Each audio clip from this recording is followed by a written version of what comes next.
Hi, welcome back guys. This is your friend, Cabbage Head Fanfics, back with amazing fanfiction. This is the series of What If Deku Was Trained by Multiple People. Now before starting, please give this video a like and subscribe to the channel if you want more videos like this. Now let's get into the fanfic. 9-year-old Izuku Midoriya was a scrawny quirkless kid with no friends.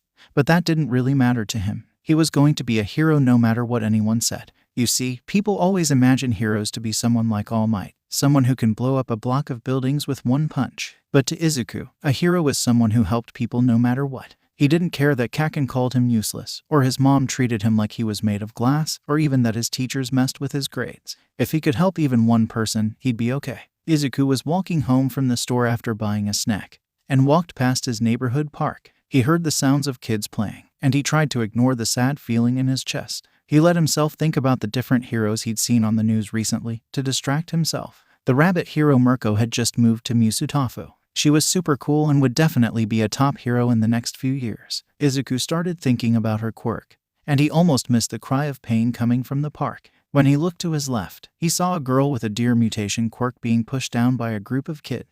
They were calling her mean names and she began crying. Izuku didn't even have time to think before he was running towards the group. Rumi had just gotten off of her patrol and couldn't wait to get home. She kicked a few asses today and now her feet were killing her. There was a bowl of fresh carrots and a few beers calling her name. She was taking her usual shortcut through the local park when she noticed a group of asshole kids pushing a little girl down and circling around her. Rumi felt rage filling her, as memories of her own childhood filled her head. Images of kids pushing her around and making fun of her quirk pushed her forward, ready to step in to protect the girl from the group of bullies. Before she could get too close though, a scrawny little kid with green hair jumped in front of the girl. The kid was clearly scared, but he stood his ground and told the bullies off for messing with the girl. The group just laughed at the kid and went to hit him next. Luckily, Rumi was fast as hell, so she jumped in front of the little shit that was about to push the kid and gave him one of her signature glares. "Oh my gosh, it's Mirko," one of the kids yelled. They started swarming her and asking for her autograph, and it pissed her off. Why would I give my autograph to a bunch of assholes who were just messing with other kids? She crossed her arms over her chest to look even more intimidating. The group of idiots paled, before hanging their heads and giving a half-assed apology, then walked off in different directions. Now that the group was gone, she turned to the two kids that were getting picked on. "You two okay?" The boy was trying to help the girl up, but she swatted his hand away and shot him a glare. "I don't need help from a quirkless freak, Deku," she huffed before getting up and walking away. The boy was frozen for a moment before hanging his head low, tears brimming his eyes. Are all the kids in this neighborhood fucking assholes? Rumi thought to herself. "Hey kid, screw her. You were awesome back there." The little guy's eyes lit up and he looked at her like she just offered him the world. "Ah, really?" the boy stuttered out. "Yeah, bullies suck. How about I walk you home, kid?" The boy bobbed his head up and down quickly, his curls bouncing on his head as he gave her a bright smile. "Oh okay, as long as it's not too much trouble." The boy wrung his hands nervously. "Nah, it's no trouble at all." Rumi normally didn't like kids too much, but something about this kid really spoke to her. Someone who was clearly spit on by the world, but still stepped in to help when it was needed. As they walked towards the kid's apartment building, she realized they lived down the street from each other. She watched him walking next to her and felt a new feeling blossoming in her, one of protectiveness. In her 21 years of life, she never felt the urgent need to keep a kid away from assholes before. The kid, Izuku is what he told her to call him, paused for a second, clearly wanting to ask something. She patiently waited as he worked up the courage to ask her his question. Do you think a quirkless person could be a hero?" The kid wouldn't meet her eyes when he asked. Rumi looked at this kid, who was nothing more than skin and bones, who willingly put himself between someone who needed help and danger. Her face formed into a rare, genuine smile before she answered his question. "Hell yeah, especially someone who is badass like you." She knew in her heart that if this kid applied himself, he could become a pro. Izuku looked up at her with sparkling eyes, speechless. She looked into the kid's eyes and cursed at herself. "Fuck, I'm going to do everything in my power to make sure this kid's dreams come true." They finished their walk to the kid's apartment, and his mom invited her in. "Would you like some tea, Mirko-san?" Izuku's mom asked. "Oh please, call me Rumi. Tea would be great, thank you." Rumi sat on the couch next to Izuku, watching him write in a notebook. "Of course, Rumi. Please call me Inko then." The green-haired woman made her way to the kitchen to get started on tea and snacks. "What you working on there, kid?" Rumi looked over his shoulder as he stopped writing. "Oh, I like to analyze heroes, so I write down facts about them and any questions I have about their quirks. I have one on you if and Tosate. This kid is full of anxiety. I need to make sure to help him with his confidence." "Yeah, let me see what you got." She watched as he flipped through the pages until he landed on her pages. Rumi was currently ranked number 40 and finally had her own agency so that she could work alone. She wondered what the kid would write about her. A few minutes later, she was sitting in shock after reading over her spread in the notebook. Izuku was smart as hell and very observant from what she saw. He had great suggestions for her costume, new support gear, and even new ways to take advantage of her quirk. She finally looked over her weakness section and bristled at the last bullet point. Does not work well with others. TCH. We'll see about that. Doesn't work well with others. Huh? Well, that's just cause I don't like working with punks who can't hold their own. Great analysis though, kid. We gotta find you someone that can help you hone these skills. Izuku just giggles at her statement, blushing at her praise. Well, like I said, I don't normally like working with people, but I think you'd make a great teammate. What do you say? Wanna get trained by a pro? Izuku sputters before looking at her in awe. What? You'd train me? The sparkles were back in his eyes and she felt firm in her decision to train him. Yeah, we just gotta make sure it is okay with your mom, okay? After a cup of tea and a great conversation with the young hero, Enko readily agreed for her son to train. They set up a schedule, meeting every day after school and her patrol, and everyone went to sleep that night with a new sense of satisfaction.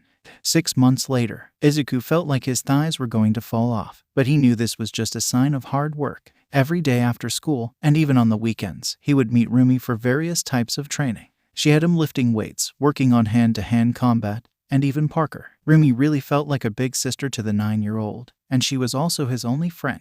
He tried to hide the bullying from her, but she noticed the bruises and burns as soon as they started training together. He wouldn't give her any names, but she taught him some easy ways to get out of certain holds just in case. His daily run also helped him build stamina and gave him the ability to run away from his tormentors. Today was an especially bad day, as a few of the students pushed him halfway down a flight of stairs. Luckily, he wasn't badly injured, but he had a few bumps and bruises on his arms and legs. You're gonna be a better hero than any of those assholes, Green Bean. The pro ruffled the boy's curls, a smile on her face but concern in her eyes as she saw the newest batch of cuts and scrapes. She spoke to Enko constantly about Izuku's progress, as well as her concerns about the bullying, but Izuku refused to open up or switch schools. Rumi definitely thought of him as her little brother now, and it was frustrating that she couldn't do anything to help him. Izu, you know you can come to me with anything, right? Rumi finished patching him up, and the boy nodded to her. Thanks, Rumi. I know I can always count on you and Mom.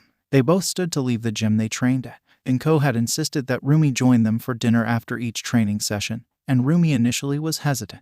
She was a lone wolf, so this was all very new to her. Luckily, she finally bit the bullet and started having dinner with the Midoriyas, and now she really felt like part of the family. She happily ate her meal, taking a moment to appreciate her little bro and her pseudo-mom. She couldn't wait to see what her little green bean made of himself. The world wasn't ready. Izuku's 10th birthday party was the best one he ever had.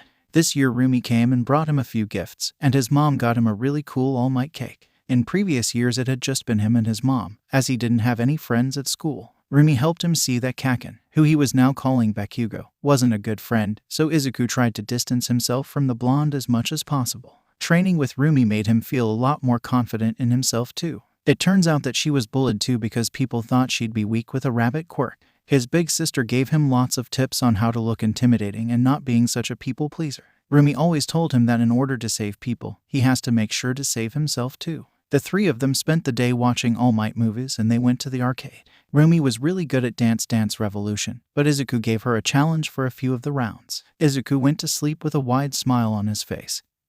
He couldn't imagine being any luckier than he already was. Shouto was not known to be a patient man, but when it came to his loud blonde husband he forced himself to be. He was currently walking with said man on a Sunday morning, much earlier than he would have liked to wake up. Hazashi had wanted to go to a new cafe by their house and Shota begrudgingly agreed. He did have to admit that the coffee was good, if not a bit overpriced. Hazashi was telling him about a new idea for his radio show when they heard a scream from across the street. A piece of concrete was falling from the nearby construction site, and a little girl was frozen in fear looking up at it. Before the two pros could react, a flash of green darted across 2 lanes of cars and tackled the girl out of the way at the last minute. Izuku only wanted to get some new stationery, honestly, but it seems the universe did not want him to have a normal Sunday morning. He heard a scream and his body moved before he knew what he was doing. Luckily, Rumi had included a lot of Parker in his training, so he easily passed over the stopped cars on the road. Once he had tackled the girl away from the large piece of concrete, he tried to check her over for injuries. Her mother rushed over to thank him for saving her little girl, hugging him while sobbing. Before he could fully process what was going on, two men ran over to check on them. When he looked up, he immediately recognized two of his favorite heroes, Eraserhead and Present Mike. His eyes were as wide as saucers. The two men froze for a moment before shaking their heads. "You know who we are, kiddo?" Present Mike asked with clear excitement. "Yeah, but before we talk about that, does anyone have a band-aid?" "She's okay, but she has a little scrape on her knee." The two pros quickly pulled out some first aid supplies, while Eraserhead patched the girl's knee up. They were both impressed by the boy prioritizing the girl's wellness over his excitement. Once the girl was bandaged and left with her mother, Izuku pulled out one of his notebooks. Is it okay if I get your autograph?" he asked shyly, looking to the ground. He missed the fond expressions on the two heroes' faces. "Sure, little listener, just show us what page to sign." Izuku opened up his book to his Present Mike analysis and handed it over. Sorry if it's a little weird. I just really like analyzing heroes." The young boy looked to his feet once again. Hazashi was having a very weird day. First, he was actually able to convince Sho to wake up early and go to a new cafe with him, with minimal bribing. Then, they saw a kid who couldn't have been older than 11 pull off a rescue most first-year hero students would have struggled with.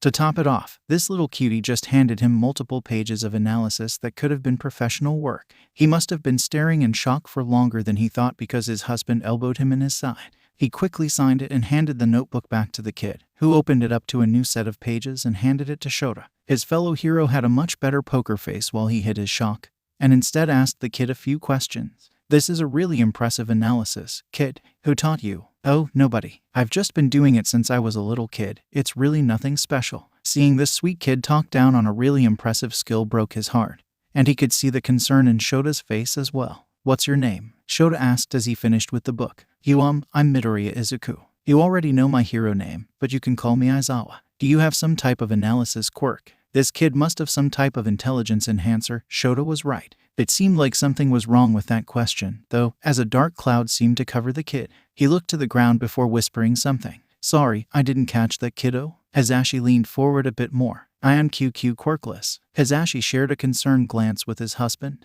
The quirkless were treated horribly in their society, but it only made this kid's skills even more impressive. Hazashi said as much. "That only makes your rescue of that little girl and your analysis even more impressive." He put on a bright smile, hoping to comfort the kid. His heart grew a few sizes when the kid's eyes filled with sparkle. "Really? You think so?" Shota was the one to respond this time. "Absolutely. Your analysis is better than a lot of the pros I know. And the way you reacted before anyone else was able to, as well as your skill leaping over the cars, was extremely impressive." It was extremely rare to hear his husband compliment someone so much, but he was sure it was genuine. The kid's entire demeanor changed, and his face held a determined expression as he geared up to say something else. "Do you think a quirkless person could become a hero?" He and Shota both said yes at the same time, although he said it with a little more excitement. A tear escaped the kid's eye as he smiled brightly once again, warming Hazashi's entire being. "Cool, I'm going to be the first quirkless hero." Midoriya said it so confidently that Hazashi couldn't help but believe him.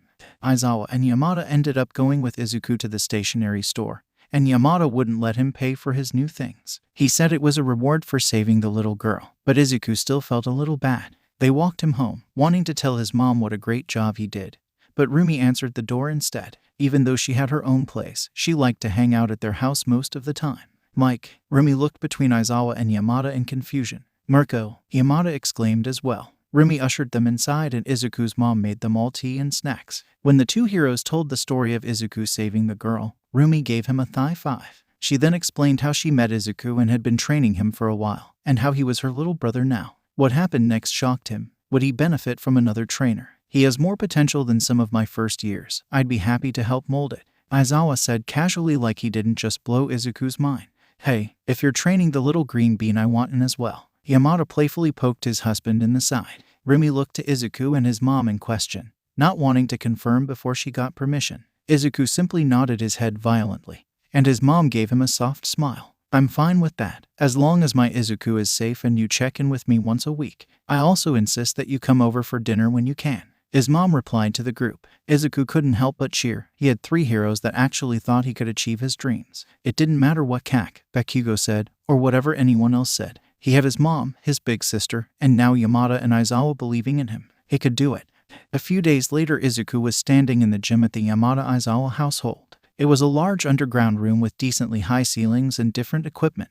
He was currently standing in the sparring area with Aizawa. "Let's see what you got, kid." Izuku was used to Rumi's fighting style, which mostly involved kicks and jumps. Aizawa fought more like an acrobat, and his speed was unbeatable. Still, Izuku lasted around 5 minutes before he was pinned. Not bad at all, but there is definitely room to improve. Aizawa trained him on different fight styles, allowing him to adopt them into his own unique style. He and Rumi worked together to strengthen his parkour skills, and he even visited the fake cities at UA twice a month for more intense training. His stealth training went so well that he actually had to give his mom a verbal cue when he walked into rooms so that he didn't startle her. He started learning different weapons, mostly using staffs and dull knives, but he was always interested in Aizawa's scarf. He was surprised to find a dark olive-green capture weapon under the Christmas tree, with his very own setup throwing knives. They were given with the condition that they stay in the training room for now, but Izuku couldn't believe his mentor's generosity. Aizawa definitely became an uncle, if not a father-like figure, in his life over the months.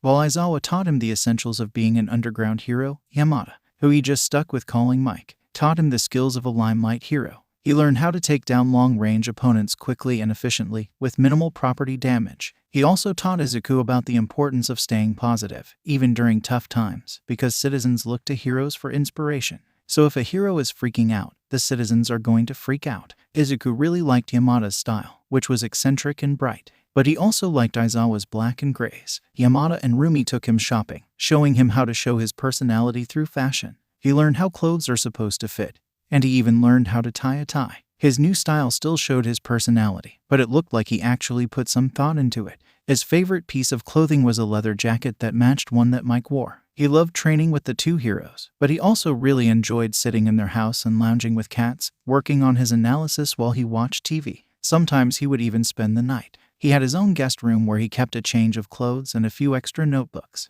They kept his favorite treats in their house too. He even heard Aizawa say he was hanging out with his nephew when he got a call one day. It made him feel really warm inside, knowing that 2 more adults cared about him. His dreams felt closer than ever before. Izuku checked his book bag one last time, making sure he had everything he needed for his day out. He wanted to find a few villain fights to analyze, and maybe find some new quirks to write about. He made sure his location was shared with his mom, Uncle Sho, Uncle Zashi, and Rumi before he left out for the day. After a few hours, it didn't seem like he'd see anything before he had to go home. He made his way to a small sushi restaurant for lunch, hoping he'd be able to see some action today. Keigo felt like he was on top of the world today. He had opened his very own agency a month ago, and at 18 he had already broken into the top 20. He didn't have any friends or family, but he was living out his dream of being a hero. That was enough. At least that's what he told himself. A loud crash interrupted his thoughts, and he quickly swooped down to the streets below to see what was going on. He landed next to a group of officers that were trying to push the crowd away, and he saw the smoke coming from a nearby bank. "What's the situation, officers?" His eyes were moving a mile a minute, trying to take in the scene in front of him. The villain has a mutant-type quirk that gives him wolf-like strength and appearance. There are 5 hostages, all in the back right corner. Perimeter is secured and we can push back spectators at your notice. The officer showed him a diagram of the bank as he spoke. "Rad. Thanks, officer. I'll take it from here." Keigo leapt up and landed on the roof of the building, looking through one of the ceiling windows. The villain was near the front of the building, far away from the hostages. Amateur. Keigo used one of his feathers to cut through the glass and picked up the piece with a few more. He didn't want to come crashing through and alert the villain of his presence. He landed in front of the hostages and told them how to get out through the back. Once they were cleared, the villain finally noticed the new arrival. "You know, for someone with wolf characteristics, your hearing sure does suck." The wolf man simply snarled and launched himself at the hero. That was a bad decision. He expanded his wings and lifted himself up a few feet in the air, pushing his legs out to kick the man in the chest. The momentum pushed him through the front doors, with the hero hot on his tail. The fight lasted a few more minutes, but it was clear that the man had no fighting experience. While he was getting the last few hits in, Keigo spotted a kid with bushy green hair feverishly writing notes while watching the fight.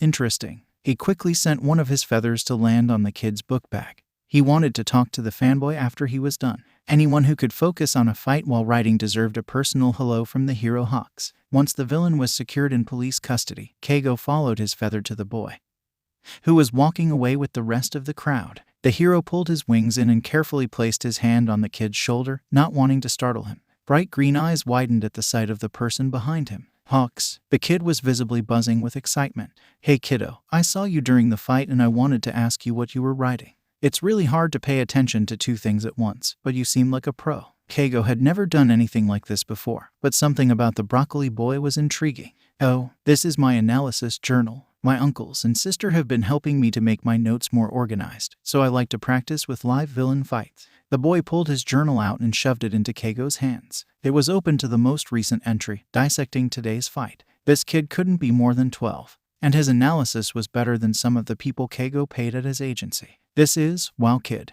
you hungry? The kid looked at him curiously, but nodded. I just ate, but I can always eat a bit more. The hero laughed before introducing himself. You can keep calling me Hawks, but my real name is Takami Keigo. Keigo's fine with me. The kid gave him a megawatt smile before sharing his own name. Midoriya Izuku, but you can call me Izuku. The pair walked to Keigo's favorite chicken restaurant, with the hero having to stop a few times for pictures and autographs. When they arrived, he waved to the couple that owned the place before sitting at his usual table. He chatted with the kid about his analysis a bit before their food came. A big bucket of fried chicken and a few containers of sides were set in front of him. How much do I owe you, Keigo? The kid started taking out his wallet. The hero waved him off. Kid, I'm a pro hero in the top 20. I am not making an 11-year-old child pay for a meal I invited him to.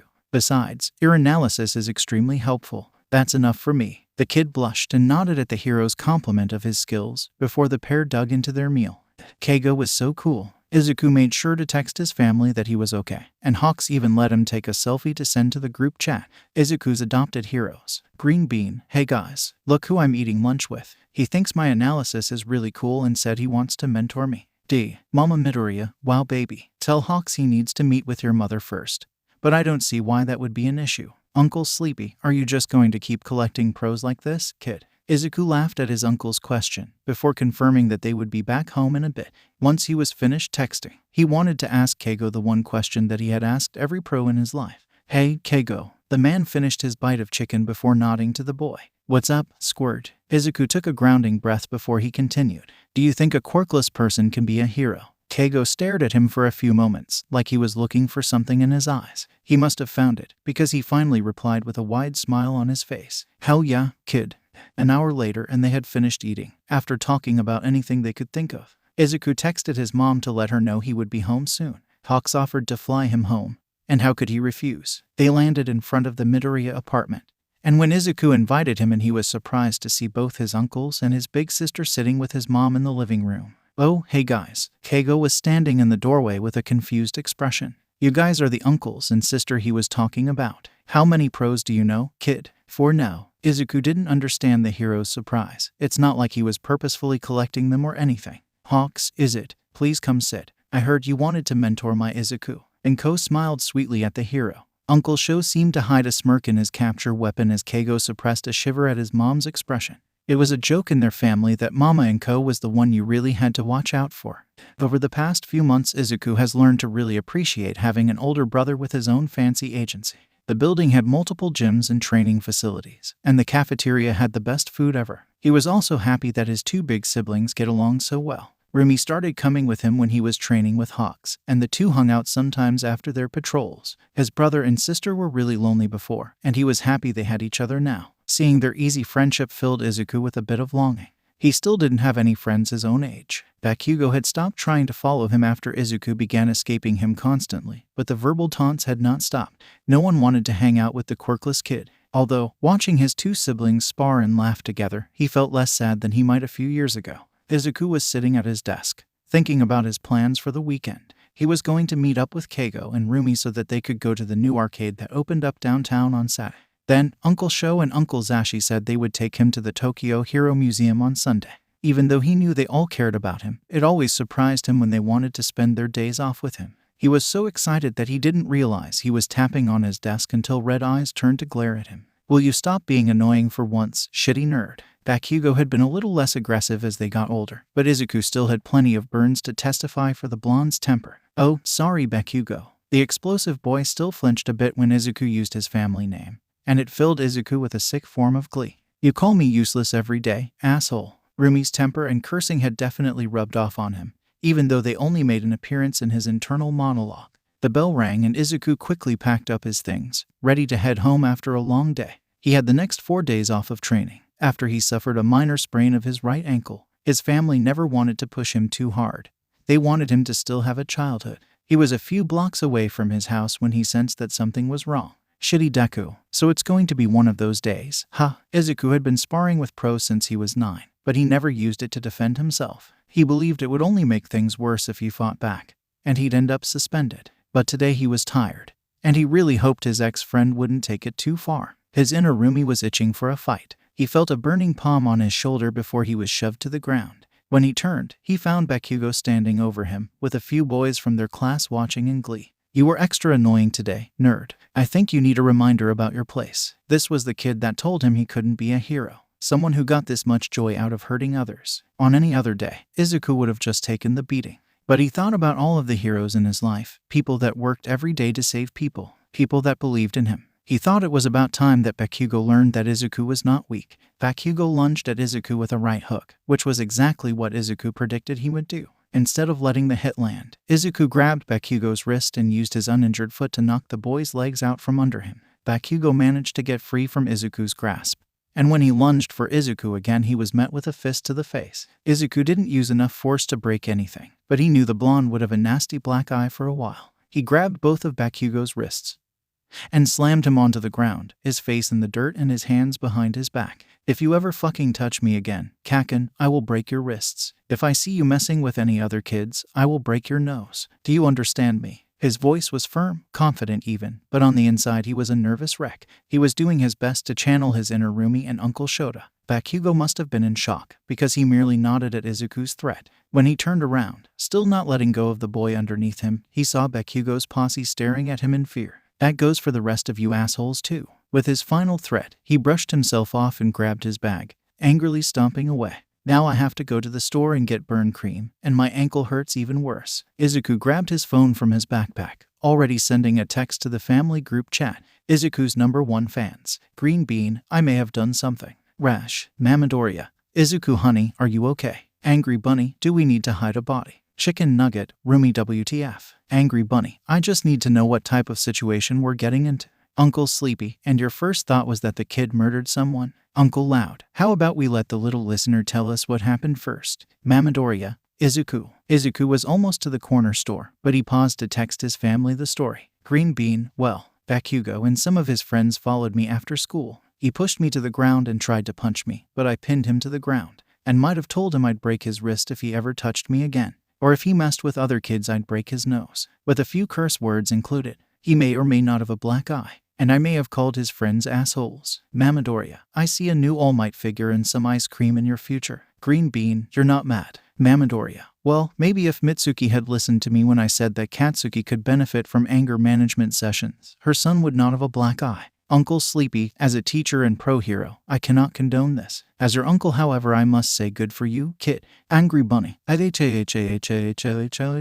Angry Bunny, that's my little bro. Chicken Nugget, I will do everything in my power to win you all of the All Might prizes tomorrow. Squirt. I also need you to tell me where this was so that I can find and watch the security footage. Uncle Sleepy, done. Uncle Sleepy, Green Bean takedown.vid. Uncle Loud, go Green Bean. My nephew is so cool. Izuku smiled as the rest of his family reacted to the video, and his mom lightly scolded him for his language. He let them know that he was going to the corner store to pick up some burn cream, and his mom said she would treat him once he got there. He picked up a few different snacks before he made his way to the medical aisle, noticing a teenager in front of the burn cream.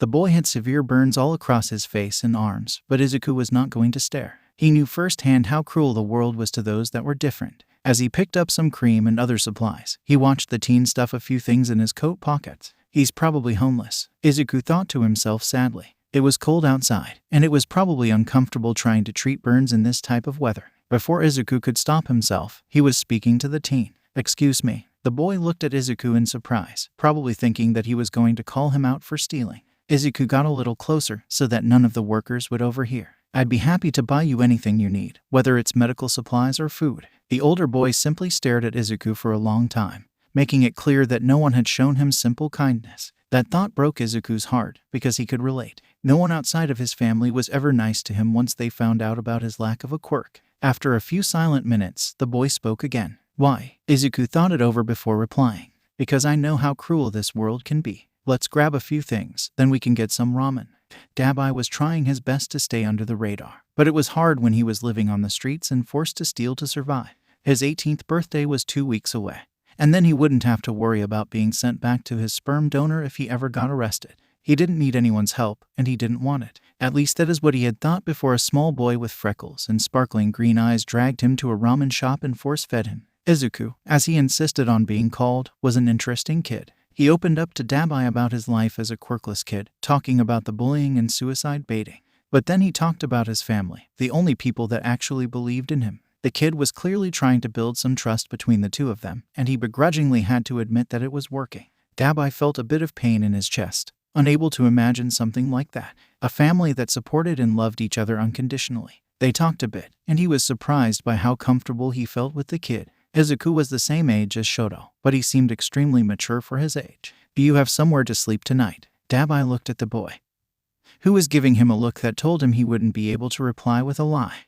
Not really, but I always figure something out." Izuku simply hummed before pulling his phone out. After a few moments, Izuku put the device back in his bag. "You're coming home with me." Dabi felt multiple emotions at the same time, but he refused to feel hopeful. This had to be too good to be true. "What's the catch?" he couldn't help but ask. Izuku gave him another look before responding. "Play video games with me. Keigo kind of sucks, and I need someone to help me beat a few multiplayer levels." The boy gave him a warm smile. "Oh, okay. I never really played them growing up, but I can figure them out." Izuku nodded before jumping off his stool, laying a few bills on the counter and motioning for the teen to follow him. 20 minutes later, he was sitting in a warm living room being fretted over by Izuku's mom, who he immediately took a liking to.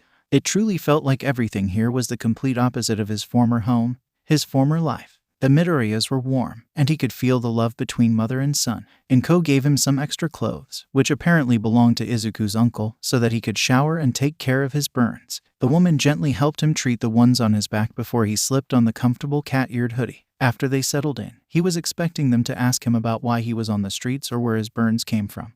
But he was pleasantly surprised when they gave him space. He ended up playing Mario Kart with Izuku late into the night. The younger boy said that it was a great entry point for new gamers, getting practice in multitasking and learning the controls. For the first time in his 17 years of life, Dabi felt like a kid.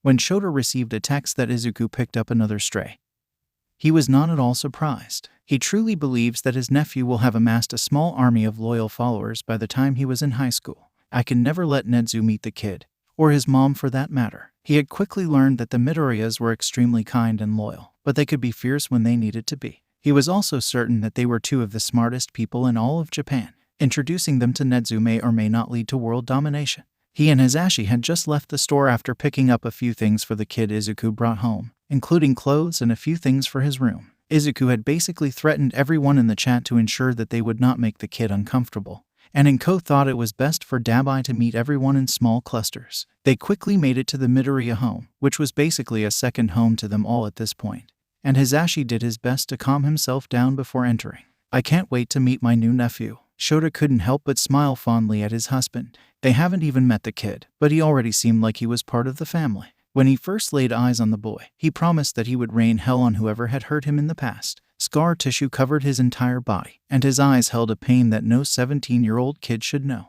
What he was not expecting was for the kid to recognize him. Eraserhead. The kid's once dull eyes lit up in excitement. "You know who I am, kid." Shouto wouldn't admit it, but he was a little proud that he could bring some life back into the kid's blue eyes. You actually saved me a few years ago, when I first got on the streets. You're my favorite hero. Present Mike is really cool too though. You guys are real heroes," the boy shyly admitted. Shota could feel his husband physically vibrating in excitement next to him. Having both of their nephews as fans was honestly heartwarming. "Oh god, I just met the kid and I'm already claiming him." "Oh well, Dabi, you didn't tell me you liked Eraserhead. You can totally have some of my merch then. We can put it in your room." Izuku seemed excited that someone else shared his passion for the underground hero. Hisashi had been commissioning custom Eraserhead merchandise to give to Izuku for a while now. Dabi's eyes widened at Izuku's statement. "You're really letting me stay." Shota's heart broke at the boy's uncertainty, but before anyone could respond, Inko stepped in. "Honey, you are a part of our family now. If you'd like to stay here with us, I will do everything in my power to make sure you are safe." She put a comforting hand on the boy's shoulder, and her eyes held a determined gaze. Upon first glance, many people think that Inko is simply a housewife. They would be very, very wrong. Inko owned a law firm that ruthlessly took down anything from corrupt corporations to abusive foster homes. The only reason that Izuku's schools were still standing was the boy's stubborn insistence that it would only make things worse. Although Shoto was certain if the kid came home with burns or bruises ever again, the school would be burnt to the ground. So when Inko promised that she would make sure this kid was safe, she meant it. Dabi stared into Inko's eyes for a long moment, before his shoulders visibly relaxed. I'd really like that, actually. Izuku was so excited, he had a new brother. Dabi was a little nervous his first week with them, but he has slowly become more comfortable with the family. His mom called a few of her contacts and got new documents made for him, so his last name was officially Midoriya. They hadn't asked about his past, but Izuku knew he would come to them when he was ready. His older brother was enrolled in online school now, and he was working part-time at his mom's law firm helping out around the office. Uncle Sho and Uncle Zashi had come over a few times for dinner, but they had been holding off on bringing Rumi and Keigo over. Those two, especially when they were together, were a little much sometimes. Tonight was the fateful night. His other two siblings were coming over to play video games. They were told to be on their best behavior, but that could really mean anything when it came to the chaotic duo. Dabi was clearly a bit nervous. He was wearing Uncle Sho's cat hoodie that the boy had quickly claimed as his own. He usually wore it when he was feeling anxious or had a nightmare. Whenever he wore it around the man, Izuku noticed his uncle hiding a soft smile in his capture weapon. There was a knock on the door, and Izuku went to let Keigo and Rumi in. He was pleasantly surprised by their calm demeanor as they introduced themselves to Dabi. The older boy had a clear distrust of heroes, so he was happy that his siblings were approaching the situation delicately. After a few hours, Izuku saw that his worries were completely misplaced. As they played a few video games and ate pizza, it felt like Dabi had been a part of their family for years, instead of just a week. Keigo didn't get much of a childhood, with the commission training him daily to be the perfect hero for them. They had backed off now that he achieved their goals, so he was doing everything in his power to make up for lost time. He knew what it felt like to never celebrate your birthdays, to grow up without friends to go to the arcade with, to always have a sense of missing out. That's one of the reasons he and Izuku got along so well. And he could feel a kindred spirit in Dabi as well. The other boy had insisted on watching every training session Izuku had over the past 2 weeks, never taking his eyes off the kid. All of the heroes that worked with the boy were glad to have someone else to help keep an eye on him, but Keigo felt like there was more to it. Rumi had accidentally kicked Izuku into a wall the other day, expecting the kid to dodge. Dabi ran to the boy and blocked anyone from getting near him. He kept screaming that Izuku was just a kid, and he didn't calm down until it was confirmed that their younger brother was okay. His concern seemed to come from experience, not just from his new bond with the green-haired boy. Inko was able to find a doctor to help Dabi with most of his burns, but a few large scars still covered his torso. Burns like that didn't come from just living on the streets for a few years. Keigo wouldn't pressure the other teen to open up, but he'd be there if he needed him to. Their little makeshift family was currently sitting in the living room of the Yamada Aizawa household, ready to celebrate their newest addition's 18th birthday. The only members missing were Uncle Mike and Dabi, who were apparently finishing the birthday boy's look upstairs. Mama Midoriya was putting the finishing touches on the cake with Izuku, while Uncle Shoto was talking to her about their progress in adopting a kid. Meeting Izuku and becoming close to him had convinced the couple that they wanted a kid of their own, someone close to their nephew's age. It was a long process, but they were almost done with all the background checks. Rumi was sitting on the couch next to Keigo, her legs bouncing up and down in excitement. Dabi had revealed that this would be the first time he ever celebrated his birthday, and Keigo sadly could relate. His first party was hosted by the Midoriya family only a few months prior. He and the rest of the family wanted to make the event special. Mike made his way down the steps, gesturing to get the family's attention. "Are you ready to see the birthday boy's killer makeover?" The blonde man was loud without even using his quirk, but it fit the occasion. Everyone, even Shota, cheered in anticipation. Hizashi moved to the side, revealing the most beautiful man that Keigo had ever seen. Dabi had always been quite attractive, but now he was mesmerizing. Newly dyed green hair complemented bright blue eyes, which were currently framed with black eyeliner. The leather jacket was wrapped around broad shoulders, and a dark gray t-shirt hugged his body. Black jeans with chains made up the bottom half of the outfit. Keigo noticed, with his breath hitching, that the other man sported a few new piercings. His lip, nose, and right eyebrow sported new rings, while studs dotted both ears. He was gorgeous. Keigo's heart was rapidly beating, and he barely heard the rest of the compliments given to the man in front of him. Izuku and Inko were standing in shock, wide smiles and tears streaming down their faces. Dabi became shy under their gaze, rubbing the back of his neck and looking to the ground with a small smile. I thought since I'm a Midoriya now I might as well look the part." He laughed brightly as he was tackled into a hug by two blurs of green. The official story was that Dabi is Izuku's cousin that was orphaned a few years back and decided to come to stay with his auntie. Though Izuku was already claiming him as his new older brother, and it didn't seem like the newest Midoriya minded that much. Dabi couldn't decide which emotions he was feeling exactly. He just knew that he felt warm. He looked around him, his new family laughing together and smiling. It was so different from anything he experienced growing up. His mom would sneak a small sweet into his room every year when he was a kid, after his dad had gone to bed. Fayumi and Natsuo would find him small trinkets that he could easily hide from the old man. His birthdays always consisted of pain and loneliness. Now, though, he was surrounded by warmth and laughter. He was directed to sit on the couch as the group gathered his presents around him, and he felt a cluster of tears filling his eyes. He never thought he would feel safe around heroes again. "This is too much," he managed to choke out, eyeing the rather large pile of gifts set in front of him. Inko's warm arms wrapped around his shoulders before she placed a kiss on the top of his head. "Better get used to it then." She then placed one of the smaller bags into his lap. Before he pulled out whatever was inside, Dabi looked to his new family, making sure to meet each one of their gazes. "Thank you." They all gave him warm smiles as he dove into his gifts. When he was finished, he had piles of new clothes, a laptop, his own Eraserhead merch, leather boots, earphones, and countless items for his room. Keigo had gotten him a custom-made leather jacket, and he couldn't help but blush as he ran the expensive material through his fingers. He thought he had opened everything, but a box was quickly placed in front of him. "This one is a bit of a surprise for everyone, but I think you'll enjoy it." Mama Inko had a warm smile on her face as she placed the box in his hands. The group shared a few confused looks before the man began unwrapping the present.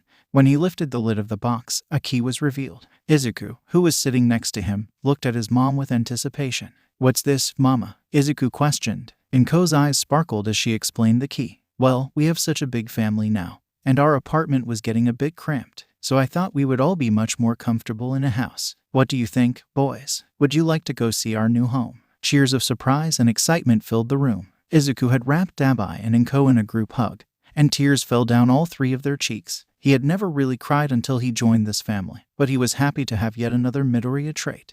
The house was about 10 minutes away from their uncle's place, a bit closer than their old apartment was. It had 5 bedrooms, not including the finished attic space that Inko insisted Dabi have. "You're an adult, darling. You should have your own space to enjoy." Inko said that the finished basement could be the boys' space, and they were already planning out what they would have down there. Izuku's room was much larger than his room in the apartment, and he knew he could fit a larger desk and some workout equipment in the extra space. The rest of the family was exploring the house, but Dabi was just staring at the key he was gifted.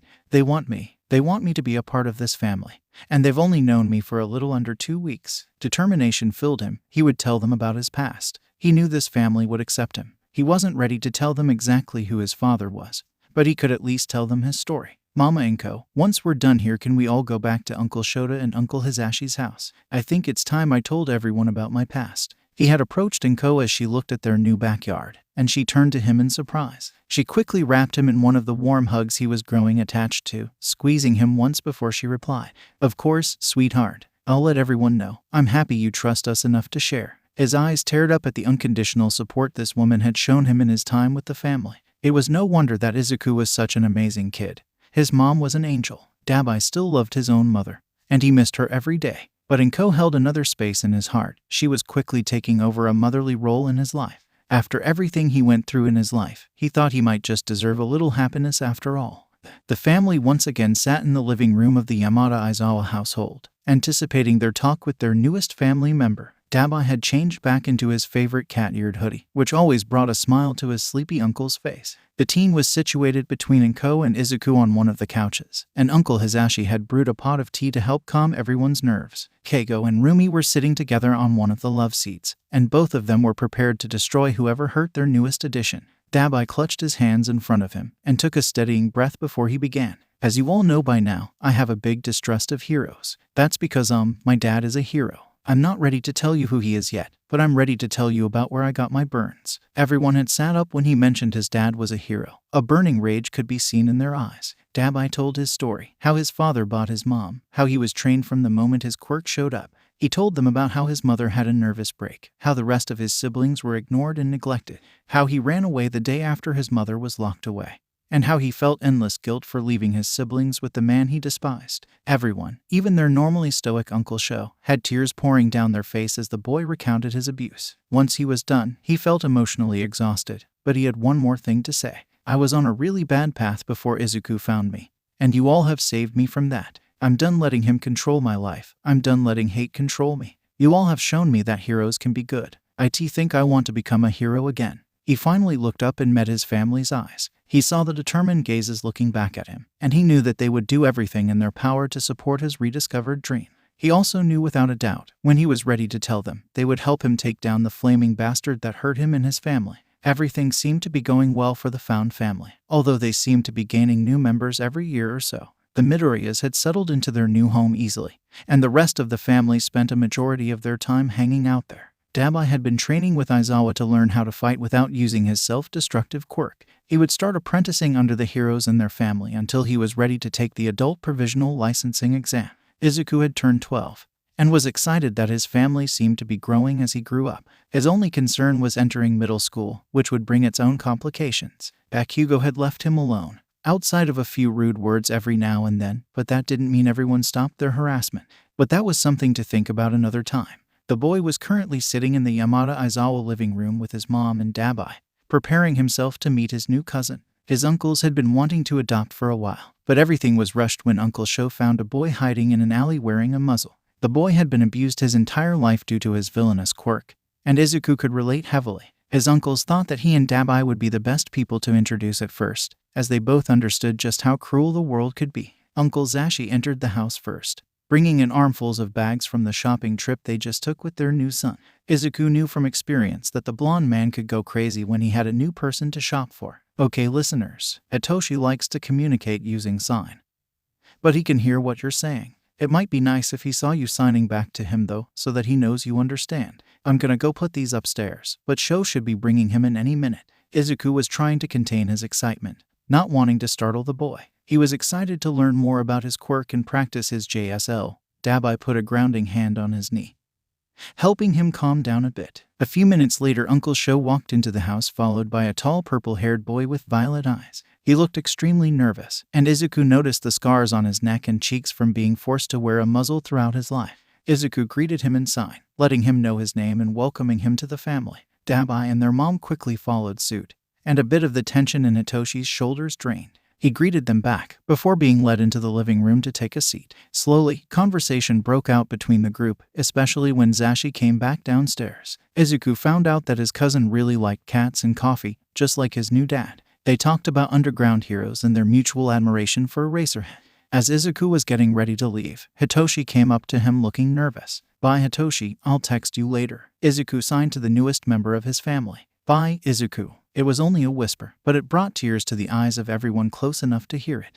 "Purple problem child, Zuku, wanna come over to watch hero vids later?" Papa and Dad said it was okay. Green problem child, "Yeah, thanks for inviting me Toshi." Hitoshi had been with his new family for a few months now, and while he was still mostly communicating in sign, he felt comfortable enough to speak from time to time. For the first month or so, he fully expected to be sent back to foster care, or to be forced to wear a muzzle again. He never expected every single person in his family to love and accept him unconditionally. Izuku was his cousin, but he was also his best friend. The green-haired boy understood him in a way few others could. They were each other's first friends, and Izuku never once treated him like a future villain in the making. He was already getting used to all the new parts of his life. Training and naps on the couch with his dad, shopping trips and baking with his papa, waking up with cats surrounding him and the smell of fresh coffee filling the house, learning how to analyze heroes and playing video games with Izuku. Arcade trips and sparring competitions with Rumi, Keigo, and Dabi. Warm hugs and support from Auntie and Co. All of them believed he could be a hero, and were helping him train to reach his goals. He would never take his family for granted. Izuku and Hitoshi had just finished watching the fight between a new hero and a group of small-time villains when Uncle Zashi came into the living room with an excited smile. "Hey kiddos, our friend Tensei is in town for a bit and was wondering if he and his brother could stop by. Tenya is your age, but if you'd rather us meet somewhere outside of the house, we could do that too." Mike knew that the boys were hesitant about people their age, never knowing when they would be ridiculed or accepted. Hitoshi signed his concerns to the man. "Will he be okay with our quirk status?" A determined gleam filled the hero's eyes at his son's question. "If he's not, then he will not be welcome in our home. We got your backs, little listeners." He ruffled both of their hair affectionately. "I'm fine with it if Toshi is. If he's mean to Toshi, I'll just kick his ass." As Izuku got older, he had picked up Rumi's unfortunate cursing habit, but only utilized it when necessary. Someone potentially being quirkless against his cousin seemed like the perfect opportunity for a well-placed curse. I'm going to let the curse go because I agree with the sentiment. While I probably shouldn't endorse you beating up another kid, I will let you use your discretion if he is being quirkless to you or Hitoshi. If Sho or your mom ask, I didn't say anything, okay. The boys nodded to show their understanding, and Izuku was excited to potentially make a new friend. But if this Tenya kid was an asshole, he'd happily use him to practice the new flip Rumi taught him the other day. Izuku and Hitoshi sat in the living room with Sho, Zashi, and Midnight, or Auntie Nimiri as she insisted on being called, had been over more after Hitoshi was adopted. She also went to school with Izuku's uncles and was a teacher at UA. Although Izuku didn't see her as much, he still really enjoyed her company, and he was currently helping her redesign her costume a bit. So, Izuku, Shota told me you recently added throwing knives to your training. Have you ever thought about learning to use a whip? Izuku thought about it for a moment. A whip could be utilized like a racerhead scarf, and could be something useful to add to his arsenal. Who could teach him, though? He thought for a few more moments before his eyes widened. Would you teach me, Auntie? The woman's face turned into a bright smile at his excitement. She wouldn't admit it out loud, but she had been trying to find any excuse to spend more time with her nephews. Of course, Hitoshi, you're more than welcome to join as well. I'll talk to the rest of the family to figure out when we can start. How does that sound? The boys nodded in excitement. Hitoshi had quickly joined Izuku's training when all of the heroes found out about the boy's dream to become a hero. Since Izuku had been training for years, they started him out at the basics, but he was learning quickly. He had yet to win a spar against Izuku, much to the purple-haired boy's chagrin. Their discussion of training was interrupted by a knock at the door, which Zashi got up to answer. T-E-N-S-E-I. Mike almost activated his quirk in his excitement to see their friend.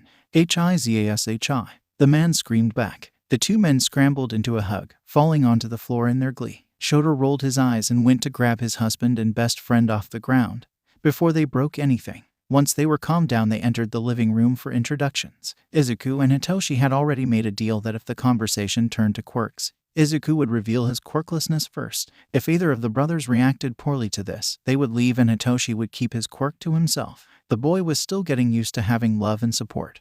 There was no reason to expose him to hate anytime soon. Are these the kids I always hear so much about? Tensei gave them a bright smile after he finished greeting Shota and Nimiri. Yeah, this is our son Hitoshi and our nephew Izuku. Boys, this is our good friend Ida Tensei and his little brother Tenya. Mike introduced everyone. The boys politely bowed and were quickly mirrored by the two brothers. It is nice to meet you both. I look forward to making your acquaintance over this visit. Tenya spoke robotically, swinging his arms in mechanical movements. Izuku was a little surprised by the boy's formality, but wrote it off. He had plenty of weird personality traits.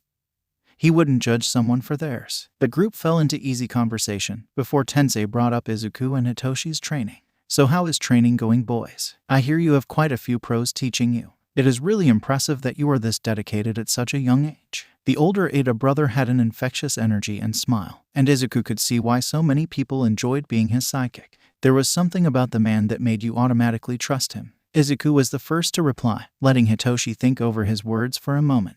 It can be pretty intense, but I'm so grateful that they are willing to take time out of their schedules for us. Hitoshi has been making great progress in the short time he's been training with me. He gave his cousin a warm smile as he began to interpret the boy's JSL. Hitoshi said that he feels sore in places he never knew could hurt, but he's extremely grateful for everyone's work to help him reach his goals. Tensei revealed that he and Tenya were both fluent in JSL, so the conversation flowed from there. If I may ask, are you doing any quirk training? Tenya's innocent question made everyone but he and his brother tense. This was a big moment, and Izuku channeled his inner Keigo. He was laid back and confident, not caring what anyone thought about him or his lack of a quirk. Oh, I'm not, but Hitoshi is. Can't train something you don't have. And quirkless. He did his best impersonation of his older sister's smirk. Well, that just makes everything you're doing even more impressive. Tensei smiled warmly at Izuku, but Tenya shuffled uncomfortably. Wait, how can you become a hero if you do not have a quirk? He looked at his brother in confusion. Hitoshi stiffened next to him, and he could see Zashi's hand grasp Uncle Sho's wrist. Auntie Nimiri looked ready to pounce at any moment. They would let Izuku handle it for now, knowing that he preferred to fight his own battles. There have been quirkless heroes in other countries. Japan just seems to be behind in that regard. But I will be proud to become the first quirkless hero in the country when the time comes. Izuku made sure he spoke with confidence. He wouldn't let the boy in front of him question his dreams. Not when everyone in his family supported him. He was not only questioning Izuku, but he was questioning his family's ability to see potential. Tenya still seemed confused, while Tensei was looking at his brother with disappointment. Tensei was about to say something before Shota interrupted. Tenya, how long have you been training? The boy seemed confused by the sudden change of topic, but replied quickly, I started about 5 months ago, but I feel like I have learned a great deal so far. I look forward to furthering my training. A grin that sent chills down most people's spines grew on the tired man's face. Izuku grinned when he realized what his uncle was going to say. Well, if that's the case, why don't we set up a spar between you and Izuku? Then he'd be able to see how difficult it is to fight against opponents with quirks. Feral smiles filled the faces of Izuku, Hitoshi, Auntie Nimuri, and his 2 uncles. Tenya seemed ready to argue, but his brother quickly jumped in. Just let us know when and where. I'm sure this could be a great learning experience. Tensei turned to Izuku and winked. At least Izuku wouldn't have to worry about Tensei being angry when he beat his little brother's ass into the ground. Shota liked to pride himself on his logical approach to life, but he wouldn't deny that he was petty to a fault. Watching as Tenya questioned Izuku, a kid with endless potential, so unapologetically activated all of his protective instincts. If the kid wanted to be a hero like his brother, he would have to learn that quirks weren't everything. The best way to learn those types of lessons was through getting your ego crushed, and Shota was happy to facilitate that. They were currently at Keigo's agency in one of the sparring gyms, and everyone was there waiting to watch Izuku kick ass. Knowing the kid, he wouldn't be surprised if he walked away with a new friend after throwing him into the ground. Izuku was currently completing his warm-up stretches while they waited for the Idas to arrive. Hey guys, Tensei called as he and his brother entered the gym. Tenya looked concerned, like he was worried this fight would be unfair. Little did he know he was the one that was actually at a disadvantage. Shota and Hisashi had been talking about Izuku for a long time, so Tensei knew the boy's combat capabilities. At 12 years old, he was able to pin his pro-hero family members every once in a while. Shota knew his friend also wanted his brother to be humbled, and they would all enjoy watching it. The boys finished up their warm-ups after 20 minutes, and then the show was ready to start. The boys walked over to their respective corners before the match began, Izuku looking confident yet focused. Give him hell, Izuku, Rumi whispered in his ear before sitting back down.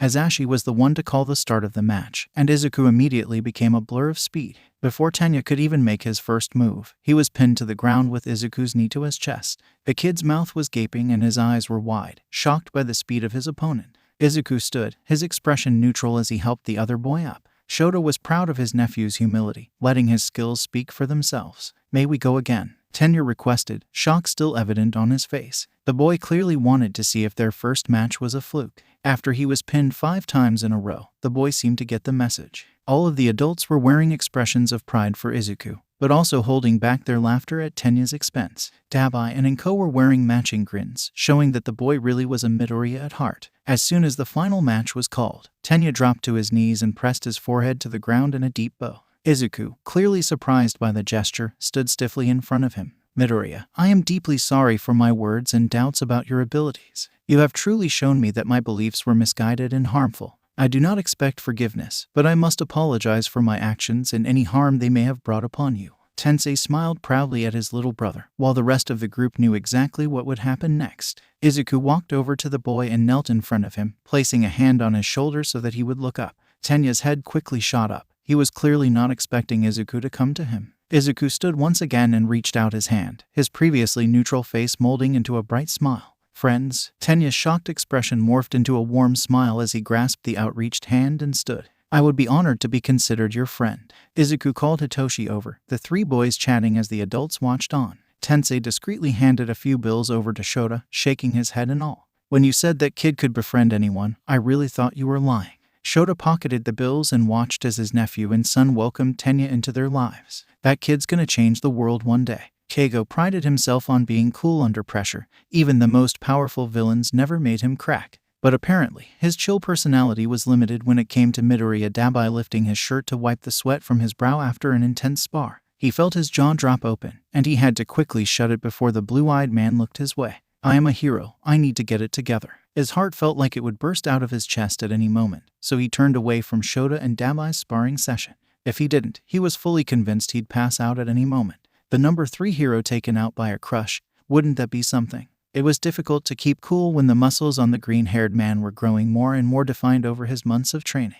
He was letting his hair grow out a bit, keeping it out of his face in a small bun while he fought. He had been finding his own style, with the help of Hisashi, and it was all slowly becoming far too much for Keigo's poor heart to handle. He didn't even know if Dabi liked guys, and even if he did, would he want to be with someone like Keigo? After Heroes had failed the man so much, he'd probably never want one as a romantic partner. But that didn't mean Keigo's traitorous heart got the memo, so he was resigned to silently pining over the older Midoriya brother until he got over it. If he got over it, his grim thoughts were interrupted by his phone alarm going off, alerting him that it was time to go pick up Hitoshi and Izuku from Midnight's agency. Hey guys, I'm headed out to grab the kiddos. If you need anything, just let one of the staff know. He made his way out of the gym and headed to a nearby window. His found family used his agency as a base of operations, and his collaboration with Rumi helped them both jump in the rankings. Dabi mostly interned under him and Shota, so the personal gym in his office was used for training and spars. It was common to see Hitoshi, Izuku, and Tenya studying or hanging out somewhere in the building, and Inko would sometimes bring him a home-cooked meal when he was stuck on a difficult case. If you would have told him his life would be filled with so many wonderful people a few years ago, he would never believe you.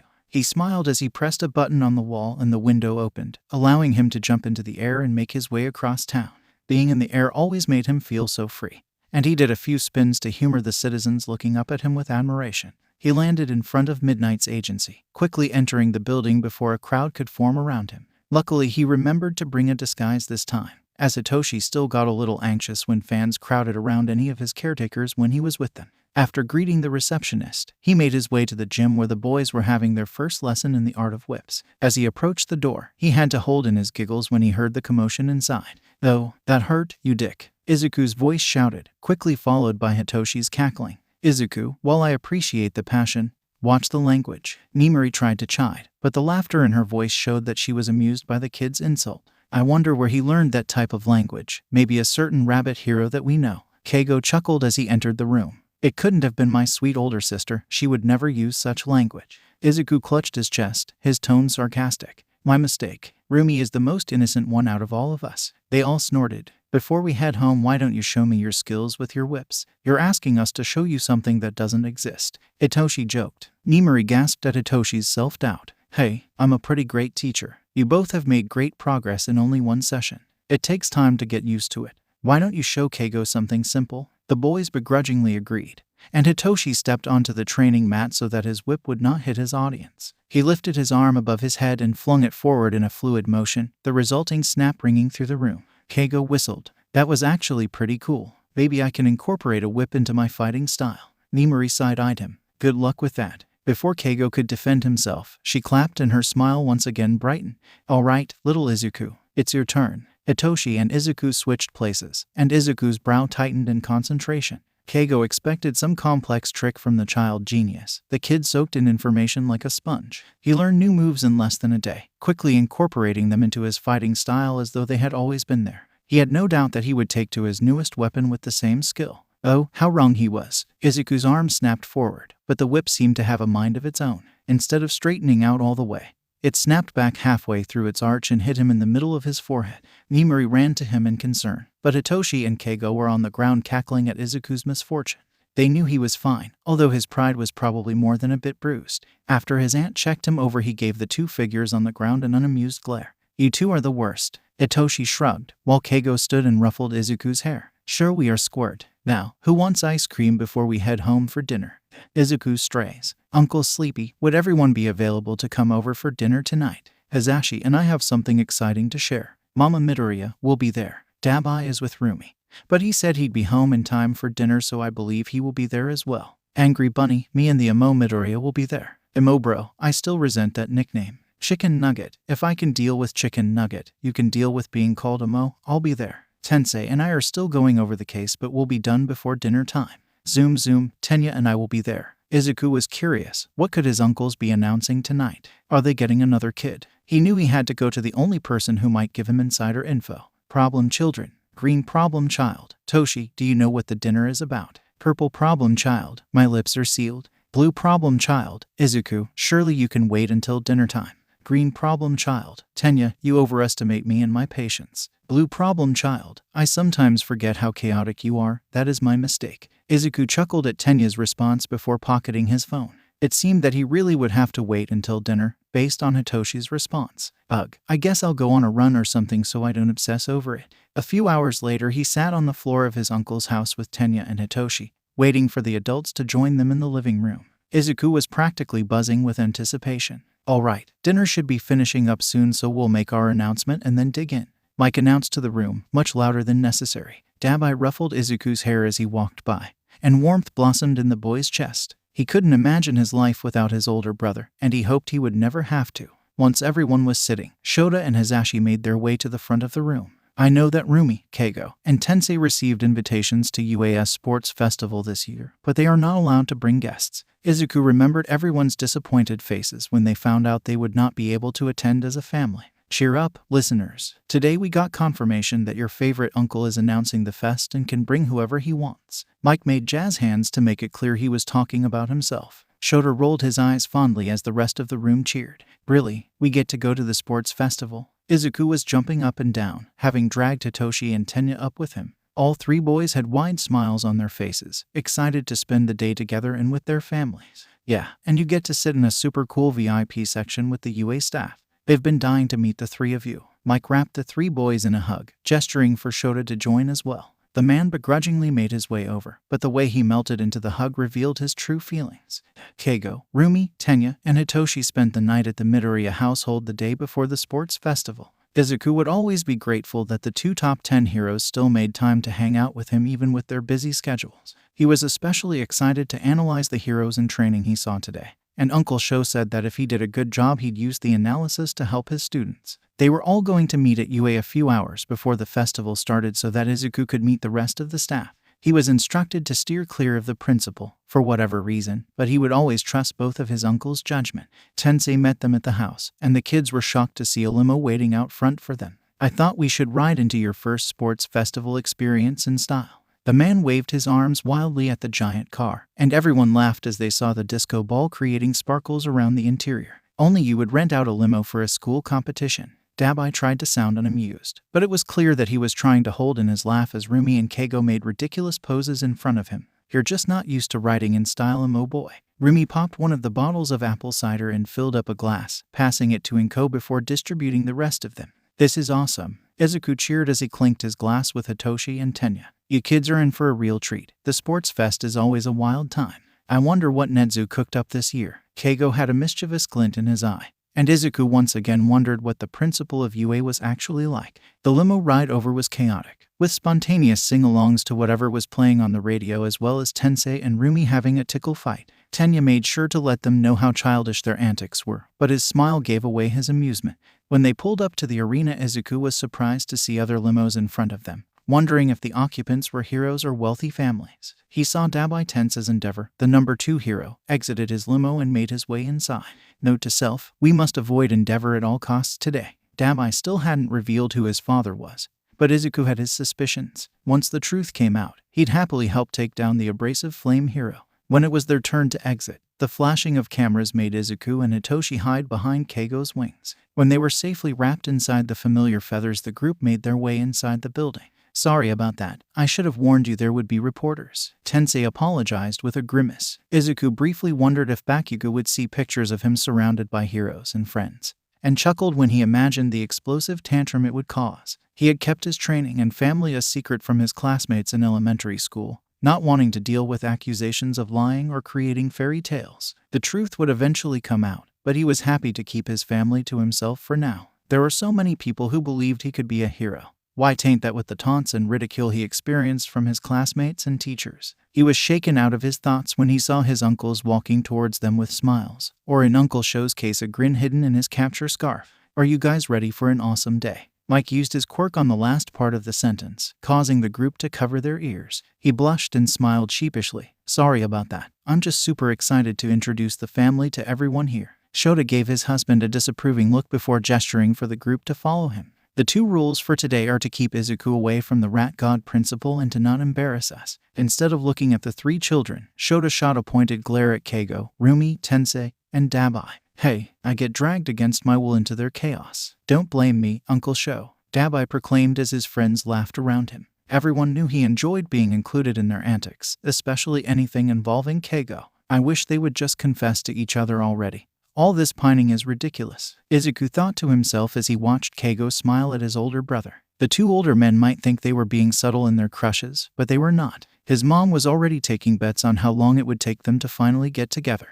They made their way through the vast hallways of UA, a building Izuku was vaguely familiar with. Some of his training involved visiting the campus, specifically its giant cities, but they hadn't used the gyms here since Keigo came into their lives. After a few minutes of walking, they made it to the teacher's lounge. Everyone is really nice, but if you guys start to feel overwhelmed, just let us know. We can keep touring the school or sit in a quiet classroom if anything becomes too much for you. Mike smiled at the three boys, showing that he was being genuine in his offer. All of the adults put the boys' well-being first, something they were very grateful for. They were led into the room, and a group of heroes sat around a table with tea and snacks ready to enjoy. "My boys." Nimuri leaped up and hugged them. Tenya chose not to join their whip lessons, but their aunt also taught them about hero personas and identity. They learned about the spectrums of sexuality and gender, consent, and anything else she thought would be appropriate for 12-year-old boys. It was nice to have role models that were women, especially when they were as strong as Rumi, Nimuri, and Inko. After the group hug, they made their way into the room to meet the rest of the heroes. Izuku began nerding out about their quirks almost immediately, asking them to sign his analysis pages on them.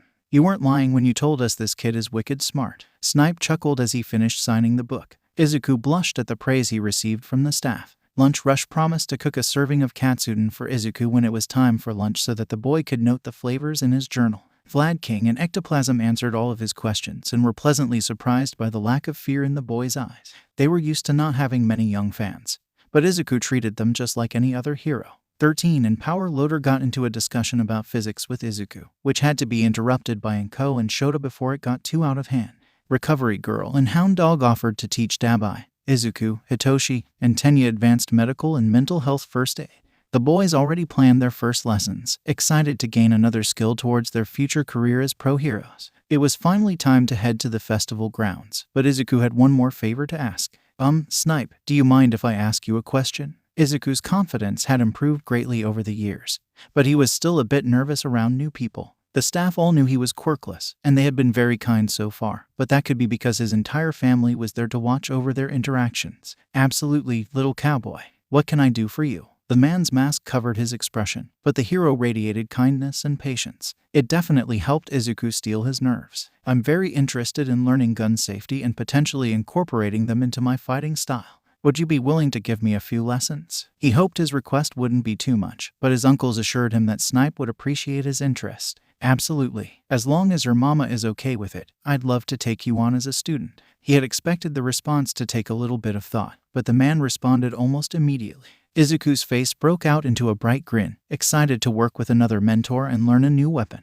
"Thank you. My mom is okay with it, but she would like to speak to you before we set up lessons. It doesn't have to be today, though. We might be able to find some time in between events, but I'm happy to talk to her whenever you need me to." They followed the rest of the group into the hall to start making their way over to the VIP area. As Izuku sat surrounded by people that cared about him, getting to know his new mentor and watching young heroes in training showing off their skills, he couldn't help but feel like his dreams were closer than ever. Arima Isamu, otherwise known as the pro hero Snipe, was a tough teacher. Guns were a dangerous weapon and he'd do everything in his power to make sure his students were safe when using them. He would not tolerate students goofing around and endangering others. He always expected new students to be fearful when they first picked up a gun, especially for a kid as young as Midoriya.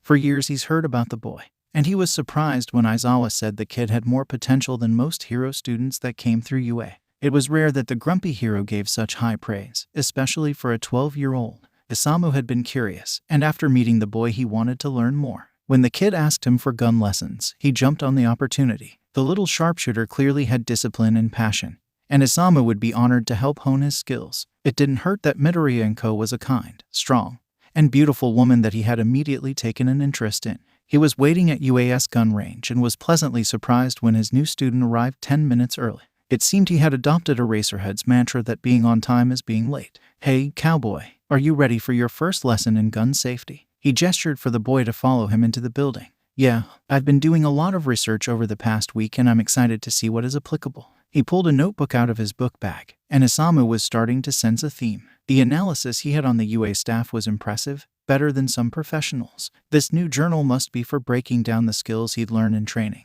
and Isamu was once again impressed. Not many students took training that seriously. He could already tell why Eraserhead and Mike had such a soft spot for the green-haired boy. Wow, Midoriya exclaimed as they walked into the main area of the shooting range. UA didn't spare any expense when it came to training facilities, and the range was no exception. Isamu chuckled as he watched his student turn in a circle to take everything in.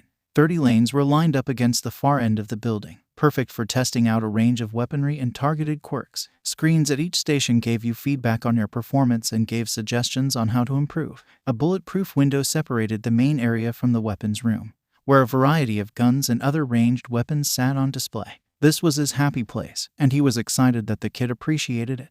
Now, I want you to get a firm foundation before we move on to weapons with more firepower. Let's start you off with a 9mm and move up from there. They entered the armory and picked out a few guns for him to try. After about 2 hours of practice, it was clear that Midoriya was a natural gunslinger. Isamu quickly realized over the course of the lesson that he not only gained a new student but potentially a son as well. Deku, Midoriya, please come here for a moment, his homeroom teacher requested with a sickly sweet smile. He had learned over the past few weeks that this meant he was about to be humiliated in front of his classmates.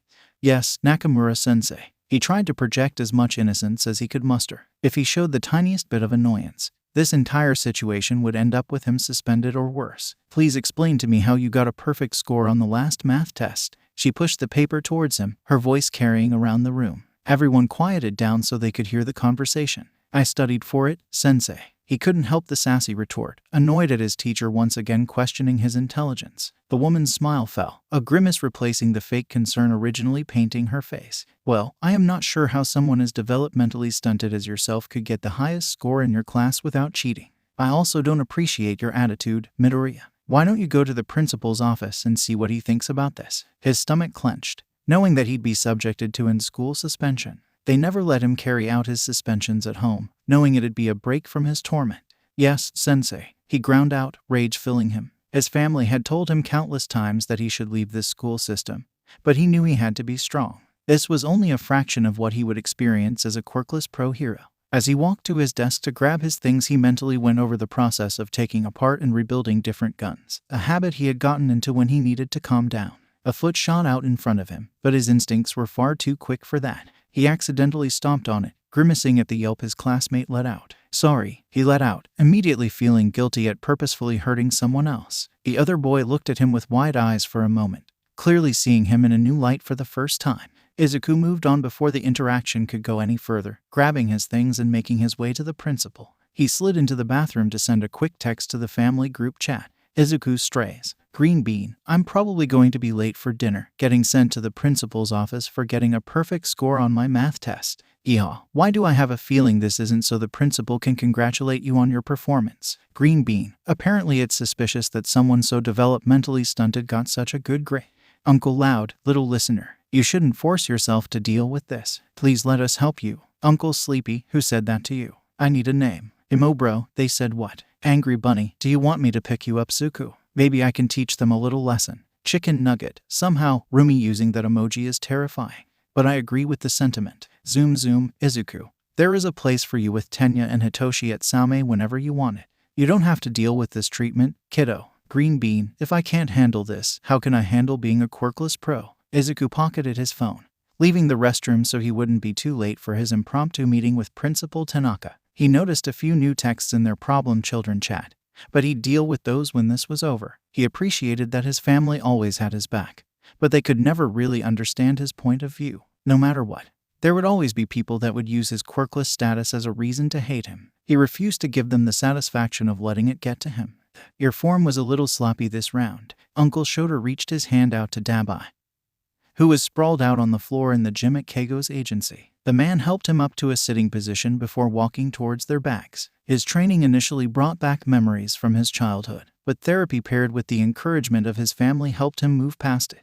The training sessions never went too far, and his well-being was always prioritized. Dabi was viewed as a human being first, not a tool that could be utilized in the future. Sorry about that, Uncle Sho. I'll do better next round. Uncle Shota threw him a water bottle, taking a long swig of his own before he responded.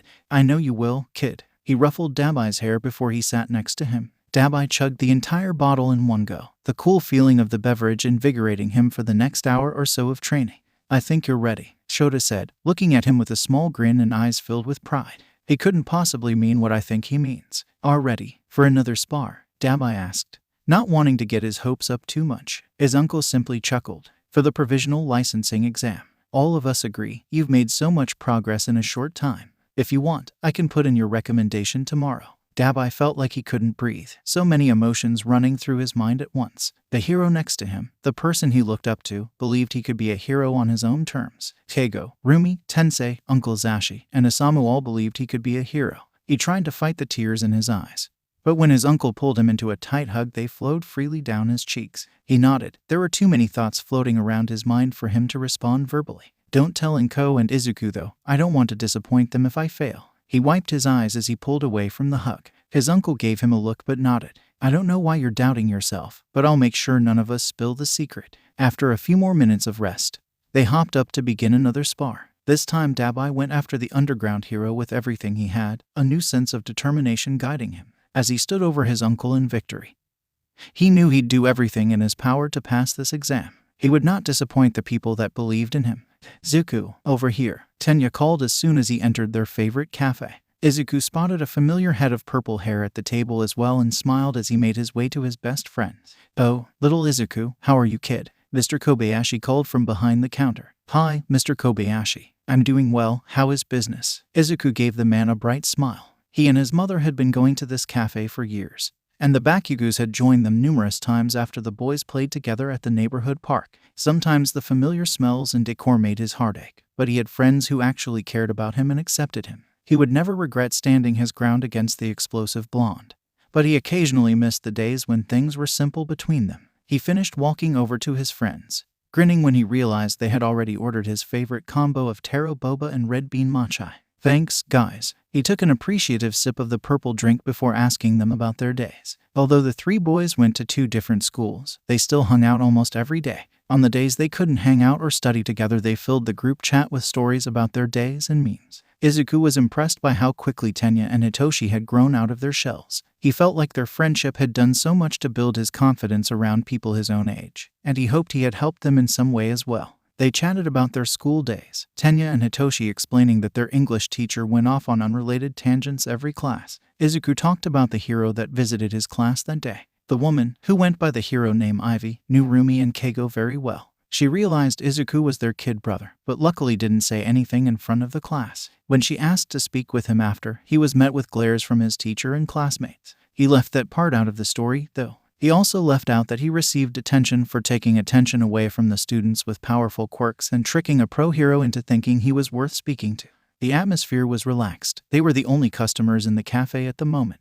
When the bell above the door rang, Izuku didn't even think to turn around. Deku, a familiar voice called behind him, and his body instinctively stiffened when he heard the nickname.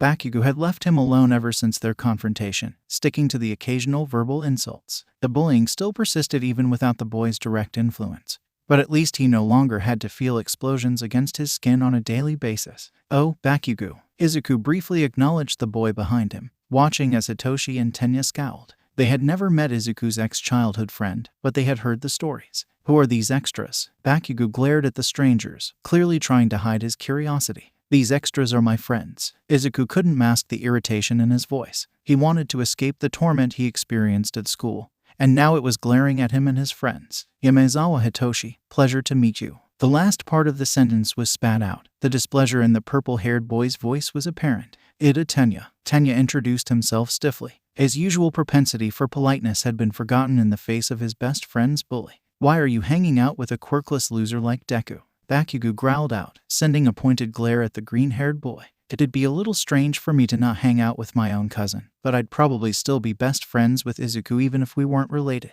Hitoshi emphasized his real name, clearly irritated with the insult the blonde was using. While Hitoshi and Izuku weren't blood-related, they still considered themselves family. Izuku was proud of Hitoshi for speaking so much to a stranger. The once mute boy had grown so much in his time with Shota and Hazashi. Yes, I am honored to have Izuku as a friend, Tenya added with an icy tone. Bakugo's eyes widened a bit at their casual use of Izuku's given name, but he quickly played it off. I know the nerd doesn't have any cousins or friends. I don't know what lies he's told you, but he's a useless loser. Before his 2 friends could respond in his defense, Izuku's worst nightmare came true. Bakugo, who are you talking to? Oh, it's Deku. Evil smiles came across the faces of the 3 boys that joined Bakugo when they realized their favorite target was sitting in front of them. I'm surprised they serve your kind here, Deku. Tsubasa mocked. What a despicable thing to say. Tenya stood, his brows clenched in anger. It was rare that the boy lost his cool, but discrimination of any kind filled him with rage. He had learned his lesson and was happy to teach the same lesson to anyone who intended to mock his best friend. I think it's time for you all to leave, Hitoshi growled, his glare reminiscent of Uncle Shota's. Guys, it's okay. Their words don't bother me anymore. Izuku lied, hoping the group of bullies would leave so that they could go back to enjoying their drinks and conversation. How'd you convince these two to hang around you, Deku? They're probably losers too. It'd be a shame if someone punished them for hanging around such a useless freak. Okada cracked his knuckles, showing the true meaning behind his words. The boys that were with Bakugo when Izuku pinned him to the ground and threatened them all stopped hanging out with the blondes soon after, so these goons didn't understand the threat that he could be. He took their threats to his safety in stride, day after day allowing them to call him useless and tell him it'd be better if he just disappeared. But for them to threaten his friends, his family, he would make them regret stepping foot into this cafe. His chair scraped the floor as he slowly pushed it out, staring ahead at the group in front of him. The muscles throughout his body were stiff with tension, coiled like a spring ready to pounce at any moment. Izuku, they aren't worth it. Hitoshi clutched his arm, knowing his friend would feel horrible if he hurt any of the assholes in front of them. They clearly want to fight, Toshi. It'd only be fair for me to give it to them. He met Bakugo's eyes, his chest filling with glee when the blonde actually took a step back in fear. Remember what I said last time, Bakugo? He thought to himself. Like you could give us a fight. Useless fucking Deku. Okada stepped forward, sneering at Izuku. Izuku, please, you should not lower yourself to their level. Tenya grabbed his other arm. Izuku tried to listen to his friends, but the anger inside him was a burning inferno. No one threatened the people he cared about. Is there a problem here? Mr. Kobayashi's voice called from where he had just emerged from the kitchen. The group of bullies turned to the cafe owner. Yeah, I didn't realize you served quirkless here. Tsubasa sneered at the man's question. Izuku's heart plummeted as wondered how this would go. Would Mr. Kobayashi throw him out so he wouldn't lose customers? To his immense surprise and relief, Mr. Kobayashi's face morphed into a scowl at the boy's implication. Everyone is welcome here, except those that want to cause problems with other customers. I suggest you boys find somewhere else to get an after-school treat. The man's towering form straightened, showing he was not going to back down. The group rolled their eyes and made disgruntled comments as they left, shooting Izuku and his friends one last glare before exiting the cafe. Bakugo was the only straggler, looking conflicted as he left. Are those the type of people you hang out with now, Katsuki? I'm very disappointed. Mr. Kobayashi looked at the boy, the one he had watched grow up over the years, with pain in his eyes. I hope you learn sooner than later what type of person you really want to be, for your sake. The explosive boy stared at the man for a few moments before sucking his teeth and leaving. The tension slowly left Izuku's body, but he and his friends sat in silence as they all processed the interaction that had just occurred. He knew they would once again ask him why he didn't just leave Aldera, and he would have to argue his point yet again. Mr. Kobayashi placed a plate of assorted matcha in front of them, letting them know it was on the house. As the three boys dug into their treat, Izuku felt overwhelmed with emotional exhaustion. Are we sure this is a good idea? Hazashi asked as they stood in front of the Midoriya household to pick their nephew up. The blonde shifted with anxiety, looking as though he regretted their decision more and more at every passing moment. We're doing what's best for Izuku. After Hitoshi had returned home and recounted the incident at the cafe, both heroes could no longer justify standing by while Izuku suffered. They had called an emergency meeting with all the adults in the boy's life, and they had come to an agreement.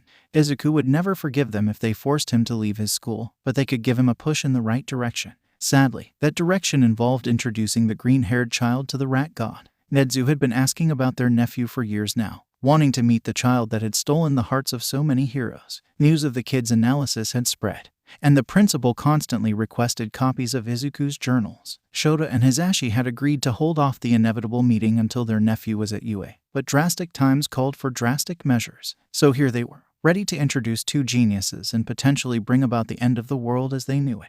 Well, it was worth it if Izuku was happy. At least, that's what Shota told himself as he knocked on the door. Dabi answered a few moments later, wearing Shota's old cat-eared hoodie and present Mike sweatpants. The outfit warmed his heart, and his husband's if his teary-eyed expression was anything to go by. They were so grateful that their nephews looked up to them as heroes, and were always working to be worthy of that admiration. Sup? Dabi took a sip of his coffee before gesturing for the pair to enter the home. The little menaces are in Zuku's room. Mom is in the kitchen with Isamu. Keigo and Rumi are in the backyard. Their eldest nephew proceeded to carefully place his empty mug on the coffee table before throwing himself face first into the couch cushion. It seemed the teen wanted to fully enjoy his day off from training. Not that Shota could blame him. Hitoshi was already here, having spent the night with Izuku and Tenya so they could help the freckled boy organize his notebook. The rest of the family seemed to live in the Midoriya home more than their actual houses, and could often be seen wandering around or causing chaos. "Oh, hello. I didn't realize you two were here already. We must have lost track of time." Inko had just emerged from the kitchen, closely followed by Snipe. Shota was still getting used to seeing his colleague out of costume, but he was a nice addition to the family. Isamu's dark blue dreads were pulled into a bun on the top of his head, and the man wore an oversized red sweatshirt with matching sweatpants. It almost looked like he had stayed the night, but Shota would store that information for later. Inko deserved to have a life outside of raising her children and fighting corruption, and he wouldn't judge her for who she chose to live it with. "No worries. Dabi let us in. We wanted to get here a little early so we could say hi to everyone." Azashi moved in for a hug, using his height to squeeze Inko tightly. Mama Midoriya's hugs were truly the best thing on earth, and everyone in the family took advantage of them when they could. "I'll grab you two some coffee while we wait for the boys to come down," Snipe offered, walking back into the kitchen while Inko smiled at his back. "Boys, your uncles are here." Inko called up the stairs as Azashi and Shota settled into the love seats next to the couch Dabi was currently passed out on. A few moments later, 3 pairs of footsteps could be heard descending the stairs. Hitoshi and Tenya appeared first, greeting the men normally before settling into their own seats. Izuku, the gremlin that he was, had to make a dramatic entrance. He began running as soon as he came into view, leaping over the couch and crashing onto his older brother with a beaming smile on his face. Dabi let out a pained groan as the green-haired boy settled into his back, nuzzling into the fluffy fabric of his hoodie. The older boy opened his mouth to argue but sighed in defeat a few moments later. "Why can't you ever just ask to cuddle like a normal little brother?" Dabi reached back and ruffled his hair affectionately while the rest of the group giggled at the display in front of them. Izuku gave him a cheeky smile, rolling off of the couch and onto the floor in a smooth motion. The kid's movements sometimes reminded Shota of an agile cat, and the thought always brought a smile to his face. "Hey, it's more fun when I can terrorize you a bit, and it helps with your training." Izuku dodged Dabi's attempt to tickle him before settling in on the floor in front of Hizashi's seat. "Who are we terrorizing?" Rumi's voice called from the back of the house as she and Keigo made their way into the living room. "Dabi doesn't like the way I ask for cuddles." Izuku gave an over-exaggerated pout and crossed his arms. Shota rolled his eyes affectionately, amazed at how adorable and manipulative the boy could be. "Really? Well, that won't do." Keigo's eyes sparkled with mischief. Dabi could barely brace himself before the two heroes leaped over the back of the couch and flattened him beneath them. Keigo ended up sandwiched in between Rumi and Dabi, and a bright blush had overtaken his face. "I feel like Tenya and I are the only mature ones here, besides the real adults," Hitoshi said in a deadpan voice. "I would agree, Toshi." Inko's voice piped up from the kitchen, where she and Isamu were emerging with trays of coffee and tea for the group. Shota gratefully took a mug of steaming hot coffee, chugging it almost in one go. They still had 30 minutes until they had to leave, and he was prepared to fill his body with caffeine before he had to interact with Nedzu. "How are you feeling about your meeting, Izuku?" Inko asked from her place next to Isamu, sipping on her own mug of tea. The boy pursed his lips and scrunched his eyebrows, a sign that he was thinking out his answer before replying. It was frankly adorable, not that Shota would ever admit that out loud. He hoped his nephew would keep some of his innocence after working with the rat. The boy definitely shared some of the rougher traits of Rumi and Shota, but he was still sunshine incarnate. "I'm looking forward to it, but I'm still a bit nervous. I know you guys always compliment my analysis, but this is Nedzu we're talking about here." Izuku rubbed the back of his neck, a habit that only reemerged when he was extremely nervous. A pang of guilt hit Shota in his chest at the sight of his nephew doubting himself. He was so concerned with introducing the kid to Nedzu that he didn't think about how the meeting was affecting the boy. Before he could speak up, Isamu stepped in. "Kiddo, you're one of the smartest people I've met in my life, including adults. Nedzu is going to be impressed with your mind, just like we all are." Inko smiled warmly at the man, and everyone relaxed a bit as the tension drained out of Izuku. Shota was hesitant to let Snipe into their little circle, but the hero proved over and over again that he deserved to be in the Midoriya's lives. He sometimes wondered if Izuku realized just how many people would burn the world down for him. "Thanks, guys, I really appreciate your support." Izuku smiled as Hisashi ruffled his hair. They spent the rest of the time discussing training and the upcoming family movie night until it was time to leave. Hitoshi and Tenya would stay at the Midoriya household so they could be there when Izuku returned, ready to hear a thorough play-by-play of the meeting. Keigo and Rumi had a shared day off, so they would hang around to terrorize Dabi and ready themselves to support their little brother. Hisashi hopped into the driver's seat of their car while Shota settled in up front, giving Izuku a soft smile in the rearview mirror. The boy had made Shota soft, but only for his family. If only his students could see him now, smiling and singing along to Hisashi's terrible American pop playlist. He'd have to make sure to seem extra grumpy next time he was in front of his class, just to even out the energy. He spared one more glance at his nephew in the back seat, smiling brightly and singing at the top of his lungs. The kid would be okay, they would make sure of it.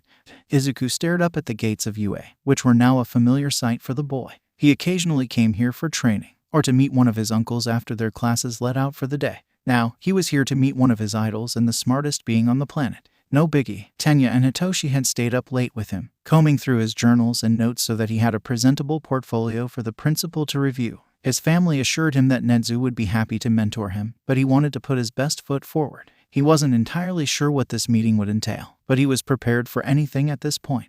Nedzu was famous for being chaotic and unpredictable. Ready to go, little listener. Uncle Zashi came up behind him and placed a hand on his shoulder, which helped him to relax a little bit. He reminded himself that his uncles would be there every step of the way, so he nodded and followed them onto school grounds. Izuku had seen most of the campus at this point, but had been purposefully steered away from the principal's office and most of the main building. He knew his uncles were just being protective, but he was curious as to why he had been kept away from Nedzu for so long. As they made their way through the maze-like building, he went through everything he knew about the mysterious head of UA. Nedzu had been experimented on by a group of cruel scientists, a background that would have given him every right to hate humanity. Instead, he used his intelligence to help pave the way for the next generation of heroes. He was known for enjoying a bit of chaos and messing with his staff, but overall leaned more towards chaotic good than evil. As they walked down the hallways, Izuku noticed a few hidden cameras eyeing them discreetly. He chose to wave at them, wondering if there was a security guard on the other end that watched the students day by day. On the other end of the feed, Nedzu sat grinning into his tea, already intrigued by the boy that noticed cameras no one else seemed to find.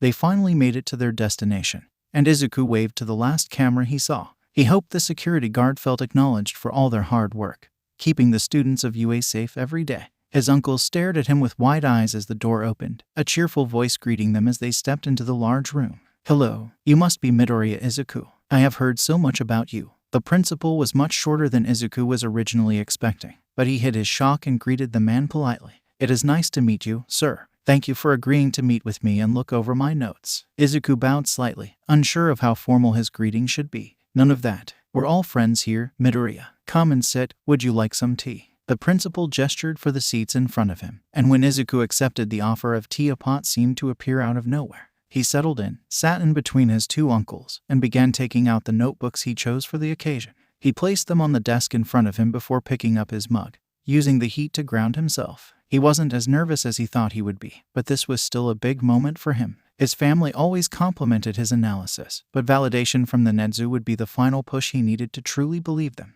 "I'm so happy your uncles finally agreed to let us meet. I've been looking forward to reading your analysis for quite some time. Let's take a look, shall we?" Nedzu's grin widened a fraction before he grabbed the journal on top of the stack. They sat in comfortable silence for a few minutes as he worked his way through the pile of notebooks, his smile growing as his tail wagged faster and faster. Once he was finished with the final journal, he gave a content sigh and took a sip of tea. "Well then, you surely did not disappoint." Nedzu clapped his hands together as he shot a pleased smile towards the boy in front of him. Izuku took in a deep breath for the first time since they entered the room, preening under the positive attention.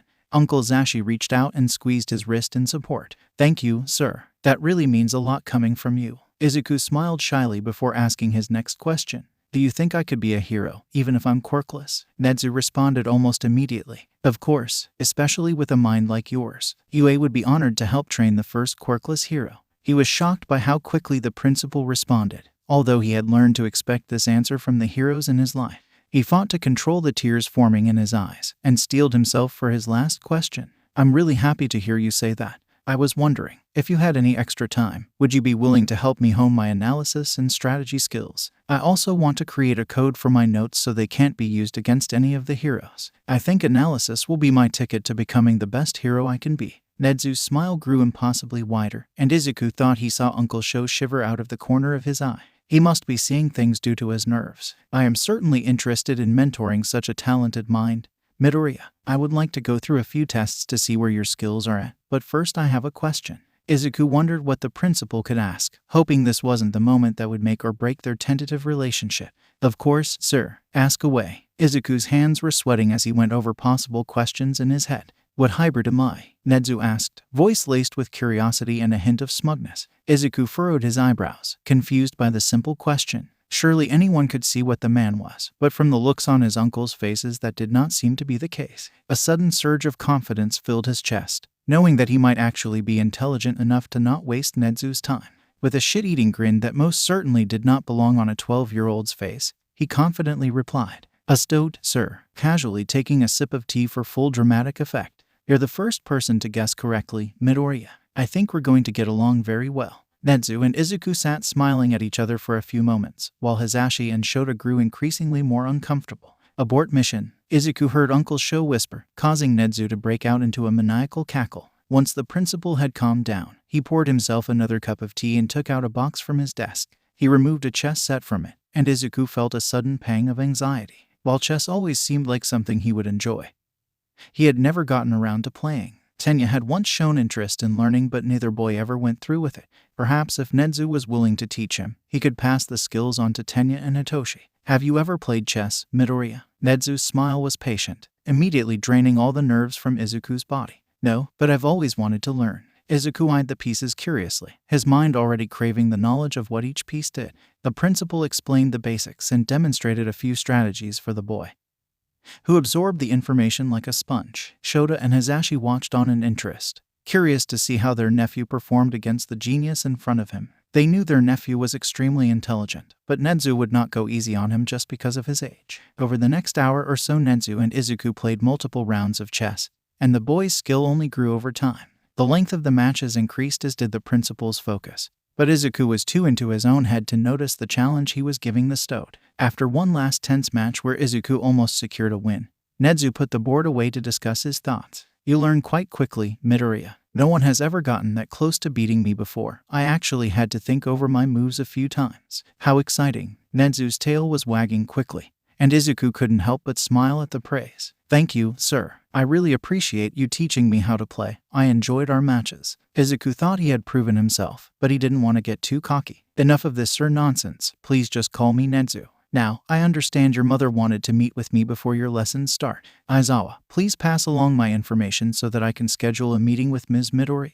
Nedzu finished his tea before heading over to one of the bookshelves lining the walls of the office. He returned with a few books in his hands, placing them on the table in front of Izuku. "For now, I'd like you to read through these books and take notes on what you learn. After your mother and I figure out a schedule that works, we will discuss the contents. Aizawa and Yamada can provide you with my contact information. Please do not hesitate to reach out to me, even if you'd just like to chat a bit." Nedzu smiled warmly at the boy, or as warmly as an animal with sharp fangs could smile. "Thank you, Nedzu. I won't let you down." Izuku's eyes sparkled as he looked over the spines of the books. The specializations included hacking, psychology, quirk theory, English language, and a variety of other topics that Izuku couldn't wait to learn about. The trio said their goodbyes and walked in comfortable silence until they reached the staff parking lot. His uncles had carried his collection of textbooks outside so that he could carry his backpack stuffed with notebooks. And once Mike had set his stack on the back seat, he pulled Izuku in for a tight hug. "I am so proud of you." The last part of the sentence was quirk-enhanced, but not enough to cause any discomfort. It was Zashi's way of showing him that he was proud, and Izuku smiled as he squeezed his uncle. Sho ruffled his hair, his own proud grin hiding underneath his capture weapon. "You did good, kiddo. Now promise me you won't try to take over the world until you're at least 18. Shota chuckled, but he was only half joking. "No promises, Uncle Sho." Izuku giggled when his uncle gave him an unamused glare, quickly sliding into the back seat to escape any retaliatory tickles. "Oh no, there goes my sweet little nephew. Now we're left with this sassy little gremlin." Hisashi sighed dramatically as he buckled his seatbelt. "We watch him terrorize Dabi and Keigo on a daily basis. I think he has always been a little chaotic," Uncle Sho quipped from the passenger seat. Izuku made sure to stick his tongue out into the rearview mirror, giggling when his grumpy uncle threw him a glare. Zashi's eyes widened suddenly, as though a thought just occurred to him. Izuku merely cackled once he heard what was on his uncle's mind. "I just realized his pranks are going to be so much worse now."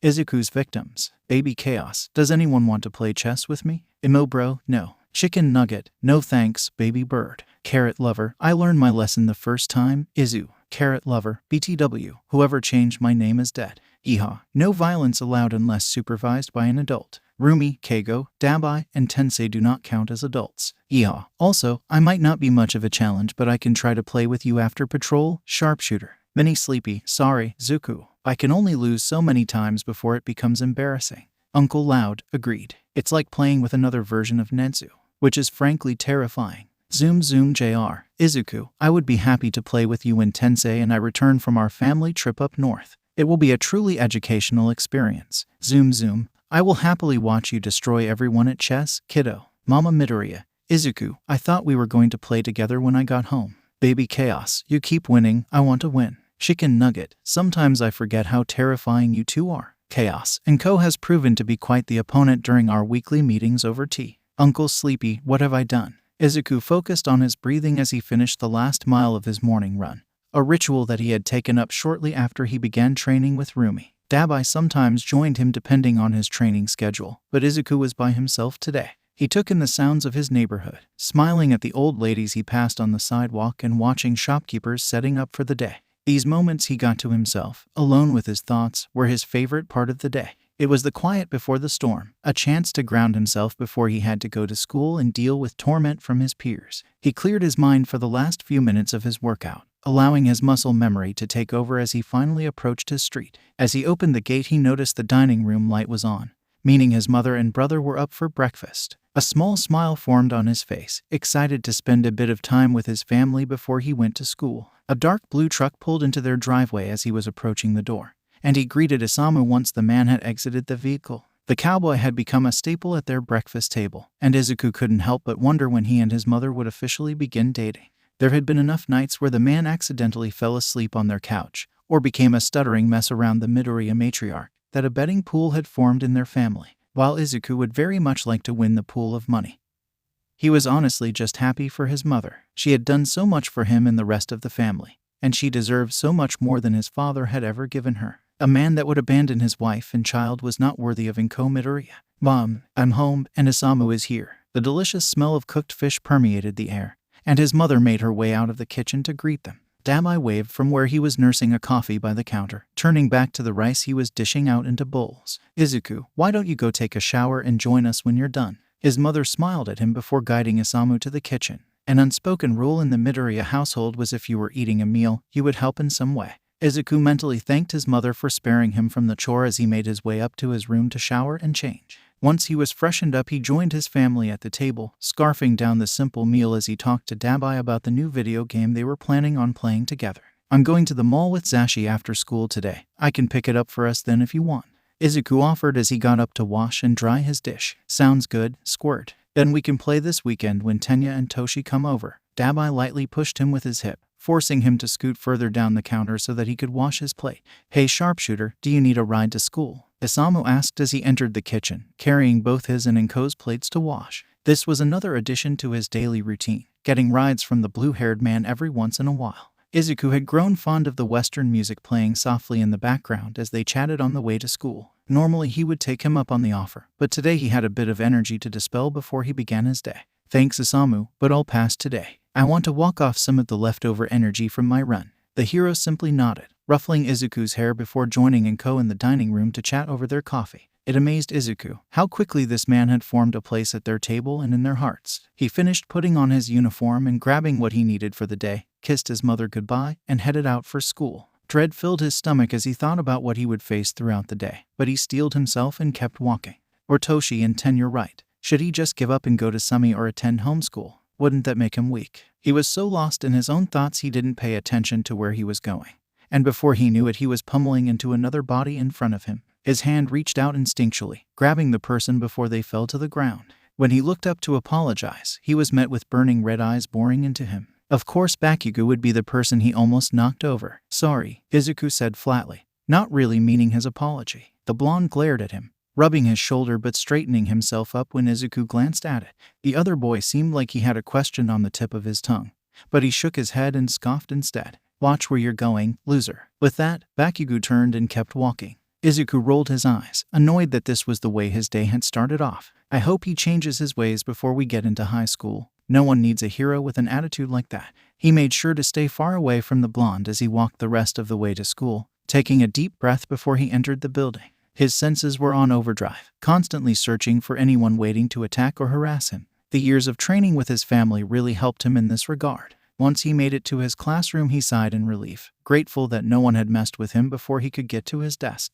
He should have known better than to let his guard down. His book bag was yanked from his back, and he watched in silent horror as it was dumped out into the hallway. The Hawks pencil pouch that Keigo got him for his birthday spilled open, and his pencils slowly rolled away. He stood there, completely frozen as other students began kicking his notebooks further down the hallway. The taunts and insults thrown his way weren't reaching him. The only sound he heard was the blood pumping in his ears. A deep rage filled his gut, pulling there before it permeated throughout his body, threatening to overtake him. There were no thoughts in his mind outside of getting revenge for the treatment he was forced to endure. Before he could move and do something he would inevitably regret, a familiar blonde bent down to pick up his book bag.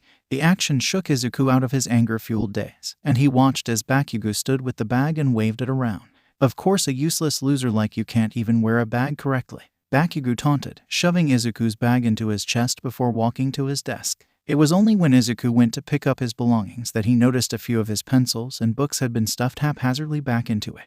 He decided to ignore whatever it was his ex-childhood friend was trying to accomplish, gathering the rest of his things and sitting at his desk. If Bakugo wanted to atone for his actions, he'd have to do much more than that. To distract himself from the verbal harassment from his teachers and peers, he thought about the plans he had after school. He and Mike had created somewhat of a tradition, shopping together at the mall every few months and then getting dinner and ice cream. He loved spending one-on-one time with his uncle, especially now that their family kept growing over the years. While he might not be as passionate about shopping as the blonde man, he still appreciated the pieces his uncle had collected for him over the years. His well-worn leather jacket had become a staple in his wardrobe, especially after Dabi and Rumi bought him different pins to add to it. His strategy to distract himself worked. As the bell for lunch rang much earlier than he expected, he carefully gathered his things and walked in the opposite direction of the cafeteria. Early in the school year, he realized that eating in the lunchroom would only result in his food being messed with, so he quickly found a secluded place to enjoy his meals. He huddled into his hiding space beneath one of the stairwells, unfolding the blanket he had left there a few weeks ago so that his uniform wouldn't get dusty. The bento his mother made him smelled delicious, and he grinned at the note she had left him that morning. "Don't forget how much we all love you, Izuku." Mom. Izuku thought about the family he had created over the years, and how much support he really had behind him. He could never let them know how bad it really was at school. It would only prove that he wasn't worth the effort they had all put into him and his training. His thoughts were interrupted when his phone buzzed, and he pulled it out of his pocket as he took the first few bites of his food. Hitoshi and Tenya had made a habit of texting him during their lunch hour, chatting about their days and checking in on Izuku. Problem children. Sonic, hello, Izuku. How has your day been so far? Panda, let us know if we need to help you hide a body. Gremlin, for a family full of heroes we sure do default to talking about homicide a lot. Gremlin, and today has been okay, just the usual. He debated telling them about his bag being dumped out, or the strange incident with Bakugo that followed, but thought better of it. They didn't need to be burdened with his issues, especially when there wasn't anything they could do about it. They texted for a while, talking about plans for the weekend and any cool hero fights they had seen recently. Tenya and Hitoshi sent him a selfie of the two of them eating together, smiling brightly for the camera. A pang of sadness filled Izuku's heart, and for a moment he imagined himself at the table with them. Before the lunch period was over, Izuku pulled up his conversation with Rumi. He loved all of his family members equally, but she was the first person to actually believe in him besides his mother. They had a different relationship than he had with Keigo or even Dabi, as she had been with him since the beginning. Little Bunny, hey sis, just wanted to see how your day was going. Big Bunny, it's a boring day, but hopefully I'll be able to kick some ass at some point. Hope you're having a good day at school, Zuku. He knew she was on patrol, so he wouldn't bother her with his conflicted emotions. Just texting her made him feel a bit better, reminding him that he had people in his corner looking out for him. As he walked back to class, he checked his phone one last time, seeing that he missed a text from his uncle. Presentation Michael, hey kiddo, want me to pick you up from school today? His family was constantly trying to pick him up for school, insisting that they wait by the front gate or even come to visit his class and pick him up early. He knew it was their way of trying to intimidate his classmates and highlight his relationship to the heroes, but he wanted to earn that respect on his own. When he became a hero, he would not be able to depend on them when people tried to mess with him, so he should learn how to handle it on his own now. He also didn't want to seem like a charity case, and he knew his classmates would try to pretend to be his friend if they knew he had such close connections to top heroes. It was better for them to never know, at least until he was a hero in his own right. He told his uncle to meet him at a cafe a few blocks away, hoping the man would respect his wishes. The one time Keigo had shown up to the school had caused a riot, and Izuku had snuck out the back gate before the hero could cause even more of a scene. The rest of his day went by normally. Jumping over feet meant to trip him and ignoring the taunts of his classmates. When the final bell rang, he used his stealth training to get out of the building without incident.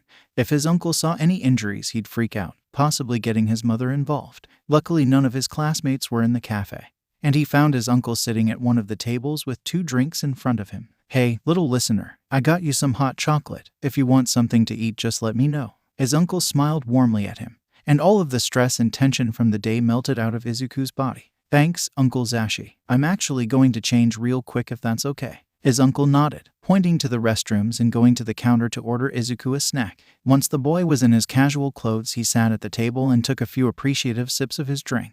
They relaxed there for a bit, catching up and enjoying their treats before heading to the crowded mall. "Do you need anything specific, or would you just like to shop around?" Mike asked, eyes roaming the shops in front of them. Izuku thought for a moment before shrugging. "Let's just see where the day takes us." They decided to go to a hero store first, trying to find any merchandise that caught their eye. Izuku's room used to be an All Might shrine, but his idolization of heroes had been tamed over the years. He viewed heroes as humans, just like everyone else. His room now had his family's merchandise in it, and he always felt surrounded by love whenever he was at home. He ended up scoring an official Eraserhead poster, a rare find for the underground hero.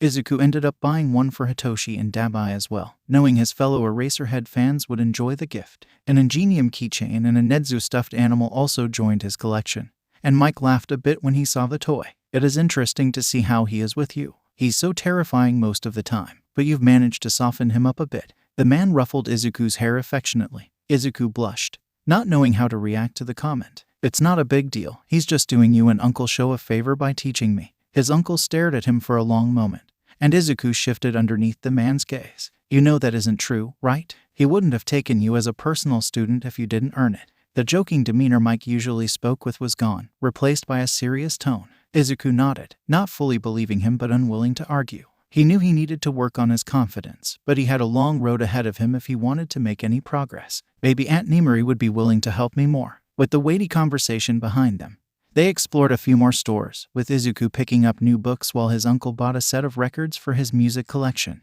After another hour of shopping, they decided to make their way to the food court for a greasy dinner. It was always a nice treat to deviate from their hero diets every once in a while. "I already know what you're going to get, so why don't we meet by the ice cream place when we both have our food?" his uncle offered, and Izuku couldn't help but smile at how well the man knew him. They parted ways, Izuku on his way to the counter that sold his favorite katsudon and Mike to get some type of American fast food. Izuku had just gotten into line when the building began to shake. Screams broke out from one of the nearby clothing stores, and shoppers began pouring out as smoke began flowing through the air. Izuku immediately switched into crisis mode, searching the crowd for his uncle. They locked eyes across the cafeteria, and Mike nodded to him before they both sprung into action and ran towards the commotion. "Izuku, call the police and then help evacuate people. If you have time, send an alert to the family group chat in case any of them are nearby to help. I'm going to see what is going on." His uncle was now in hero mode, quickly taking control of the situation. Izuku found an area away from the stampeding crowd to call the police to alert them of the situation. And once he confirmed they were alerting local heroes, he made his way back towards the store. He was grateful that he brought a few of the gadgets he and Nedzu had been working on to school, and he pulled a few items out of his bag before jumping into action. "Attention," he yelled, pulling the trigger on the device in his hand. A red light flashed out of the metal cylinder and his voice was projected over the noise of the scared shoppers. "Please use the nearest emergency exit to evacuate safely and calmly. Heroes are on their way." He helped guide people towards the exit, reuniting lost children with their parents and helping older shoppers out of the building. Adrenaline was pumping through his veins, and he focused on his task even as the sounds of fighting grew closer. He was guiding an old woman towards the exit when a piece of metal was flung towards them. In seconds he had moved them away from the object's main trajectory, but it still wasn't enough to avoid some impact. He covered the woman with his body, hoping to take on most of the damage. At the last second, something wrapped around the projectile, launching it away from Izuku and the woman. "Nice instincts, kid," a voice called from a few feet away. When Izuku looked to see who had rescued him, his jaw dropped in shock. "Oh my god, best Jeanist just saved me." Standing in all of his denim-clad glory, the fiber hero approached the pair to look them over for injuries. After he confirmed Izuku and the old woman were unharmed, he gestured for one of his sidekicks to come over to them. "Help her get to the exit safely. Try to avoid fighting as much as possible," the man instructed, watching as the other hero wrapped his arms around the woman. Before they left, she stopped and turned to Izuku. You were very heroic, young man. I can't wait to see you go pro." She smiled warmly at him, and Izuku felt immense pride as he watched her walk safely out of the building. "Now, where are you guardians?" The man turned to him, eyeing him expectantly. It must have been a strange sight, seeing a kid doing crowd control during a villain fight. "I was with my uncle, Present Mike, sir. He instructed me to guide people out of the building and to alert the authorities." Izuku tried to stand tall as he spoke, but the hero still towered over him. My name is Izuku Midoriya. You can confirm with him if you'd like." The man stared at him for a long moment, clearly trying to figure out why a pro hero would trust a child with such an important task. He must have seen something in Izuku's eyes, because after a while he simply nodded. "Okay, continue what you were doing and stay out of trouble. I'll be having a conversation with your uncle about civilian safety once this is over." The hero jumped back into action, taking down 2 of the villains with ease. Izuku refocused himself, guiding the remaining civilians out of the building while doing his best to avoid fighting. As he was guiding the last civilian out, a dozen red feathers blocked a piece of concrete from hitting him. "I thought we worked on your situational awareness, little bro." Keigo landed in front of him, smiling at the startled civilian and winking at Izuku. "Keigo, I didn't know you were here." Izuku smiled up at the hero, who gestured for Izuku to continue what he was doing. "Don't mind me, you're doing a great job, Zuku." They finished walking the woman outside, and they were both glad to see the villains being rounded up by various heroes in the food court.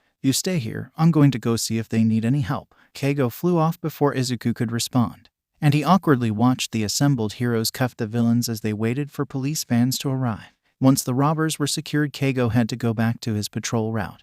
But Mike quickly found Izuku and checked him over for any cuts and bruises. "Inko is going to kill me." Azashi rubbed a hand down his face, looking genuinely distressed at the idea of facing Izuku's mother. "It won't be that bad. It's not like I was fighting villains or anything." Izuku tried to comfort his uncle, but he barely convinced himself with that statement. "Ah yes, Present Mike. I think we should discuss your decision to have a minor facilitate crowd control during an active villain attack." Izuku and Mike both turned, now facing the towering figure of best Jeanist. The man looked bored, but his eyes shined with a deep intelligence that had Izuku on edge. Mike immediately stiffened, glaring at the man in front of them. Izuku wasn't aware of any beef between the two, but the charged air indicated that there was more going on here than he might realize. "Hello, Jeanist," his uncle spat, using a tone that Izuku had never heard from the man. This miner has specialized training from multiple pro heroes and was an asset during the initial response to the incident. Izuku knew from the formal language the man was using that he was angry, an emotion he was shocked to see. Azashi didn't do anger, it was all jokes and good vibes. What exactly was going on between him and the number 4 hero to elicit such a reaction? Jeanist simply huffed in response to his uncle's statement before turning in Izuku's direction. He expected to be reprimanded by the hero, or threatened with a vigilantism charge. "Good job, kid." Izuku and Mike's jaws dropped in unison at the compliment. "I am sorry you had to be involved, but you kept a cool head and got everyone out safely." Jeanist reached his hand out, looking to shake Izuku's hand. The boy lifted his hand slowly, still processing the turn of events. He didn't expect to be praised by the hero who was chastising his uncle only moments ago. After a few moments he was finally stable enough to respond. "Thank you, sir. I only did what my uncle and the rest of the family have been teaching me." Izuku gestured towards Mike, who was carefully watching the interaction. The denim hero eyed Mike suspiciously, before turning to Izuku. He stared at him for a few long moments before nodding, like he had come to some type of decision. "Well, I would like to see you continue to grow." He reached into his pocket, pulling out a sleek case and reaching for a business card. "Here is my contact information. I'd like to see what you can do and potentially take you on as a mentee." Izuku took the card, his hands shaking from nerves and excitement. "I think you'd benefit from learning from someone with less tacky taste." The word was pointed towards Mike, and Izuku grew a bit defensive. "My uncle is a really great mentor. He's taught me a lot over the years. I'll take you up on the offer, but please don't speak to him that way." Izuku stood up straight, staring the man down even though he was filled with nerves. The small smile on Zashi's face made it all worth it, though. Jeanist raised his eyebrows in surprise, clearly not expecting that type of response. He glanced between the Izuku and Mike a few times, before his face broke out into the first smile Izuku had seen from the man.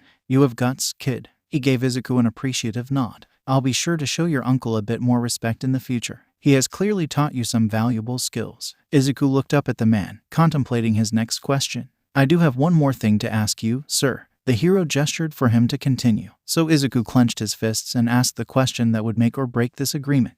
"Do you think quirkless people can be heroes?" He watched for any changes in the man's expression, looking for any signs of disgust or hatred. Izuku was surprised to see a bemused smile form on the man's face. I think they can do anything with enough motivation and the right people in their corner. He ruffled Izuku's curls before walking away. Izuku smiled, happy that another hero believed he could achieve his goals. With that settled, the hero returned to his sidekicks, and Izuku and Mike found their shopping bags and headed to a nearby restaurant for a late dinner. Inko was more proud of Izuku than angry, but Hisashi was still sweating as he sat on the couch to explain what happened.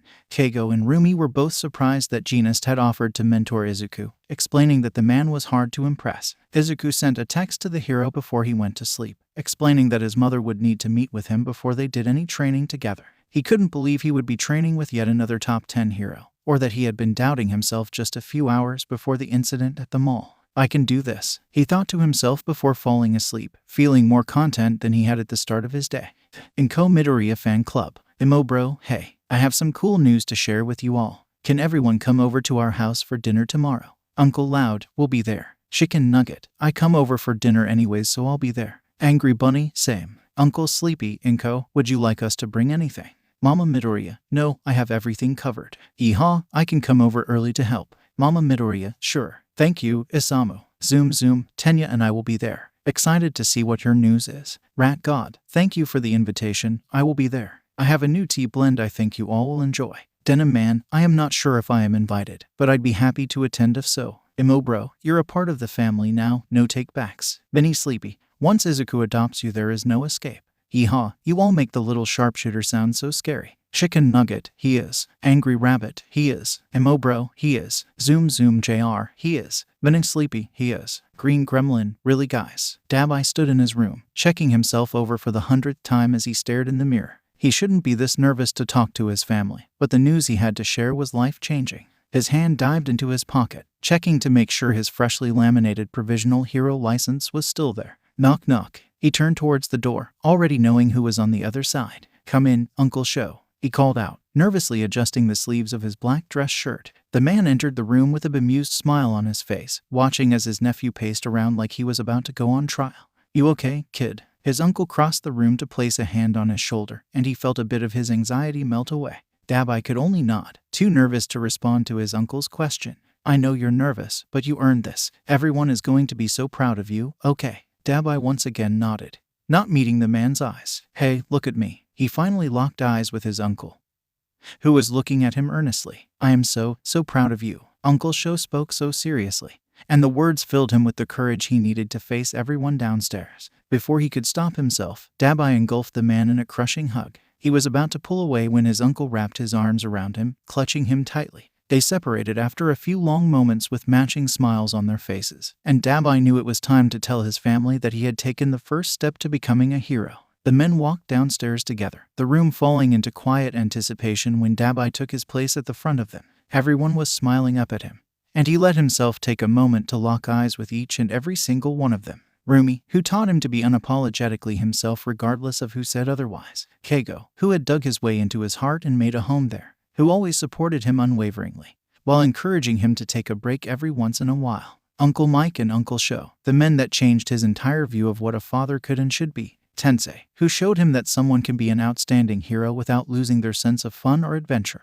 Their newest additions, Nedzu, Isamu, Nimiri, and Jeanist, who already claimed a permanent place in their family. Tenya and Hitoshi, his little brothers in all but blood, and whose determination to be heroes motivated him every day. Izuku and Inko, his bonus brother and mother, who took him in without question when he needed it the most. He often had nightmares about who he would have become if Izuku hadn't found him that night in the store. I have some good news to share with you all, but I wanted to start off by thanking all of you. I truly could not have achieved any of this without every single one of you supporting me. Dabi began, shuffling on his feet as he reached into his pocket. He locked eyes with Uncle Sho, and the man winked at him and nodded in encouragement. Dabi took the license out of his pocket and presented it to the room, watching as realization dawned on everyone's faces. Izuku jumped up and ran towards him, tackling him into a hug. You got your hero license, the boy cried, his tight grip causing Dabi to gasp for air. Everyone else began running up to him, congratulating him and joining the hug. Zuko, you're going to choke him. Keigo pulled the greenette away, taking the boy's place by wrapping his arms around Dabi's chest. He felt his heart pounding, hoping that Keigo couldn't feel his racing pulse. He'll be okay. I had to congratulate him. Izuku pouted, but Tenya and Hitoshi quickly distracted him by discussing what the provisional hero exam would require. I'm so proud of you. Mike clutched him tightly, and Dabi fought the tears threatening to pour out of his eyes. I'm glad you didn't fuck it up, oh boy, Rumi joked before patting him roughly on the back. Dabi grinned at the woman, knowing her gruff words were filled with love. He locked eyes with Inko, the woman who took him in, his mom. My baby is a hero, she whispered, raising her hands to clasp his cheeks as she smiled up at him. Dabi could no longer fight the tears that had been building up in his eyes, and a choked sob escaped him as Inko pulled him into a hug. Their family gave the pair some space, allowing them to have a moment together as Dabi cried in the woman's arms. He thought of his other mother, his other family, and couldn't help the sadness that threatened to overtake him. He was determined, more than ever, to do everything to get the rest of his family out of his father's grasp. Wait, what is your hero name? Izuku questioned, his eyes shining with curiosity. Dabi laughed at his brother's excitement, pulling back from the hug to hold out his license once again. Printed in bold letters under his legal name was the name he chose for himself, the name he would use while he saved those in need. Civilian name, Dabi Midoriya. Hero name, Azure. Izuku smiled as he watched his family celebrate Dabi's achievement, eating cake and milling about various rooms in the house. He was so excited for his brother and he felt like he could burst with happiness. Dabi had promised to tell him everything about the provisional licensing exam once everyone left, but Izuku already had his own theories. His brother's accomplishment only made him more determined to reach his goals to become the first quirkless hero.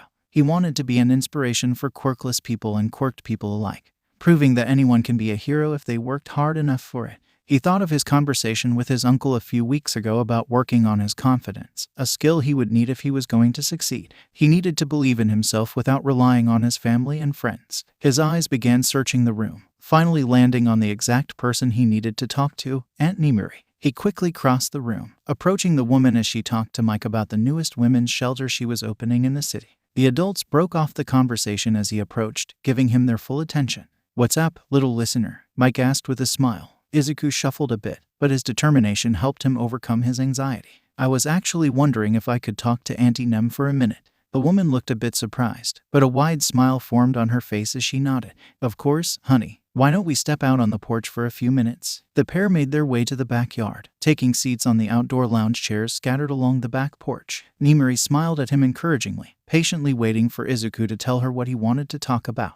Many people looked at his aunt and only saw the character she played, a beautiful woman who only cared about flirting to achieve her goals. As Izuku had grown to know her, he realized she was so much more than what the media portrayed her as. She was a registered counselor, using her skills to help guide the teenagers she worked with at UA. The hero also opened shelters across the city, housing kids kicked out of their homes for their quirks or identities, or giving women a safe place to live after escaping from abuse. This was only scratching the surface of the good deeds the woman in front of him was responsible for, but the media chose to only focus on shaming her for her hero persona. Izuku knew he could trust her to help him with this, and he felt himself relax as he sat back in his seat. I was hoping you could help me with my confidence a bit. Uncle Mike was talking to me about it before those villains attacked them all a few weeks ago, and he recommended that I talk to you. Izuku adjusted himself in his seat, awaiting the woman's answer. He knew Jeanist, or Tsunagu, the first name the man had revealed to them tonight, would also assist him, but he preferred to go to someone he was already more familiar with.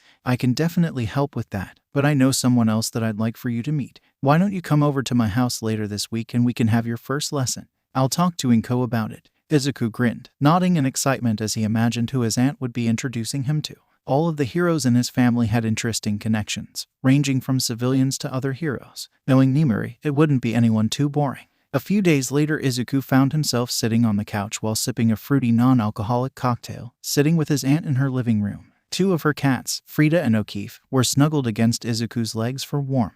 Nimuri's house was very cozy, the seats made of dark red velvet covered with fluffy pillows and blankets. Her house always smelled like a mix of spices and coffee, and Izuku always felt comfortable here. He was happy to be spending more one-on-one time with his aunt, especially now that she had agreed to help him with his self-confidence. She was sitting across from him in one of the lounge chairs, her long hair pulled up in a bun and a pair of glasses hanging low on her nose as she turned a page of her book. They were both in sweats and hoodies, staying comfortable as they waited for his aunt's guest. There was a knock on the door, and Nimuri jumped up with excitement as she strode across the room. The door opened to reveal a woman with bright green hair that immediately dove through the doorway to give his aunt a hug. "Nem," the woman exclaimed, quickly pulling his aunt in for a quick peck on the lips. Izuku sat in stunned silence, realizing that this woman was his aunt's girlfriend.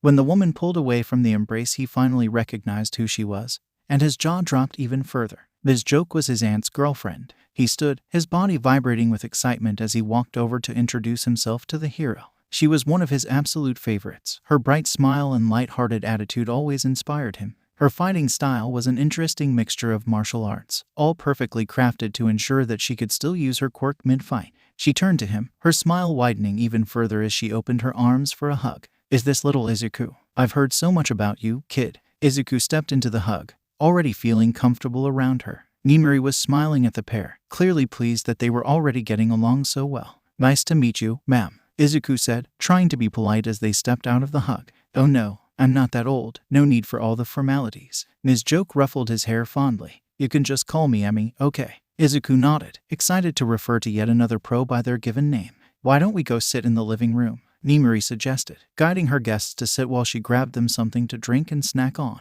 They chatted for a bit, with Emmy asking Izuku about training and school before patiently answering all of his questions about her quirk. He enjoyed watching his aunt send loving glances towards her girlfriend as they talked. It was very clear that she was smitten. He had known that his aunt was seeing someone, but she had yet to introduce her to the family. After this, Izuku would make sure that Emmy was invited to all of their family gatherings moving forward. "So, I heard you wanted to work on your confidence?" Emmy finally asked, easing her way into what would probably become an uncomfortable conversation for the teen. It wasn't easy being vulnerable, especially with someone you just met. "Yeah, something like that." Izuku rubbed the back of his neck, unable to make eye contact with the two women as he spoke about his complicated relationship with self-worth. He explained what growing up quirkless had been like, how his closest friend became his biggest bully, the long nights wondering if he would ever reach his goals. There were days where he didn't believe he was worth the energy his mentors put into him, and he still doubted his ability to become a hero. The two women listened quietly, their eyes filled with understanding and empathy. He wasn't expecting to share so much so soon, but he trusted that they wouldn't judge him for his doubts and feelings. "Sometimes it is hard to imagine there ever being a quirkless pro hero,"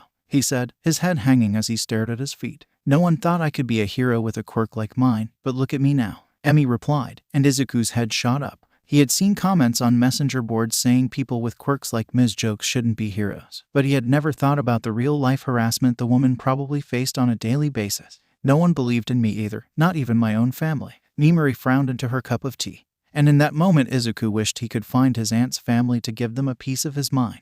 He must have been scowling, as both women began to chuckle. "It's okay, Zuko, I have a new family now." She ruffled his hair and smiled warmly, and he felt his anger dissipate a bit. It's sadly a reality for a lot of people with unheroic quirks, especially for women. Emmy shrugged casually, but it just made Izuku angrier at society. These two women were some of the best heroes in the country, and the fact that people doubted them infuriated him. "The key to building confidence is resilience," Emmy began, and Izuku paid close attention as she spoke. "You have to learn to let things roll off your back, whether it's a hate comment or someone doubting your abilities. Confidence has to come from within, and we'll teach you the lessons I wish I knew as a kid." Emmy let Izuku take in her words, and he wondered if he would eventually be able to ignore his classmates' taunts. "All right, I'm willing to learn." He was willing to do whatever it took to be the best hero he could be. And this was just one step of many. They sat for another 2 hours, and Emmy taught him how she separated her hero persona from her civilian identity. It helped her disconnect from any negativity that came her way, whether from the media or trolls on the internet. Nimiri talked to him about how her hero persona made her feel empowered, and that Izuku should create an identity that makes him feel invincible. She told him the importance of being yourself unapologetically, as well as the difficulties that came with it. They had agreed to meet once a week on Sundays, and their lessons would range from conversations to going out in public to practice the skills they went over. He felt re-energized, ready to face the world and prove anyone who ever doubted him wrong. Izuku left his Aunt Nimiri's house, giving his aunt some alone time with her girlfriend. He couldn't wait to introduce Emmy to everyone else, especially Hitoshi. The woman would have great advice for his friend's voice-activated quirk, and could potentially give him some new methods for getting a verbal response. He and Hitoshi had planned to hang out after he was done at Nimiri's, so he made his way to the Yamada Aizawa household. Both of his uncles had worked with Ms. Joke in the past, and he wondered if they knew about her relationship with Nimiri. He had promised his aunt that he wouldn't divulge that aspect of their relationship until she had a chance to tell everyone at dinner this weekend. He used his spare tea to enter the house, smiling when a few cats began circling around his legs. A fluffy gray cat was staring up at him, her wide eyes boring into Izuku's soul. "Trash can, I promise I didn't mean to play with other kiddies today. You're still my best girl." Izuku tried to placate the feline that had grown an attachment to him ever since she was found in a garbage can by Shota a few years ago.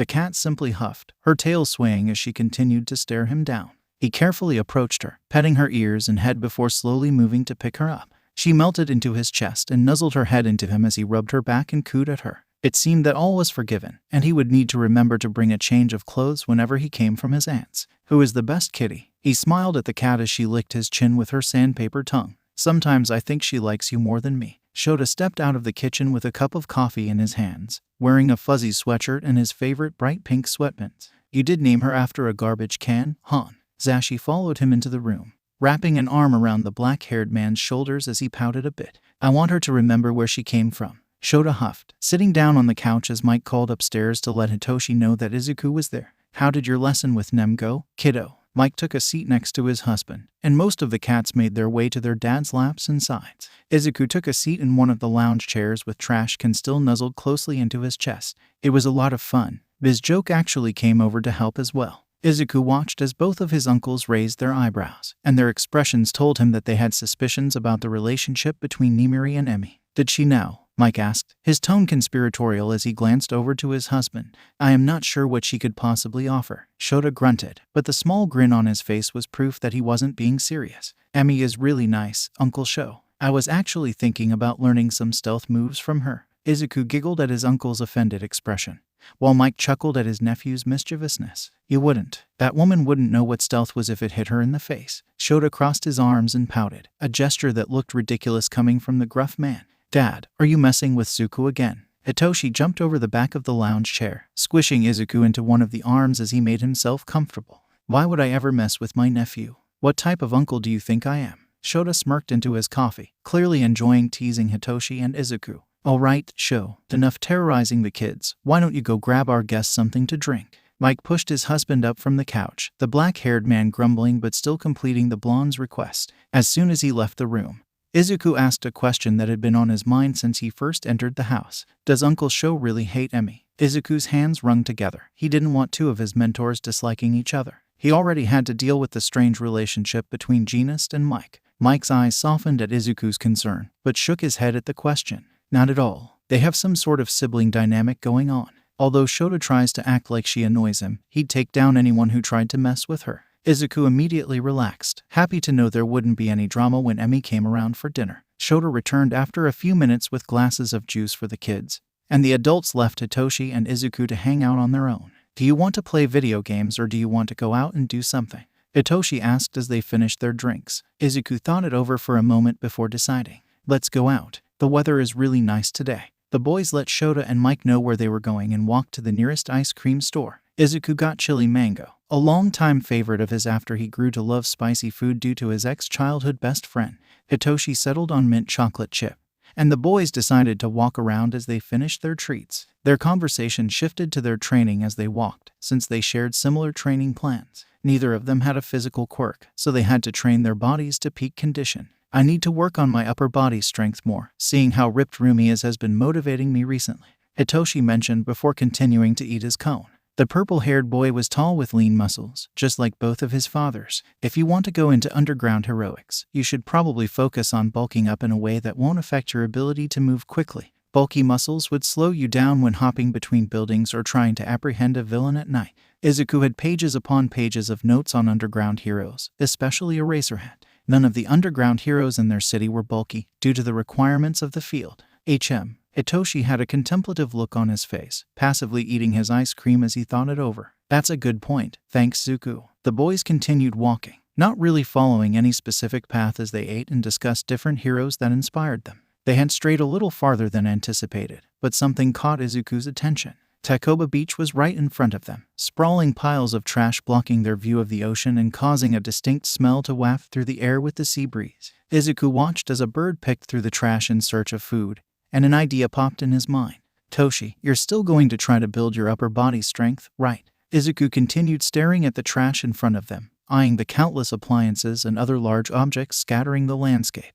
Yeah. Hitoshi gave him a puzzled look, confused by the sudden topic change. I think I know something we can do to help with that.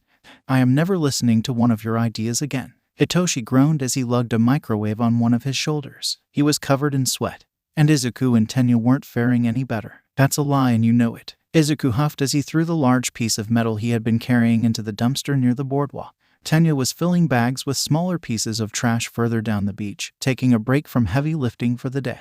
When Izuku had mentioned the beach cleanup project to his family, Jeanist had immediately hired a waste management company to provide them with dumpsters and other necessary materials. Shota and Inko helped them get permission and permits for everything, while Mike tried to convince them to wear matching shirts throughout the project. The man had insisted that it would be an adorable way to promote their good deed, but all three boys had declined.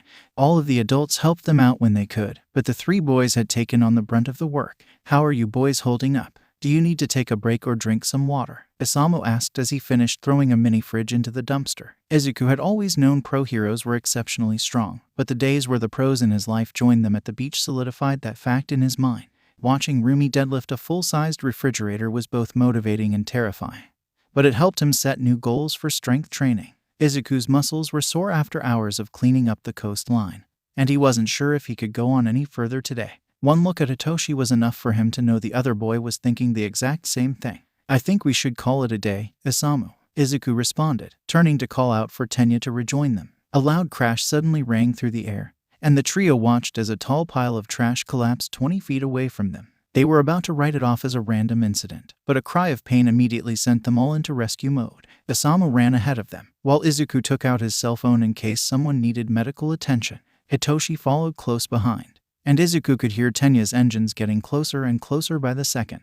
His two friends weren't technically supposed to use their quirks like this, but the adults tended to look the other way during an emergency. As they approached the collapsed pile, a pink blur suddenly shot out, almost tackling Izuku before he moved out of the way. He immediately fell into a fighting stance, unsure of what exactly they were facing. A pink-haired girl around his age stood up from a few feet away, brushing herself off before glaring at Izuku. "Are you the ones who have been taking away all of the baby-making materials?" She crossed her arms, deepening her scowl as she awaited a response. Isamu and the three boys stared at her in shock, all frozen in place as they tried to process what she was saying. Tenya seemed to break out of the daze first, giving her a disapproving look before responding. "I beg your pardon," he exclaimed incredulously, and Izuku wouldn't be surprised if he gave her a lecture on manners and appropriate speech if they let him continue. The girl seemed unperturbed by the disapproving stares the blue-haired boy was sending her way, as she simply sighed and rolled her eyes in annoyance. She was acting like she hadn't said something absolutely ridiculous just a moment ago. "I call my inventions babies, princess," Tenya scoffed at the nickname, but the girl ignored him before gesturing towards the piles of trash and continuing her explanation. "I use spare parts I find here to work on my babies, but the good stuff has been disappearing lately. It's your fault, isn't it?" She no longer seemed murderous, but she still looked annoyed at the idea of their cleanup project. Izuku was unsure of what to say in response to her accusation. He didn't realize anyone was using the beach in such a way. An idea came to his mind, and he hoped it would help alleviate some of the tension in the air. "Why don't we just partner up?" he offered, ignoring the wide-eyed glance Hitoshi sent his way. This girl had tried to tackle him a few moments ago, but he would also be angry if he was in her shoes. She eyed him suspiciously, clearly trying to figure out the true intentions behind the offer. Finally, she uncrossed her arms and walked a bit closer towards the group. "What would be the terms of the partnership?" she asked, her eyes still filled with distrust. Izuku thought for a moment, thinking over which options would work best for everyone involved. "Why don't you join us on the days we are cleaning? And if you see anything you want, we can put it aside for you." She contemplated his offer before nodding and stretching her hand out for a shake. "Sounds like a plan, Greenie. I'm Mei, future CEO of Hatsume Industries and the best inverter you'll ever meet." Izuku took her hand, surprised by the confidence behind her statement. "I'm Midoriya Izuku." They shook hands before the rest of the group introduced themselves. Mei was surprised to see the pro hero snipe outside of his mask, but she didn't pester the hero with too many questions. "So, are you trying to be heroes?" she asked after they explained they were using the beach cleanup as a way to give back to their community while also building upper body strength.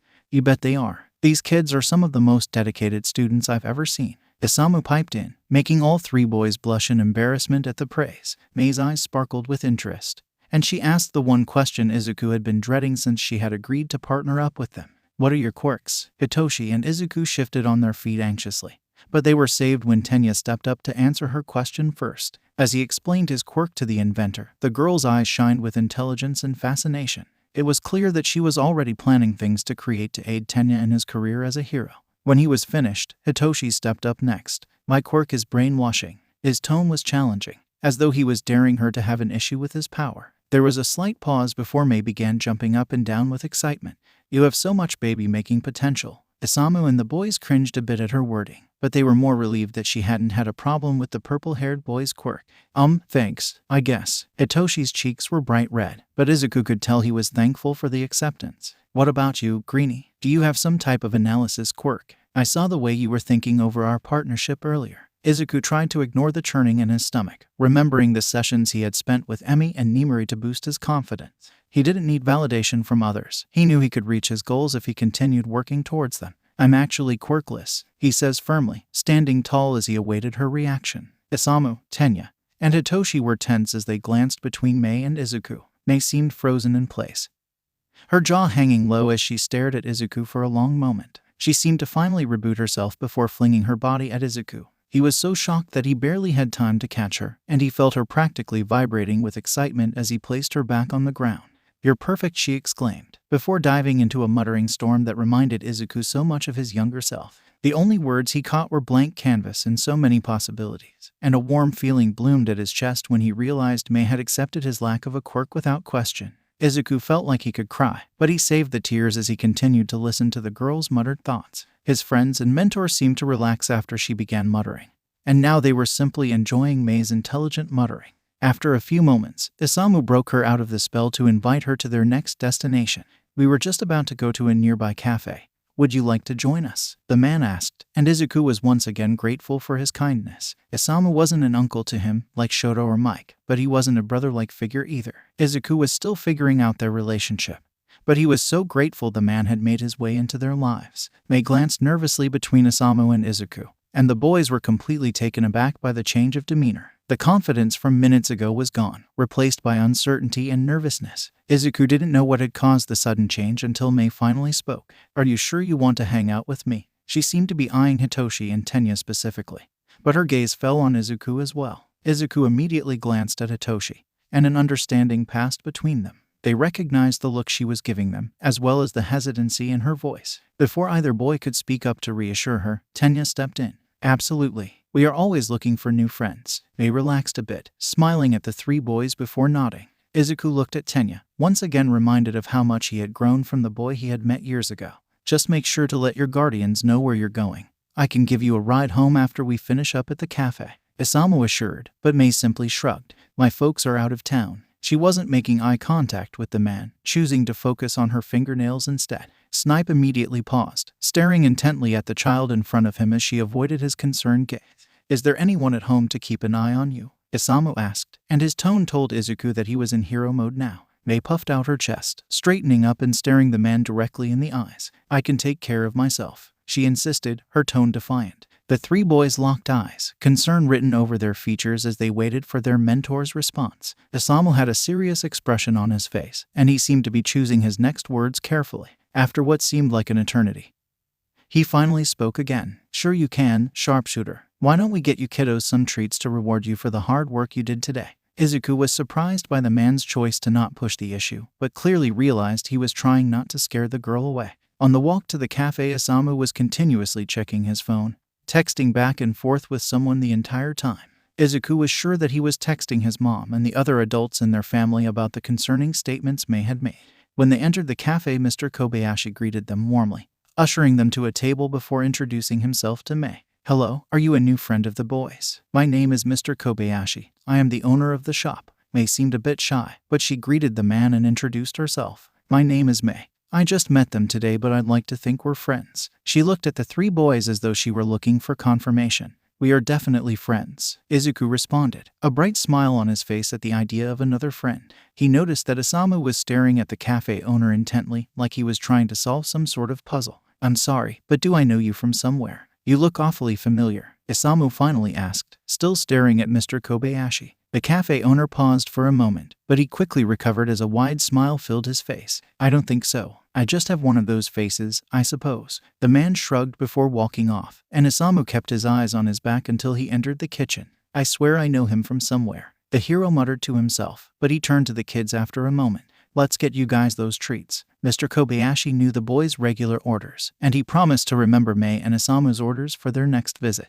It was strange to think that out of his family only his mother, Dabi, Keigo, and Rumi had been to the cafe with them. It had become such a staple in Izuku's life, with Mr. Kobayashi being a constant calming presence for him. They ate their sweets happily, finally relaxing after a long day of physical labor. Mei had tried to offer Snipe money, but the man absolutely refused. Izuku couldn't help but wonder how the hero was going to handle her home situation. Hitoshi and Mei were discussing a voice modifier, and Izuku's ears immediately perked up. He had thought about creating a similar device before, but Mei's ideas were truly groundbreaking. She wasn't lying when she said she was an excellent inventor, and he quickly got sucked into the conversation. Tenya and Isamu joined as well, clearly fascinated by the way the girl's mind worked. Izuku couldn't help but think that Nedzu would absolutely adore her, and he knew he would need to introduce the two soon. She would fit in perfectly in UAS support department, although she might cause Power Loader to have a few heart attacks if her casual mention of exploding inventions was anything to go by. They had just finished eating when Uncle Shota walked in casually, like he hadn't showed up unexpectedly. Izuku knew that he was probably here to figure out what was going on with Mei's parents, so he decided to play it off. "Hey, Uncle Sho," he greeted as the man approached their table. "Hey Dad, I didn't know you were coming by." Izuku could tell Hitoshi was confused as well, but he played it cool. "I wanted a cup of coffee and I thought I should check out the cafe you boys have been telling me about." Before anyone could respond, Mr. Kobayashi was handing Shota a steaming hot mug of coffee. The hero cautiously took it, staring at the cafe owner suspiciously as he took a sip. "How did you know my order?" his uncle asked. His eyes narrowed as he stared the other man down. "Lucky guess, I suppose." Mr. Kobayashi gave the hero a small smile before returning to the back of the shop. Shota sat down, but he looked like he was still thinking about the interaction with the cafe owner as he sipped his drink. "You're a racerhead, right?" Mei's eyes were wide with wonder, and Izuku's uncle looked surprised for a moment before nodding. Not many people recognized him as an underground hero, and it always astonished him when someone did. Mei began asking the man questions about his support items, especially his capture scarf. Shota answered her questions as much as he could, keeping certain classified facts to himself. Izuku wondered when the elephant in the room would be addressed, but he was happy that his uncle was at least trying to build a bit of trust with the girl before asking about her home life. After about 20 minutes, Shota finally asked if he could speak to the girl on the other side of the cafe, away from any patrons. Mei nodded nervously, and it was clear she already knew what the conversation would entail. Tenya tried to make conversation while their uncle spoke to their new friend, but they were all tense as they waited for her to return to the table. Izuku hoped her situation was not as bad as it seemed, but based on his uncle's expression it may be worse than they thought. The pair finally made their way back to the table, and Izuku saw the burning rage behind his uncle's eyes. Mei looked relieved, but also emotionally exhausted. "Is it okay if I tell them too? I want them to know," she asked, gesturing towards the three boys. Shota hesitated for a moment before nodding. "It's your story to tell, kid." Izuku felt his blood boil as his friend explained that her parents moved to America around a year ago, refusing to take her with them in case she distracted them from their work. They sent her just enough money to survive every 2 or so weeks, but she hadn't received a call or text since they left. She didn't have any other family members, so she had been alone the entire time. Tenya was glaring at the table, and Hitoshi was clenching his fists tight enough to make his knuckles turn white.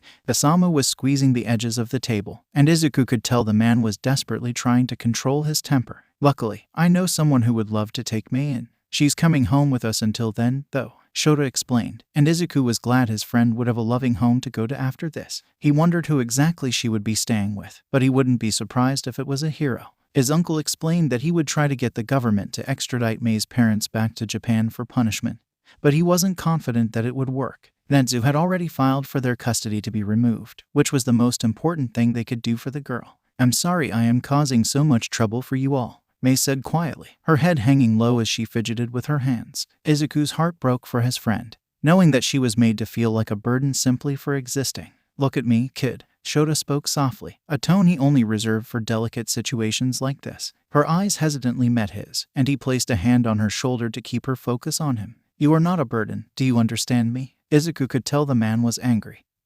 He loved children and hated when they were mistreated. Tears began pouring down Mei's face, and Izuku wondered if that was the first time she had ever been reassured. She launched herself forward, wrapping her arms around the gruff underground hero. The man froze for a moment, but his arms quickly wrapped around the girl's shoulders to hug her back. They all sat quietly, letting Mei calm down a bit before they left. Mr. Kobayashi emerged from the kitchen with a to-go container filled with treats, insisting that they take them home to share. The man always seemed to anticipate their needs like this, and Izuku was grateful as he watched Mei happily bite into a pastry as they left the shop. Isamu grabbed his truck from a few blocks away and drove them to the Midoriya household, where Mike and Inko were waiting for them. Shota explained that they kept the welcome party small so that Mei wouldn't get overwhelmed. "Hello, sweetie. My name is Inko. I am Dabi and Izuku's mother." Inko pulled the girl into a hug, squeezing her tightly before letting her go. Izuku knew his mother's hugs were magical, and he was happy his new friend got to experience them now. Mike introduced himself, and the group made their way to the living room to sit and talk about their next steps. "Now, before we get started, I wanted to see if you'd like for the boys to go upstairs. I know talking about these sorts of things can be difficult,"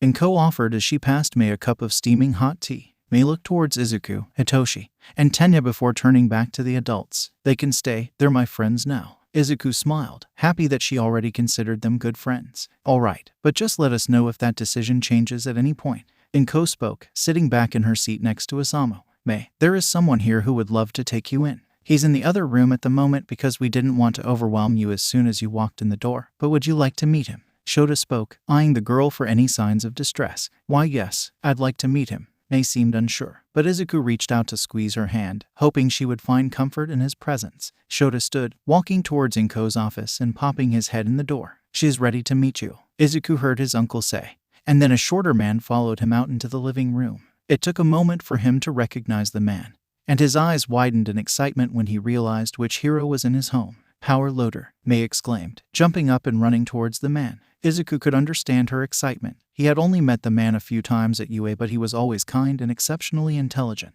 Having a support hero as her new mentor seemed like the perfect option for the girl. "You can call me Higari, kid, especially since you're going to be staying with me, if you'd like." Power loader or Higari graciously accepted the hug Mei was giving him. He chuckled at her excitement, but Izuku could tell he was happy that she was having a positive reaction to all of this. The pink-haired girl pulled away a bit, staring up at the man with sparkling eyes. "You want to be my dad?" The room got quiet, waiting for the hero to respond to Mei's question. The man's eyes softened, and he scratched the back of his neck shyly before responding. "I've been wanting a family for a while, and Isamu told me so many great things about you. I wouldn't force you to call me dad or anything. I can just provide you with a safe and supportive place to stay." The man seemed nervous, and Izuku's respect for him grew even further. "I'd love to stay with you. Do you have tools in your house? What types of workstations do you have?" Unsurprisingly, the girl and the hero dived right into talking about their shared passion for inventing while the rest of the group watched with smiles on their faces. Izuku turned to his mom, but paused when he saw a certain look in her eyes that he recognized well. It was the look she got in her eyes when she was ready to go into battle for a client,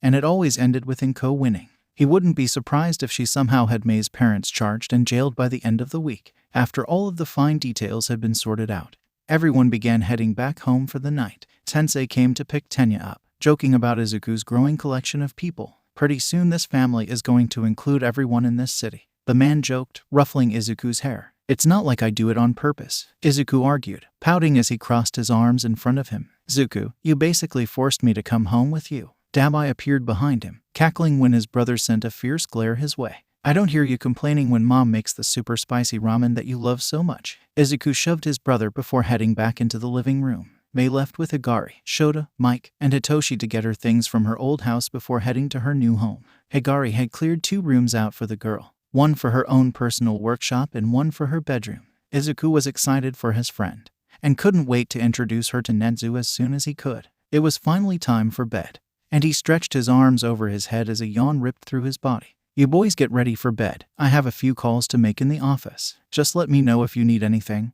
"Okay." Inko kissed their heads before walking towards her office. "Mom is terrifying when she gets like this." Dabi shuddered, watching as the woman shut the door behind her. "She really is," Izuku agreed, happy that his friend would be getting the justice she deserved. Izuku's adopted heroes. "And why Quill? Why has it taken so long for me to get added to this chat?" Ronald McDonald, "At least you weren't named after a clown." "And why Quill? But you're a very cute clown." Uncle Sleepy, "No flirting in the chat." Uncle Loud, "Show, you sent a picture of me cuddling with the cats and said 2 of my favorite things yesterday. You can't tell Nem and Emmy not to flirt in the chat." Minnie Sleepy, "How about we don't let anyone flirt in the chat?" Pink Gremlin, "Can I make an electrified whip for Aunt Nimuri?" And why Quill, electric whip? Tell me more. Angry Rabbit, "Can I get one too?" Chicken Nugget, "A whip doesn't even work with your fighting style." Angry Rabbit, "I'll make it work." Minnie Sleepy, "I want one too." Uncle Sleepy, Hitoshi, "No." Mini Sleepy, Hitoshi, yes. Green Gremlin, Mei, when you come to meet Nedzu we can talk about making the whips. D. Mama Midoriya, make sure an adult is supervising you at all times, kids. Imo bro, mom. You're letting him make electrified whips. Mama Midoriya, I think it will be a great way for them to use their creativity. Denim Man, I opened my messages to a discussion on electric whips. Green Gremlin, do you want one? I think we could make it out of fabric so you could control it.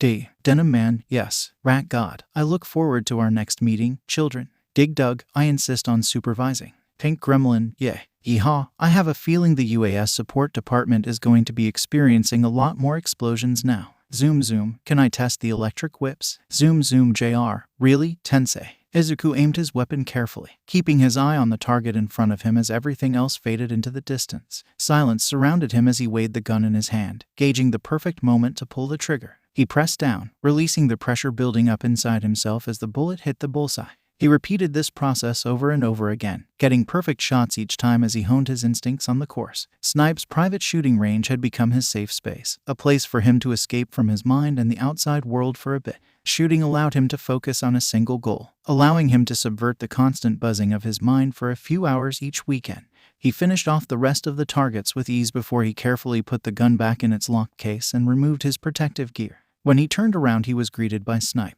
who was smiling proudly at the downed targets. The man usually hung close by when Izuku was on the range, but allowed the boy to do his thing as long as he was being safe. They may seem like an unlikely pair at first, but the two had bonded quickly over their practice sessions and shared meals. Isamu had become a stable force in his life, constantly reminding him of Uncle Shota. You did a great job, sharpshooter. Isamu ruffled his hair as he approached, a sign of affection that Izuku had learned to accept from the taller individuals in his family. I learned from the best. Izuku smiled up at the hero, enjoying his last few moments of peace before he had to step back into the real world for the day. I don't know about that. Snipe smiled shyly. Do you have any more thoughts on incorporating guns into your hero work? Izuku hesitated. He had been thinking more on the subject, especially now that he had really honed his skills and seemed to have a talent for the weapon.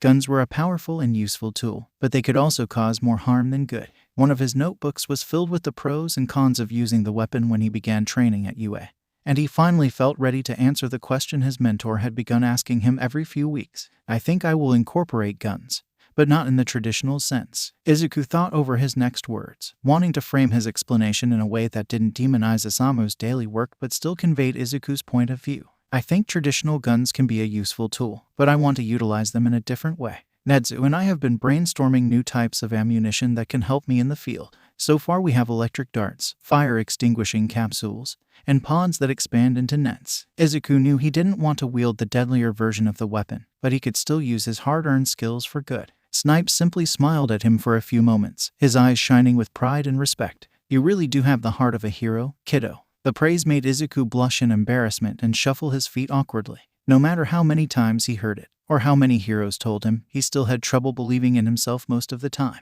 He could always count on his family to encourage him and build his confidence. They finished putting away everything they used that day, always leaving the range in perfect condition. Isamu had instilled an appreciation for order and pride in your space, and this carried over into everything Izuku did in his daily life. Izuku liked to think of himself as organized chaos nowadays. As they walked to Snipe's car after locking up the building, Izuku asked if he would be coming over for dinner. I wouldn't miss it for the world, you know that. Isamu ruffled his hair one more time before they both stepped into his truck and strapped themselves in for the ride home. It was Saturday, so that meant Izuku had shooting practice in the morning and lessons with Nedzu in a few hours. His schedule was always packed, but he liked it that way. His mentors and mom had created a set schedule for him, helping him to keep on top of his academics while still being able to train. Izuku's training schedule: Monday, Wednesday, Friday, training with Uncle Sho W, Hitoshi, Tenya, and Dabi. Tuesday, Thursday, alternate training with Rumi, Keigo W, Hitoshi, Tenya, and Dabi. Saturday, gun training in the AM and lesson with Nedzu in the afternoon. Sunday, meet W, Nimuri and Emi plus rest day. He had assignments from Nedzu throughout the week, and Tensei and Jeanist would take him twice a month for their own training sessions when they could. If any of his mentors got stuck with a mission or paperwork, he would spend his time in UAS support department with Higari and Mei. It might seem like too much, but spending time with his family was his favorite escape from the realities of his day-to-day life. The taunts of his classmates disappeared when he was surrounded by so much love and support, at least most of the time. He still got stuck in his own head, even with the work he was doing with Emi and Nimuri. He just had to take it one day at a time. always striving to be better and to become the hero he had always dreamed of being. They had begun joining him during his lessons with Nedzu, although Uncle Sho had argued against putting the two chaos gremlins together with the rat god. Thankfully, Izuku's lovely mother thought it was a great way for the two to expand their minds, and she had brushed away the rest of the hero's concerns. There had only been one small fire at UA since Mei started, so clearly they had no reason to worry. Now that she was officially adopted and free from her parents, the girl had begun to shine. Her prowess for invention constantly impressed Izuku and their mentors, as she had already created multiple support items that the heroes had incorporated into their daily use. He would never understand how her parents had given her up so easily, and he couldn't imagine not having her in his life. Nedzu and his mother had made quick work of the legal system, ensuring her parents' employer knew what they had done before they were sent back to Japan for punishment. The couple was currently waiting for their sentencing, but Izuku expected that they would be spending a long time in jail. When multiple pro-heroes and the principal of UA condemned someone for child abandonment, the judicial system usually took notice. They seemed to be adjusting just fine, but Hagari still made sure she attended weekly therapy sessions to help her work through any lingering trauma and to help her adjust in her new home. They pulled up to the Midoriya home and Izuku waved goodbye to Snipe before heading inside, ready to relax for a few hours before he had to go to UA. "You asshole, I'm going to kill you," Rumi exclaimed as he walked further into the house, and he paused for a moment to make sure there wasn't a threat of any serious violence. He found Dabi, Keigo, and Rumi sprawled across the various couches and playing Mario Kart. Princess Peach was currently on the screen celebrating a victory, and Izuku quickly understood what had angered his older sister. Before Rumi could make good on her threat, she noticed Izuku standing behind them. "Zuku, want to join us?" she asked as she threw a piece of popcorn at Keigo's head. The blonde glared at her but held off on retaliating, due to Dabi sitting right in the line of fire between the pair. His mother had banned most competitive games from being played inside the house, but she was at the office finishing up a few things for one of her cases. He would have to be the responsible one in this scenario, preventing his older siblings from destroying anything too important.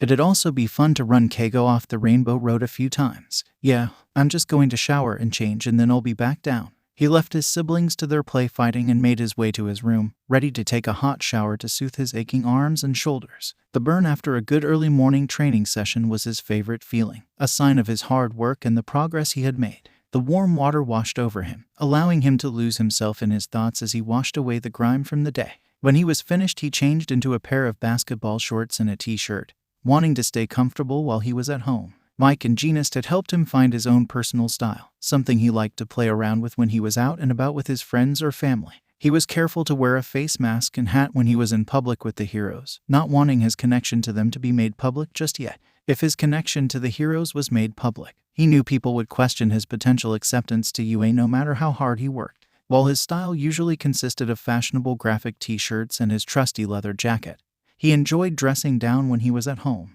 When he was finished getting ready, he ran down the stairs with a wide smile on his face, ready to bother his older brother. He launched himself over the back of the couch where Dabi sat, landing in the man's lap and sprawling out like a cat. The man grunted at the weight, his long green hair falling into his face from the force of Izuku's landing. Dabi had grown his hair out during his hero training, not wanting to bother with getting it cut every 2 weeks while he was trying to become a pro. His permanently dyed hair was thin and straight, so unlike the thick curls that sat on top of Izuku's head, people easily accepted that Dabi was Izuku's cousin turned adopted brother when they went out with their mom.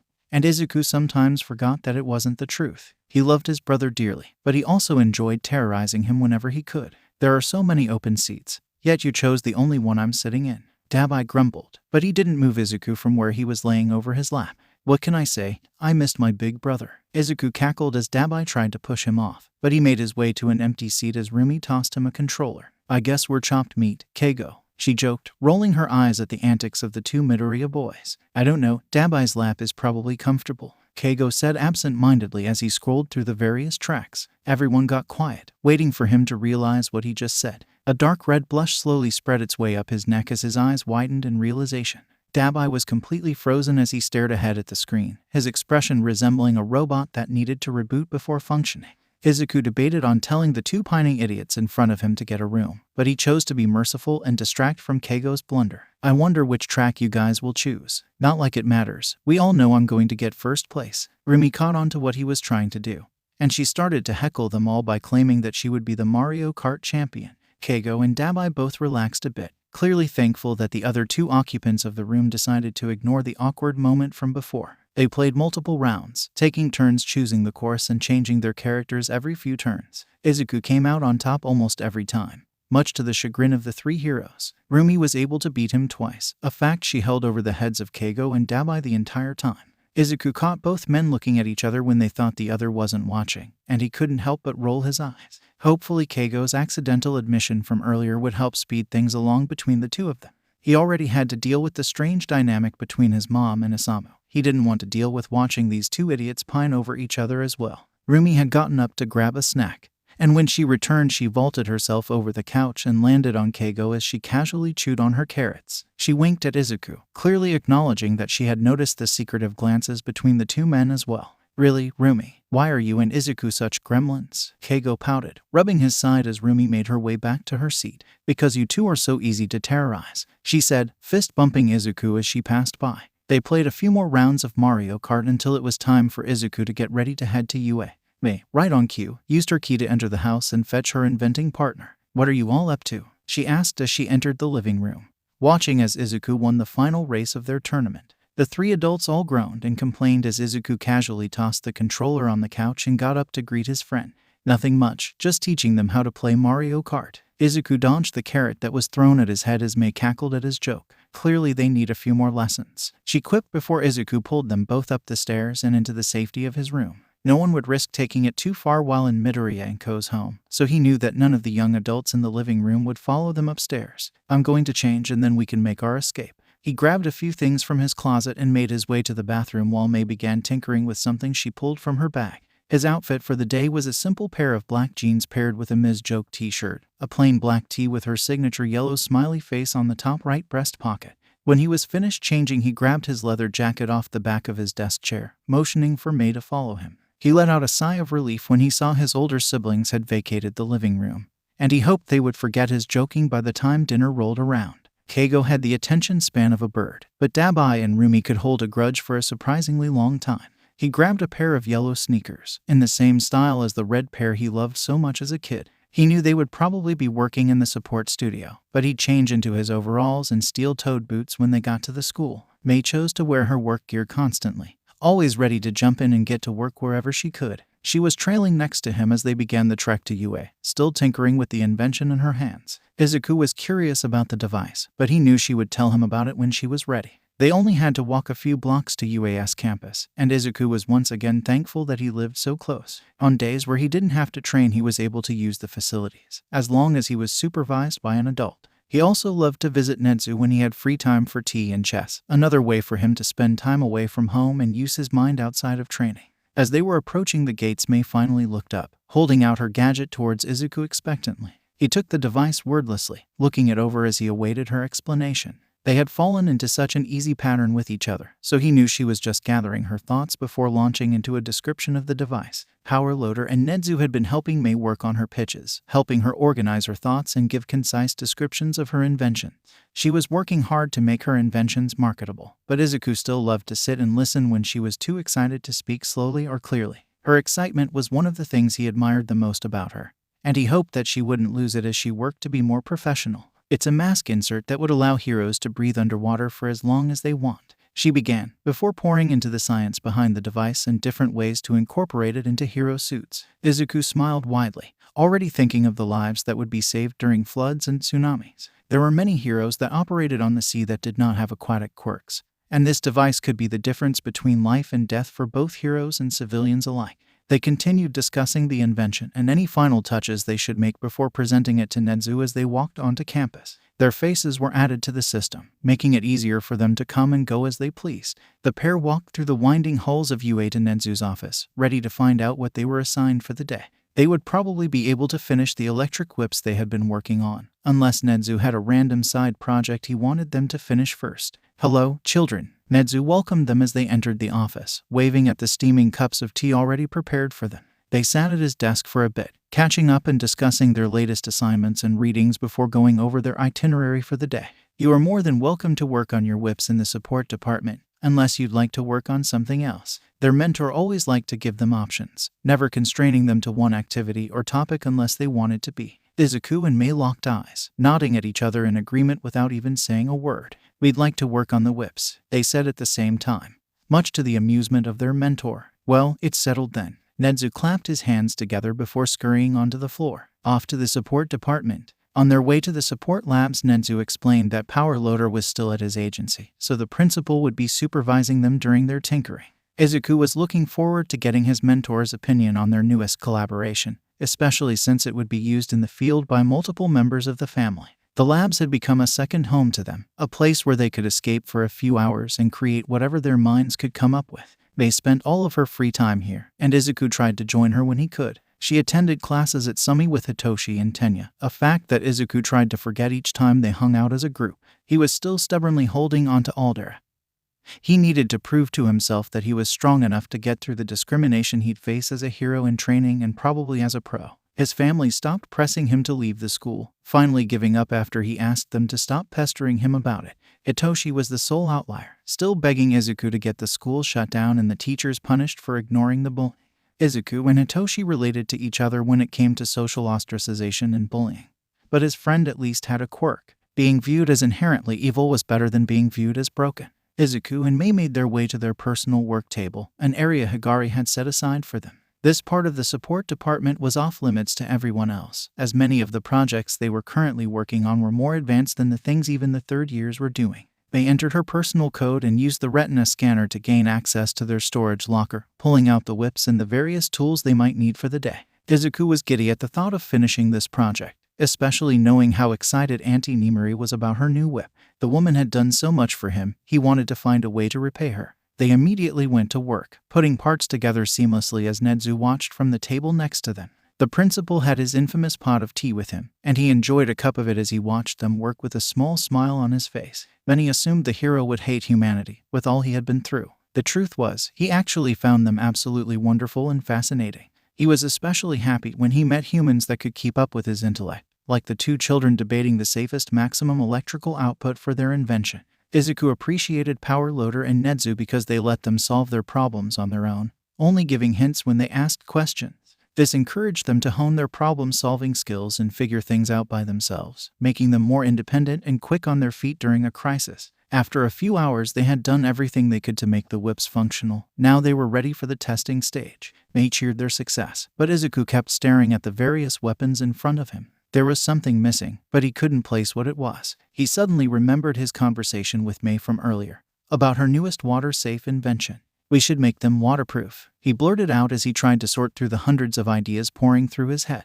These could be the perfect support item to counteract villains with water quirks, and the applications only multiplied from there. Mei was staring at him with wide eyes and an open jaw, which quickly formed into a feral grin. Zuko, you're a genius. She leaped over to his side of the table as she pulled up the schematics for the whips. I truly enjoy watching how your minds work together. Nedzu chuckled as he watched the two young inventors brainstorm different materials that could serve as an outer barrier.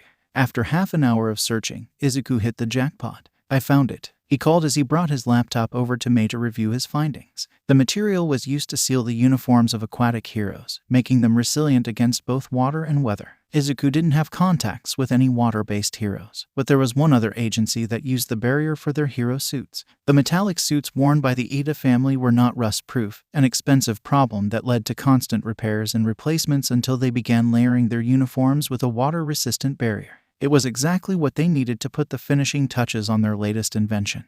And Izuku knew he could convince Tensei to ask his parents to lend them some. He and Mei typed up a professional email to Tensei and the head support engineer at the Ingenium agency to ask for a small amount of the barrier. Nedzu approved the email, only making a few minor changes before telling them to send it. There was nothing else to do but wait, so they decided to call it a day. They put everything back in its place, carefully locking everything up and ensuring that their workspace was tidy. There were rules in place to make sure they respected the workshop, and they'd lose privileges for a week if they left things messy or disorganized. My dad is back home, so I'll probably spend some time with him before we come over for dinner later, Mei informed him as they left the campus for the day. She had to take a different route to get to her home, so they parted ways with the promise that they'd see each other that evening for their family meal. Izuku couldn't help but smile, feeling satisfied with the progress he made in both his training and his inventing that day. It felt like his goals were getting more and more realistic as the time passed by. When he was a kid, before he met Rumi, becoming a hero felt like an unreachable goal. Now it was attainable, as long as he kept focusing on his training.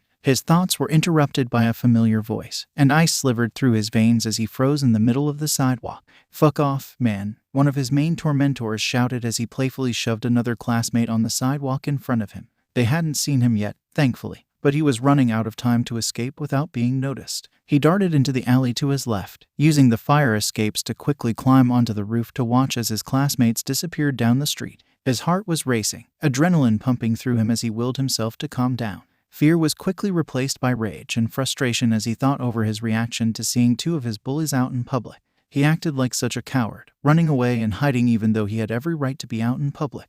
Why did he have to live dual lives, one as a future hero and one as the school punching bag? He sparred with pro heroes, yet the sight of his classmates caused him to cower in fear and run into a random alleyway. The worst part was that he could take his peers down without even breaking a sweat. But he refused to use his training for hurting people. He'd much rather use it for saving. He couldn't let himself stoop to the level of those that tormented him. He'd rise above and prove that he had the heart of a hero. He tried to push away the anger still pooling in his gut, but it continued to grow despite his best efforts. How dare kids like that call themselves future heroes, yet they spent their days torturing someone that they deemed lesser? His vision began to blur as he clenched his fists, only stopping when his nails began to draw blood from his palm. He held his hands in front of him, staring at the tiny rivulets of red that were now running down his wrists. The sight scared him, as though the universe was showing him what his suppressed rage was capable of if he just let it out. What if he was allowed to be unapologetically angry, like Bakugo? How much could he get away with? His phone began to ring, and he answered without looking at the caller ID. "Izuku, are you on your way home?" His mother's worried voice carried over the speakers, immediately soothing him and distracting him from his earlier thoughts. "Yeah, I am. Sorry to worry you," he apologized, not wanting to add to his mother's pile of stressors. He realized he had been standing on the roof for over 30 minutes, stuck in his head as he processed his anger and embarrassment. After he used the fire escape to quickly reach the street once again, he began to make his way back home.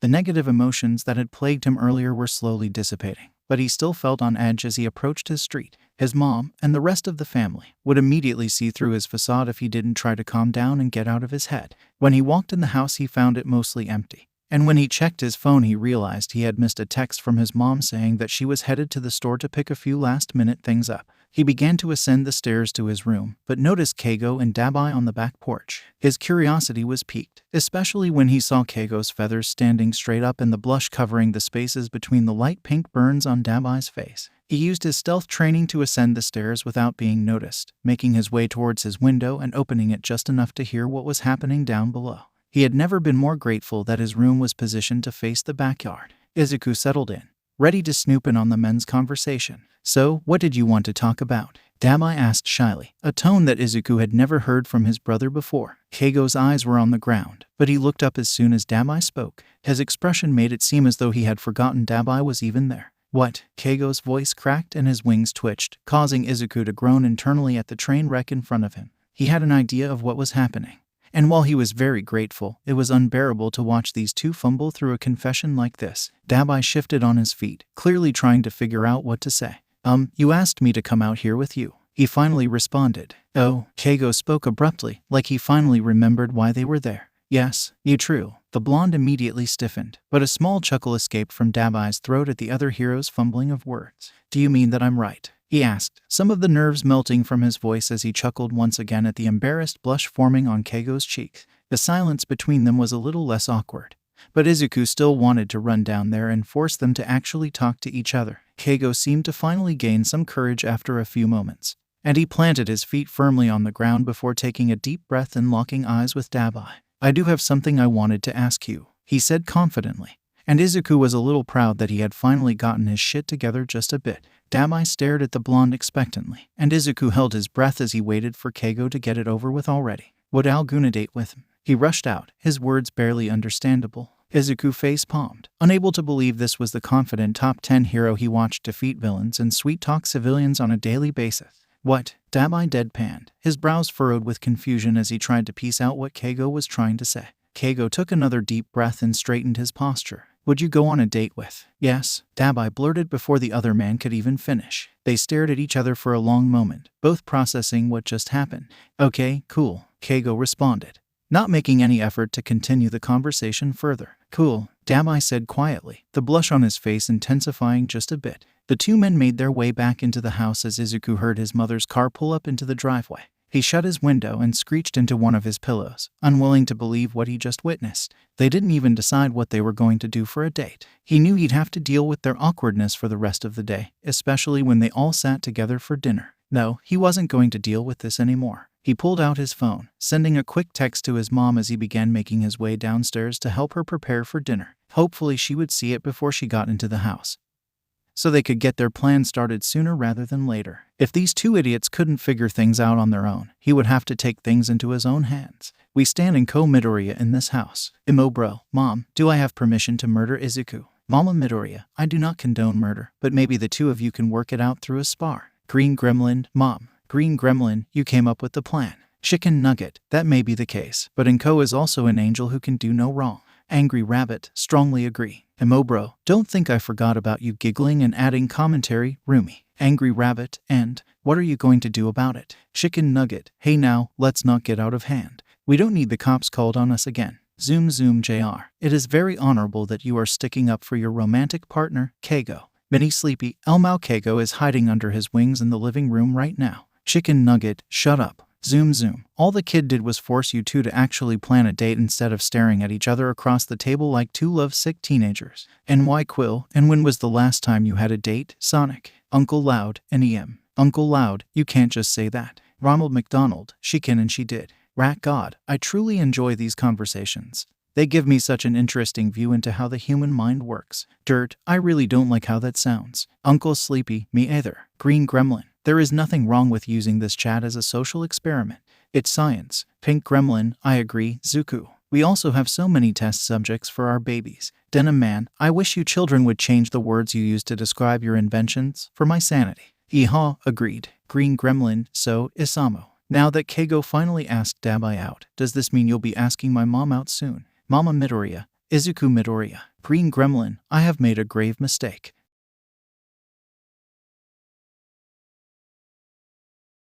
Izuku and Mei's test subjects. Denim Man, Dabi and Keigo, good luck on your date tomorrow. Angry Rabbit, Keigo, you better make sure this date is amazing. Uncle Loud, yeah, and don't hurt him. Chicken Nugget, lol. Uncle Sleepy, don't laugh, we are serious. Chicken Nugget, I won't. Ronald McDonald, what's with the question marks? You should be sure that you aren't going to hurt him. Bro, guys, please. NY Quill, we are just trying to protect our little baby lesser than 3. Bro, I am not Zoom, debatable. Zoom, also, at Chicken Nugget, don't hurt Dabi. Dirt, I have access to a lot of power tools, and I am not afraid to use them. Chicken Nugget, guys. Yeehaw, I am not afraid to use my guns if anyone hurts the kid. Bro, I am an adult. Mini Sleepy, SHHH, let them terrorize Keigo, it's funny. Chicken Nugget, I am really concerned that you all think I would hurt him. Pink Gremlin, at Rat God, if Keigo hurts Dabi, can I use him for experiments? Rat God, yes. Chicken Nugget, Zoom Jr. Please refrain from discussing human experimentation in the chat. Chicken Nugget, thank you, Tenya. Zoom Jr. It would be much easier for you to be caught if there is a written trail. Bro, guys, I really appreciate it, but please stop threatening my date. Chicken Nugget, at Mama Midoriya, at Green Gremlin, help. Mama Midoriya, it's okay, Keigo. I am sure you know that it would be a big mistake to hurt my baby. Green Gremlin, what she said. Chicken Nugget. Dabi stood in the mirror, adjusting the small bun on his head for what felt like the 40th time since he began getting ready for his date.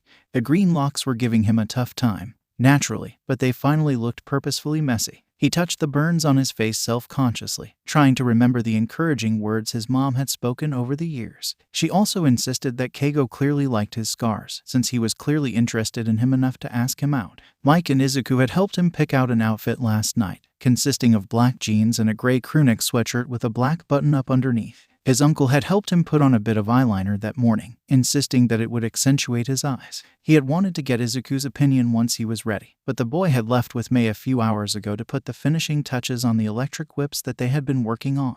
Dabi couldn't help but feel sorry for the villains that would be on the other side of Rumi and Nimari's newest weapons. After adjusting his shirt one last time, he made his way downstairs to the living room, where a few members of the family were waiting to give him a few final pieces of advice and encouraging words. His mother was sitting with Isamu, Mike, and Shota in the living room making small talk as he walked down the stairs. They all fell silent when he finally made his presence known, giving him a once-over before showering him with compliments. "My baby is so handsome," Inko gushed, getting off the couch to give him a bear hug as tears threatened to pour from her eyes. "You're looking sharp, kid." Isamu chuckled at the green-haired woman's reaction, but he smiled warmly at the young man in front of him. "Keigo won't know what hit him," Mike exclaimed, causing Dabi to stuff his face in his mother's hair to hide his blush. "Leave the kid alone, Zashi," Shota scolded, amusement filling his eyes at his husband's teasing of their nephew. Something in his face must have cued the group in on his nervous state, because his uncle gave him a knowing look before placing a grounding hand on his shoulder and squeezing.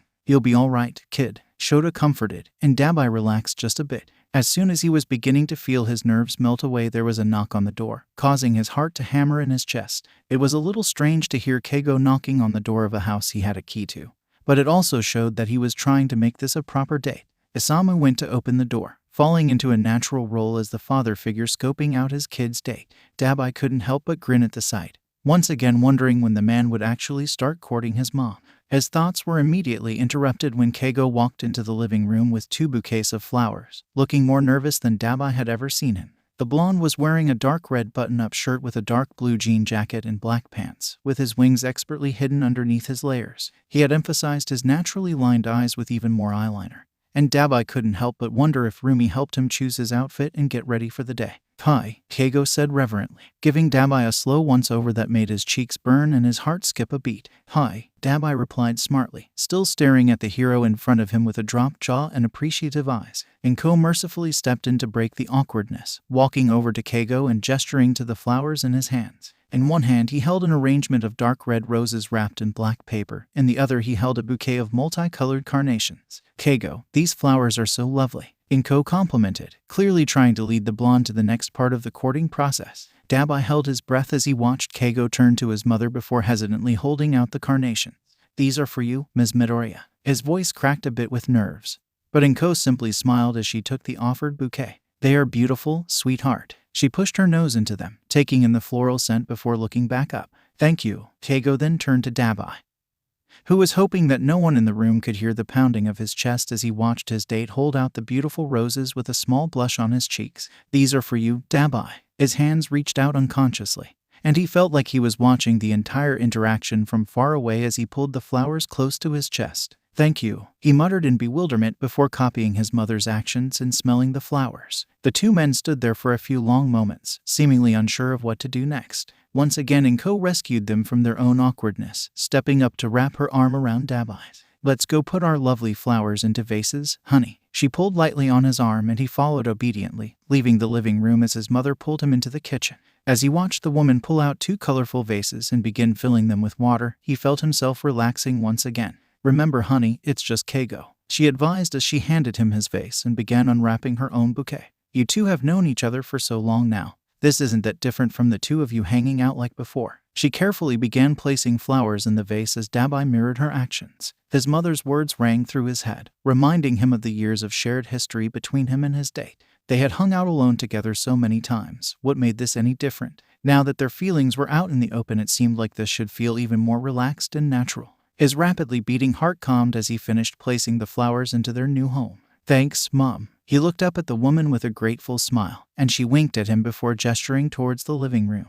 "Let's get you back. I don't want you running late for your reservation." The pair made their way back to the living room, and it was clear from Keigo's relaxed demeanor that he had also gotten advice from the men in the living room. "Make sure you get my baby back at a reasonable time, Keigo," Inko said with a sweet smile, but there was an edge to her tone that made Dabi shiver a bit. "Why, yes, ma'am," Keigo stuttered. But luckily the Midoriya matriarch took mercy on him by replacing her icy demeanor with the familiar maternal warmth they were all used to.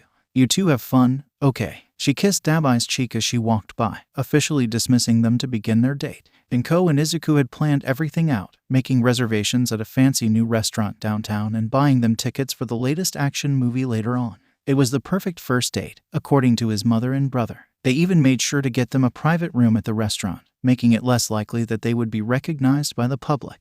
Dabi had made his debut as a provisional hero under both the Hawks and Mirko agencies, which immediately skyrocketed him into the public eye. He had kept his civilian name hidden, and he made sure any defining features that his father might recognize were hidden by his hero suit. He looked so different from the boy that had left the Todoroki household all those years ago. And by some stroke of luck, no one from his old life had connected Azure to the missing boy. Fire quirks were fairly common, and his support gear gave him control over his flames in ways he never had when he was still under Endeavor's thumb. Both men settled baseball caps over their heads before securing medical masks to cover their faces. It was best to wear some sort of disguise so that they were able to enjoy their day instead of being hounded by paparazzi or overzealous fans. They had also decided to keep this new phase of their relationship on the down low for now, not wanting to cause any unnecessary stirs until they figured out what they were. The walk to the train station was silent, with both of them shooting tentative glances at the other until they finally arrived on the platform. "You look nice," Keigo said quietly, and Dabi would have missed the compliment if he wasn't paying attention to everything the blonde was doing by his side. "Thank you," Dabi tried to reply confidently, but he barely managed to get the words out. "You do, too," he added, wishing he could express all of the feelings he was currently experiencing. Why was this so hard? The train arrived before they could continue their stilted conversation, and it was fairly packed due to the weekend rush. They ended up standing close together, with Dabi having to wrap an arm around Keigo's waist to make sure they weren't separated. He felt their hearts beating together through their chests, and it brought a sense of calm over him. His date was just as nervous as he was, so there was no point in being awkward or unsure. "You know, I didn't take you for a flower type of guy," Dabi teased, trying to reestablish the sense of normalcy between them. His confidence clearly rubbed off on Keigo, who rolled his eyes dramatically before quipping back. "I had to pull out all the stops to make sure Inko didn't end me on sight." Dabi chuckled, happy that they had restored some sense of familiarity between them, using their common language of teasing to restore their usual rapport. The rest of the train ride was filled with casual conversation and people watching, and they ended up at their stop 30 minutes earlier than they originally planned, with nothing else to do until their reservation time. They decided to explore the area until it was time for them to head to the restaurant. There were street vendors and small shops surrounding them, giving them plenty to talk about and take in as they walked side by side throughout the crowded streets. Their shoulders kept bumping, tempting Dabi to reach out and grab Keigo's hand. He kept hesitating, unsure of what would be considered moving too fast. All of this was so new for him. He had never thought about dating until the red-winged hero had met Izuku and flew his way into their lives. Even then, he never thought his crush would be reciprocated or that Keigo would one day ask him on a date. The one thing that made him feel better was the knowledge that Keigo had never dated either, too busy dealing with the commission's demands until they found another hero to control. His mother and Nedzu were already compiling evidence against them, but it would be a long time until they were able to actually act on it. Dabi made mental notes every time Keigo mentioned a dessert he especially liked, or complimented the color of a fabric or glass sculpture. He would make sure to bring the blonde something the next time they went out, if this date went well. He really hoped it would. As their reservation time approached, they began to make their way to the restaurant. Dabi was thankful that they had a bit of time to explore and get used to being around each other this way, especially now that their conversation seemed to flow naturally. He hoped they wouldn't fall back into their nervous state from before, now that it was just the two of them. They were only a block away when his eyes fell on a poster hanging on a shop's outer wall. He immediately grabbed Keigo's arm and pulled him over, his eyes wide in shock and excitement. The poster was from a promotional photo shoot the Hawks agency had done a month ago, but Dabi hadn't realized anything had been released yet. Hawks stood in the middle of the frame, his wings elongated to their full width and his signature smirk plastered on his face. Dabi thought he looked handsome, but that wasn't the reason he had dragged the hero over. In the upper left corner stood Dabi in his new hero uniform, a simple black jumpsuit with blue and white wiring and a simple black mask that covered the top half of his face. This was the first time he had ever seen himself on any type of hero merchandise, and his heart was pounding in his chest. Old anxieties began to take over his thoughts, and he tried his best to fight them down. What if Endeavor recognizes me? Do I even deserve to be up there? A hand wrapped around his fingers before squeezing it tightly to bring him back down to earth. "You look great. I thought it was a nice shot of you, so I asked them to put it on the poster," Keigo said casually, like he didn't just cause Dabi's heart to melt into a puddle in his chest. "You did this." Dabi's eyes found the poster again, seeing it in a different light now that he knew it was his date's doing. Keigo simply nodded as he smiled at Dabi, clearly pleased at the reaction his gesture generated. The two men stood there for a few moments, appreciating the media team's depictions of the various heroes that worked at the agency with them. It only made Dabi more excited about graduating from being a provisional hero to a fully licensed pro. He loved saving people. It gave his life meaning in a way it never had before. "Hawks looks so good here," a woman's voice interrupted their moment, and Dabi turned his head a bit to find a group of people around his age standing to admire the poster as well. He ignored the jealous pang in his heart, reminding himself that his date was admired by society for both his looks and his heroics. Yeah, it's like he just keeps getting hotter and hotter, one of the men said with a smirk as he looked the poster up and down. That Azure guy is something else, though, one of the women said with a grimace, and Dabi's stomach immediately dropped. Yeah, I'm not sure how he is going to be successful with those scars on his face, the original woman said as she looked at Dabi's picture in the corner of the poster. I can't believe Hawks would hire someone like that, the man said with disgust. Dabi was frozen in place. His heart pounded rapidly in his chest as his stomach pooled with acid.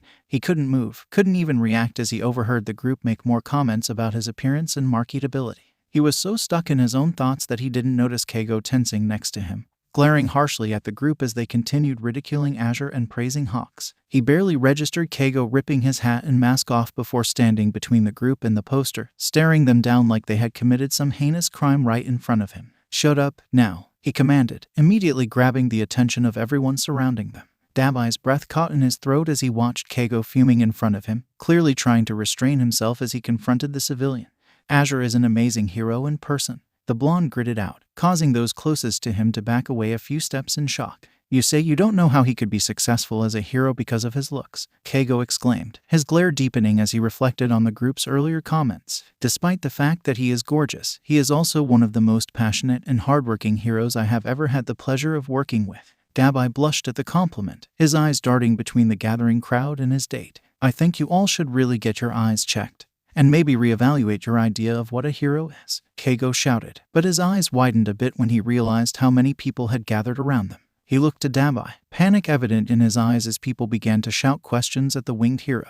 The blonde worked his way through the crowd and grabbed Dabi's hand before pulling them away from the mass of people. It really is Hawks, someone shouted, stirring the gathered people and causing the heads of passers-by to turn. When the mass began to follow them, they switched into a sprint, running in a random direction to put some distance between themselves and the onlookers. Dabi internally wished that Keigo had worn his wings out, if only for the option of a quick escape.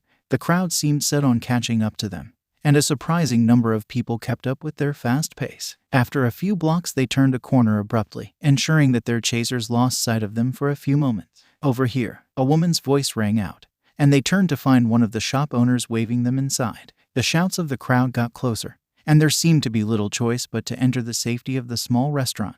The two men quickly made their way through the doorway, followed by the older woman as she shut the door behind them. The restaurant was tiny but not uncomfortable. The cozy decor and dimmed lighting made it seem like you had stepped into someone's home for a dinner party. The smell of spices wafted through the air, making Dabi's stomach growl in hunger. They had definitely missed their reservation by now, and he had not eaten anything since breakfast in order to prepare for their dinner. The sounds of voices passing by the shop put him on edge, but the owner simply flipped the sign to closed and locked the door behind her. Go on, take a seat. It seems like you will have to wait for them to lose interest in finding you, she ordered as she made her way to the back of the dining room. Dabi and Keigo obeyed her order, if only for the possibility of escaping the crowd pursuing them. They sat at the closest table and immediately opened the menu, neither ready to talk about the impassioned speech Keigo gave before they were chased. The woman came back out of the kitchen carrying 2 glasses of water, placing them before the men as though they were regular customers. Would you like something to eat? She asked, her eyes sparkling with a kindness that reminded Dabi of his mother. He looked at Keigo for guidance in the situation, but secretly hoped they would stay to eat here. Would you mind giving us a few minutes to look over the menu? Keigo was using his hero voice, and the smile on his face was the one he used for the public. It was too trained, and Dabi had to look away after a moment. This side of Keigo always reminded him that the man in front of him had been molded into a hero his entire life, and only recently gained the freedom he deserved. They went back to looking over the menu, falling back into an uncomfortable silence that neither of them knew how to break. Dabi debated on what to say when his date took the first step in conversation. The salmon looks good, Keigo said before taking a sip of water, but Dabi refused to go back to the awkwardness from before. So, you think I'm gorgeous? He asked casually, but he had to control his laughter when Keigo nearly choked on his beverage. The blonde looked away sheepishly, a pretty blush forming on his cheeks as he thought over his response. I did say that, didn't I? Keigo looked embarrassed for a split second, before the confident man that Dabi had grown to know seemed to blossom before his eyes. His date leaned forward on his hands, shooting Dabi a cocky smirk. You didn't seem to mind it, though, he stated coolly, causing Dabi's heart to explode in his chest. This man was going to kill him one of these days. Dabi quickly gained control over himself, unwilling to be the only one flustered between the two of them. What if I liked it? He leaned forward just enough so that their noses were only an inch or two apart. Keigo spluttered a bit, pulling back as Dabi chuckled a bit at his victory. Once the other had collected himself a bit, things seemed to return to their normal playfulness yet again. They decided what they wanted to eat, choosing to share a few things so that they could sample multiple dishes at once. The menu was filled with dishes straight out of a mother's kitchen, and he was already salivating at the thought of a nice home-style meal. Have you decided? The woman returned at the perfect time, and Dabi couldn't help but wonder what her quirk was. She seemed to appear whenever someone needed her the most, if her earlier rescue was anything to go by. They placed their orders, once again thanking her for her hospitality before she went to prepare their meals. They continued chatting, relaxing now that they were in a safe space away from the prying eyes and cutting comments of the public. He had been upset over everything they had overheard, but then Keigo had called him gorgeous. He had never been called gorgeous before, and something about the word stuck with him as he listened to Keigo talk about Izuku's progress in training. The way the blonde's eyes lit up while talking about the kid made Dabi's heart flutter. He was happy to be with someone who cared about his little brother just as much as he did.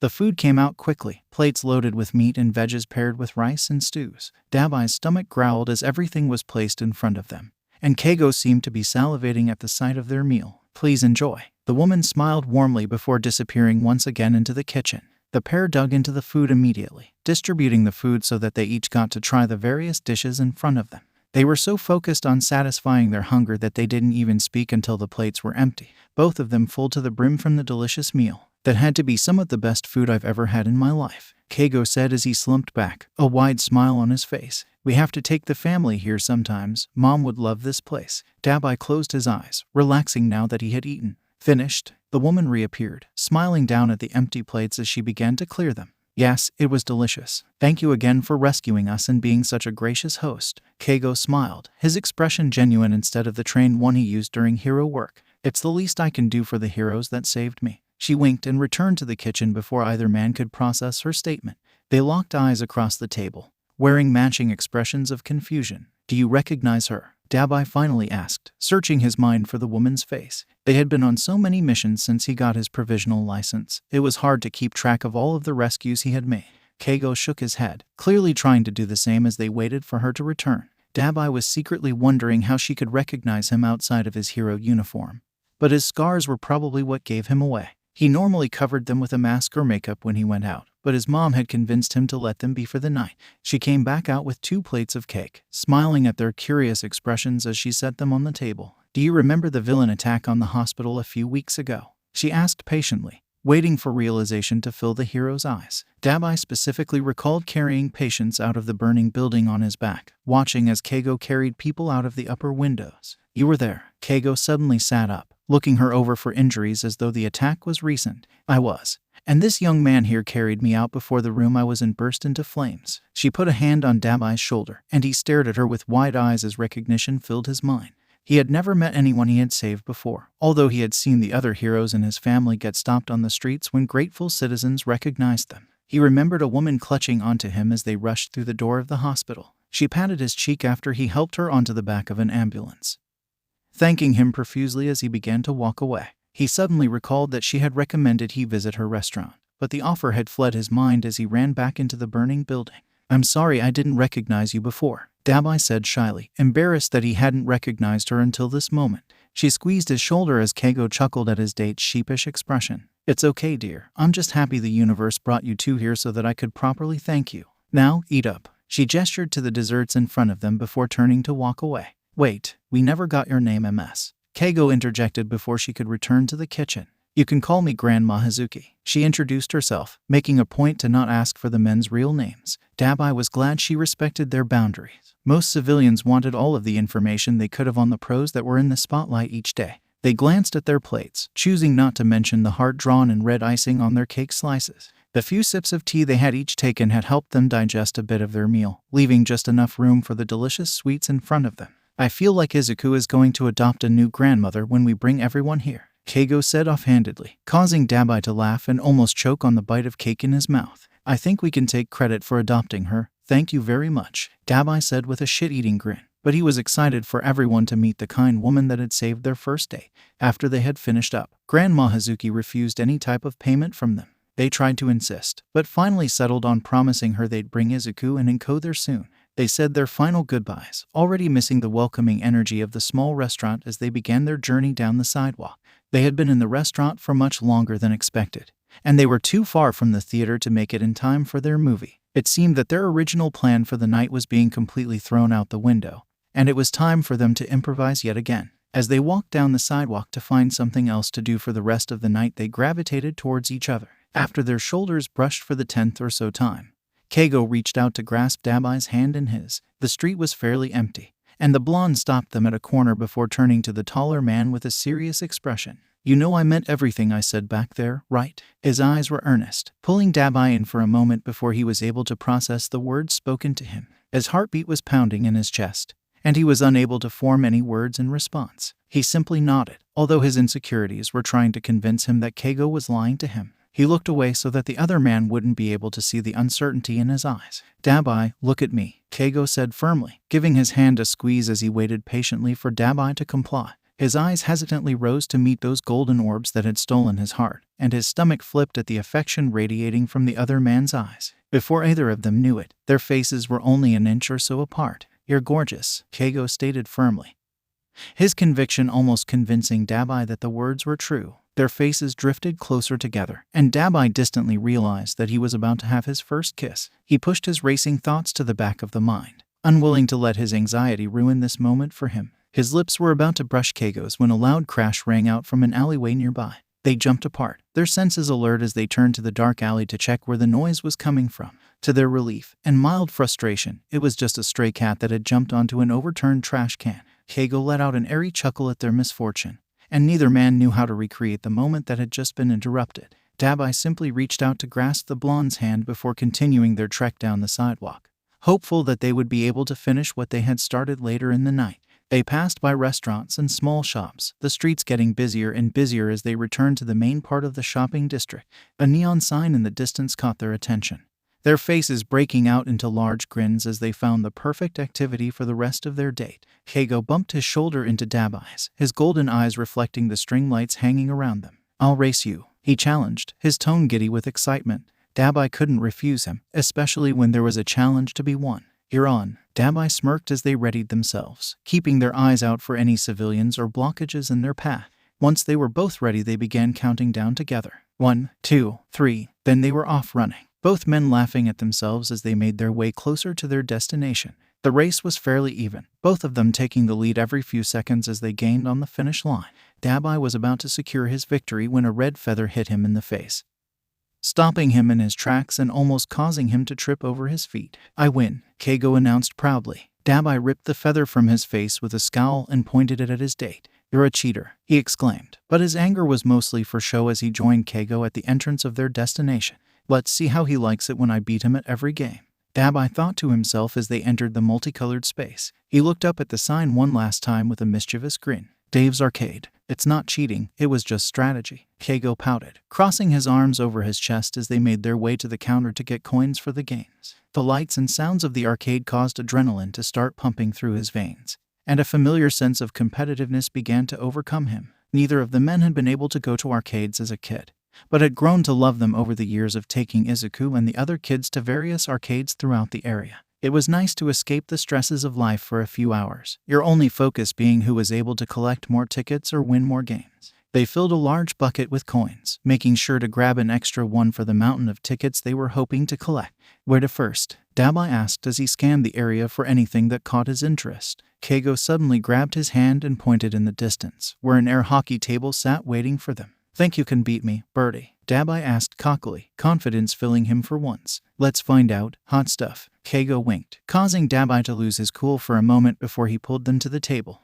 They immediately chose their sides and put coins in, grinning as the game came to life. There was a fierce competition, with neither one of them taking it easy on the other. The puck flew across the table at high speeds, forcing both of them to be on top of their game as points were scored and goals were blocked. The score was tied, and Dabi kept his eyes trained on the puck to ensure his opponent wouldn't win. The puck came hurling towards him, and in a split second he was reaching out to block it. It skirted past his hand and into his goal, solidifying a win for his date. He looked up, ready to complain and feign annoyance at Keigo's win, but the sight in front of him stopped him in his tracks. The blonde was smiling brightly, his eyes lit up by the neon lights of the games surrounding them. His face was filled with pure joy as he laughed and threw light-hearted taunts at Dabi. "He's beautiful." Dabi shook himself out of his thoughts and made his way to the blonde's side of the table. He had a sudden surge of confidence, wrapping an arm around Keigo's waist and pulling him into his side. "Good job, Birdie," he spoke into Keigo's ear, delighting in the small shiver he felt running through the shorter man's body.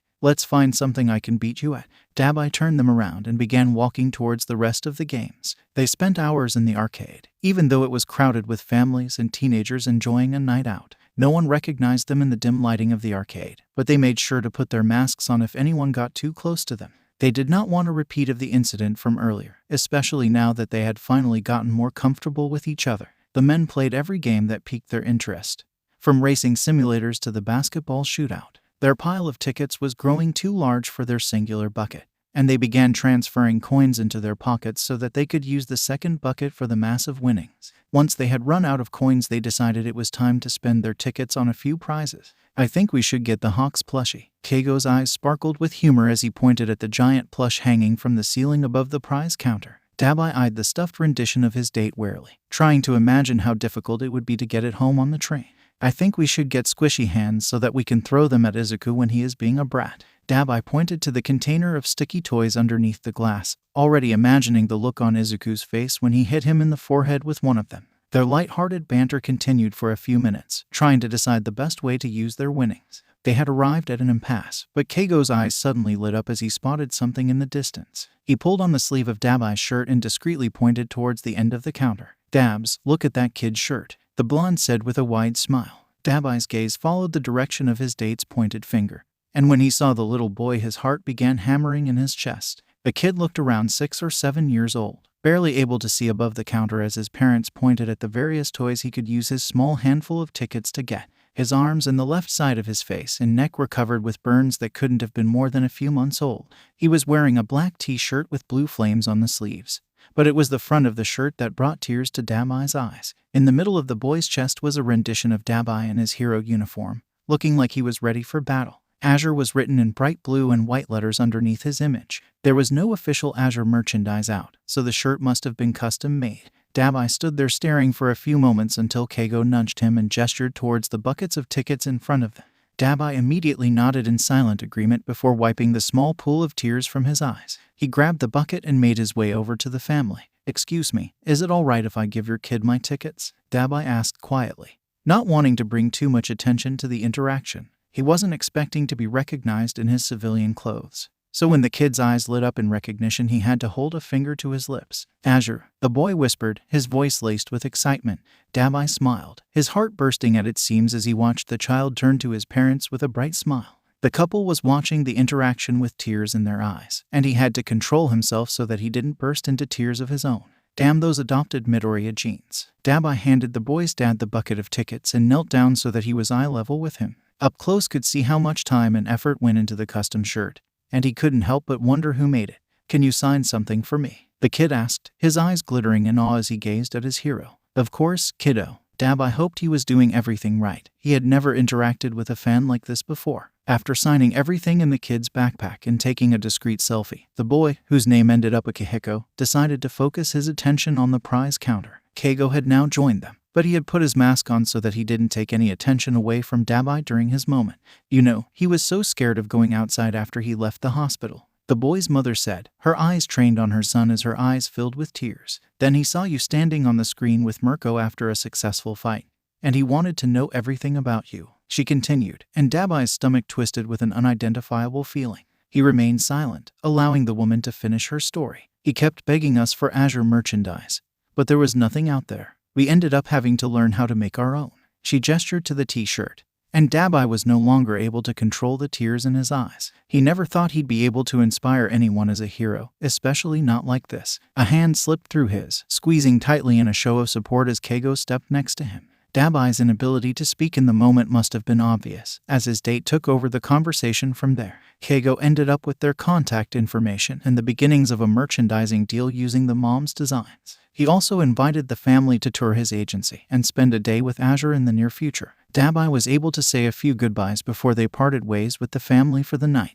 "It never gets old," Keigo said contemplatively as they walked out of the exit and into the cool night air. Dabi thought about the mother's story, and about all of the other kids out there that might need a hero that looked like him. He'd try his best to be the type of hero they deserved. I'm sure it doesn't, he finally replied, a small smile on his face as he thought over the events of the day. The night air felt good on his skin after a few hours spent in the crowded building. Why don't we walk around for a little bit, Bertie? He asked as he squeezed Keigo's hand. Dabi was filled with glee at the sight of the small blush on Keigo's cheeks, making a mental note to pull out that nickname more often.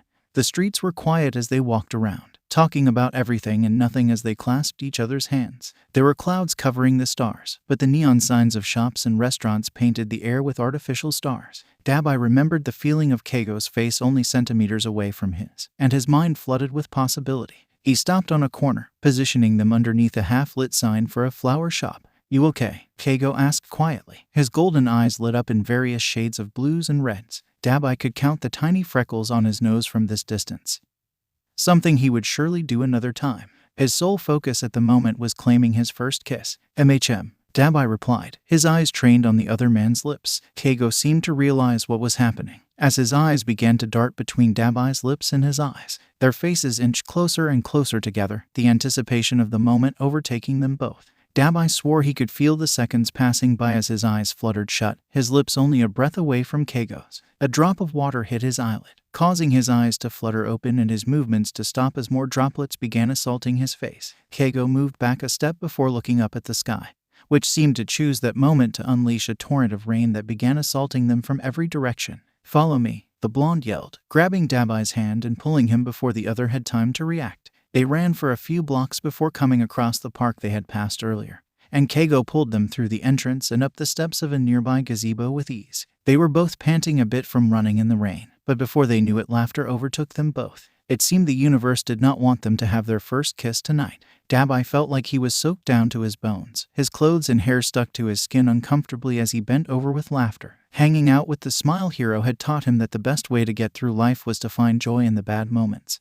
And that was what he was choosing to do. Both he and Keigo were bent over, clutching their stomachs from laughing so hard. They looked up at each other, their eyes meeting as they smiled at their misfortune. Keigo reached out to brush a strand of hair out of his face, but he kept his hand on Dabi's cheek as they both straightened up into standing positions. Their bodies seemed to sense out the other as they twisted into a sweet embrace. The water dripping from their clothes did not deter them from wrapping their arms around each other sweetly, gazing into each other's eyes as they defied the universe one last time. I'm going to kiss you now, Keigo declared, daring the cosmos to interrupt them again. Yes, please, Dabi whispered in the minimal space between them, closing his eyes once again as they drifted closer. Finally, their lips met. Kissing Keigo was like nothing he had ever experienced before. It was as if his fire had ignited inside him in a way that he never wanted to extinguish. It was clear that neither of them had any experience.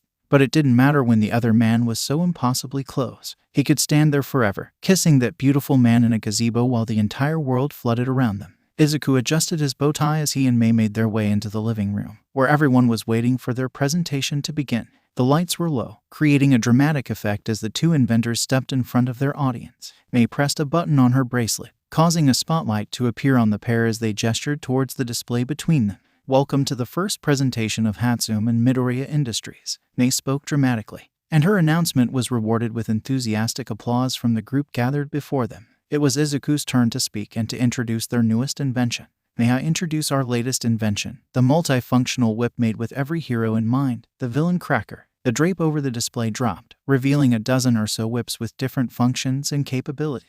Mei dove right into a thorough explanation of the features and customizations they had made to the whips, and Izuku couldn't help but notice how much better she had gotten at presenting since she first joined the family. He watched with a wide smile as she finished her explanation, which was once again responded to with applause. We'd also like to thank the Ingenium Agency for their gracious donation of materials for the waterproof barrier on the whips, Izuku added, winking at Tensei and Tenya as the duo we patted on the back for their contribution. While they originally were going to make whips only for a few people in the family, they had ended up making whips for everyone. The possibilities were endless, and it was fun to test out the weapons on training dummies at UA. He hoped his mom would never need hers. He did feel better about her having a weapon on hand at all times. Shota had even assisted everyone with their permits so that they could use the whips when needed. His uncle had tried to act unamused at the idea of using the whips, but his excitement was evident through his thorough preparation and constant questions about the safety of the features. They had customized them for each user, making sure that Inko's whip let out a much lower electric charge than the rest due to her civilian status. Jeanist's whip was woven with fabric that he could control, while Shota's was made of a similar material to his capture weapon. The whips were also made with each hero's color scheme in mind, so that no one could misplace theirs or accidentally take someone else's. At the end of their presentation, they called each hero up and gave them a brief demonstration on how to activate the charge and the custom features for their quirks. No using whips in the house, Inko called, causing a majority of the group to run to the backyard. Mei and Izuku had set up a few practice dummies, but most of their training would happen at hero agencies or on UAS campus. Keigo, Rumi, Dabi, and Tensei were the first ones out of the door. Cackling could be heard from the group as they scrambled to the backyard. Shota had stayed back with Izuku's mom and Snipe, who were carefully looking over their new weapons and discussing alternating Izuku's training schedule so that he and Nimori could give them all tips on using the whips. Jeanist began walking towards the backyard, where Emi was currently trying to detangle Tensei and Rumi's whips without getting electrocuted. "Really? You too?" Isamu asked with a chuckle, clearly surprised that the normally put-together man would want to join in on the chaos. Jeanist responded with a sheepish shrug, holding up his whip with an excited glint in his eyes. "The children worked hard on these. It would be a shame not to use them." Izuku smiled as he was joined by Hitoshi and Tenya as he watched everyone enjoying the inventions he and Mei had spent so much time on. His whip was begging to be used, but he had gotten enough hours of practice in the lab. For now, he'd let his family enjoy their use of the practice dummies and the light-hearted chaos they were causing. "I am so proud of you too," Nedzu gushed as he made his way over to the group of 12-year-olds. "You worked so hard on these support items. I can't wait to see what you do in the future." The principal hopped up on Hitoshi's shoulder to be able to speak face-to-face with the kids, much to the boys' dismay. "Thank you for your mentorship, Nedzu. We would not have been able to do it if it weren't for everyone's support." Izuku replied with a big smile. He was always thankful for the support his family gave him, and he hoped that he was earning it. Those that had chosen to stay in the living room migrated to the backyard eventually, laughing as Rumi chased Keigo with her whip or as Mike hit himself in the face with his new support weapon. The kids were all staying for a sleepover that night, and Izuku was excited to experience Mei's first sleepover as a group. His mom had already prepared snacks and they would be setting up the living room for a movie night once everyone left. He was looking forward to relaxing with his friends after the week he'd had at school. One of the second years had tripped him down a flight of stairs, causing him to gain a big bruise on his back that he had been trying to hide throughout the week. Izuku was slow to react during one of his training sessions with Shota due to his injury, but the man simply came to the conclusion that he was tired and needed a break. Izuku was told to take off a few days of training, which he gratefully accepted as he waited for the bruise to disappear. Izuku would have to be extra careful changing in front of Tenya and Hitoshi, as both boys knew he shouldn't have any training injuries after a few days off. If either of his friends noticed his bruise, they would tell the adults, and Izuku wouldn't be able to stop them from taking him out of order if they knew he was being physically assaulted. Then they'd know how worthless you really are. His mind helpfully added, "Bye, Squirt. I'll see you tomorrow morning, okay?" Dabi ruffled his hair as he followed Keigo, Rumi, and Tensei out of the house for the night. The young adults were going to have a night out after a particularly busy week at their agencies. The rest of the heroes had left for the night, leaving Izuku and his friends in the house with Inko to supervise. "Be safe, and don't do anything too illegal," Inko called as she descended the stairs with an armful of blankets. "We won't," the group called as Dabi shut the door behind them. "Why don't you kids change into your pajamas and then we can get you set up for movie night?" Inko instructed as she began setting up the couches for their sleepover. After they were changed, they made their way downstairs, already debating which movies to watch first. Inko laughed at their antics and said goodnight, insisting that they come find her if they needed anything. The group decided on a horror movie, something that Hitoshi recommended after watching it with his dad's one night. According to the purple-haired boy, Mike had accidentally used his quirk after a particularly scary jump scare. They settled in with snacks and drinks, ready for a night of relaxing with their friends. Izuku was a bit nervous about sleeping on the couch with his bruised back, but he had played off injuries before. If he woke up feeling stiff, he could easily slip in an early morning shower and take pain medication before his friends woke up. Tenya and Mei fell asleep after the movie, both tired from an evening of attacking practice dummies and running around with the family in the backyard. Izuku and Hitoshi had always suffered with a bit of insomnia, although it had gotten better over the years. They laid on the two larger couches with their heads near each other so that they could have a quiet conversation without disturbing their friends. Hitoshi had been quiet for a few minutes, and Izuku assumed he had fallen asleep until the boy quietly whispered his name.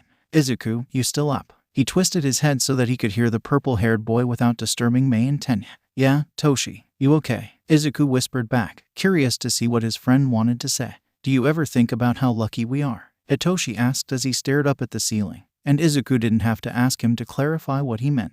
For a quirkless kid and a boy with an evil quirk, they were living a pretty amazing life. Most kids in their situation would be abused or neglected, tossed away by society without ever being able to achieve their dreams. Hitoshi had told Izuku and Tenya about his early childhood, being forced into a muzzle and forbidden from speaking to other children. Izuku's dad had left the moment he found out he was quirkless, and his mother had been nothing but supportive of his dreams. They had created their own family over the years of accidentally adopting people, but he still didn't have any friends at school. The ache in his back was a painful reminder of his daily reality, where most of the world believed he wasn't even human.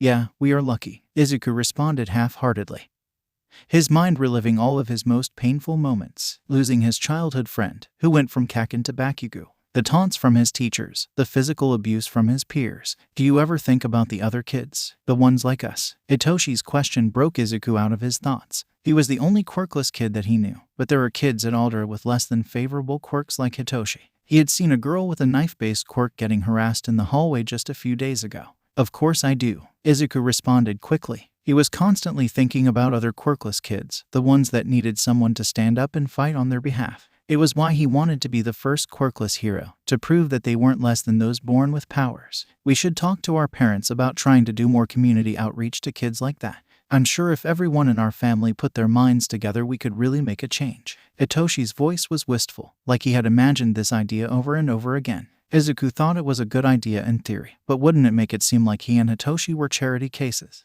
The public would only view them as publicity stunts, two outcasts that the heroes took pity on to help them achieve their dreams. Could they ever be taken seriously as pro-heroes if they did something like that? His quirklessness wasn't something he tried to highlight, especially now that his combat and weapon skills more than made up for his lack of a quirk. When he wasn't at school, he sometimes forgot there was anything wrong with him, especially when everyone in his family treated him equally. What would he do if he was forced to face other quirkless kids? Would he have to face what his life could have been like if he wasn't so lucky? What would his mentors do if they saw how little power quirkless people really had in society? Would they leave him? His thoughts were racing as he listened to Hitoshi's soft snores, the purple-haired boy oblivious to his friend's internal dialogue.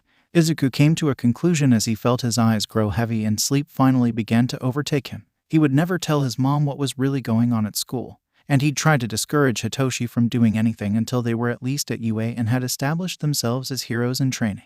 Everything was riding on them becoming heroes in their own right. His eyes slowly closed as he felt himself slip into his dreams.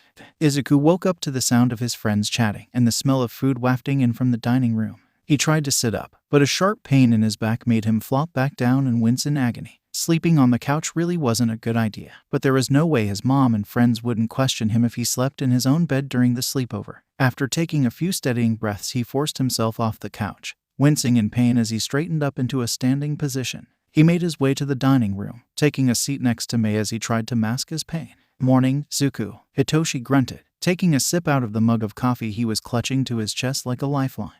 "We didn't wake you up because you seemed to be resting peacefully, but your mother had to leave after making breakfast for an emergency meeting," Tenya explained as he began to pile food on a plate before passing it to Izuku. "I really appreciate that, guys." He took a few bites of food and a grateful sip of coffee before turning to Mei. "Did you enjoy your first sleepover?" Izuku asked, smiling when the girl began nodding her head furiously. "We have to do this all the time now," Mei exclaimed before shoveling food into her mouth. Izuku grinned before focusing his attention back on his food so that he and his friends could get the rest of the day started. They were planning on going to the beach, which they had recently finished cleaning up. Families were already spending their days walking down the shoreline and enjoying the sea breeze, which no longer reeked of garbage. It would be their first time going to Dagaba for relaxation, and Izuku couldn't wait to enjoy the fruits of his labor. A sudden pain in his back caused a wave of anxiety to flush over him as he realized he had not thought about the fact that he would most likely be shirtless during their beach day. He pushed his chair back suddenly, standing up as his heart began racing frantically. I'll be right back." He rushed out as he made his way towards the stairs. "Izuku, are you all right?" Tenya called behind him, and he quickly plastered a smile on his face before turning around. "Yeah, I just can't remember if I washed my swimming trunks or not, so I need to go check." Izuku hoped his lie was believable, but he was more focused on getting up the stairs with his aching back. He tried to ascend them as normally as he could, but he had to take brief pauses every few steps. He breathed out a sigh of relief as he finally reached his door, shutting it behind him as he racked his mind to a solution for his problem.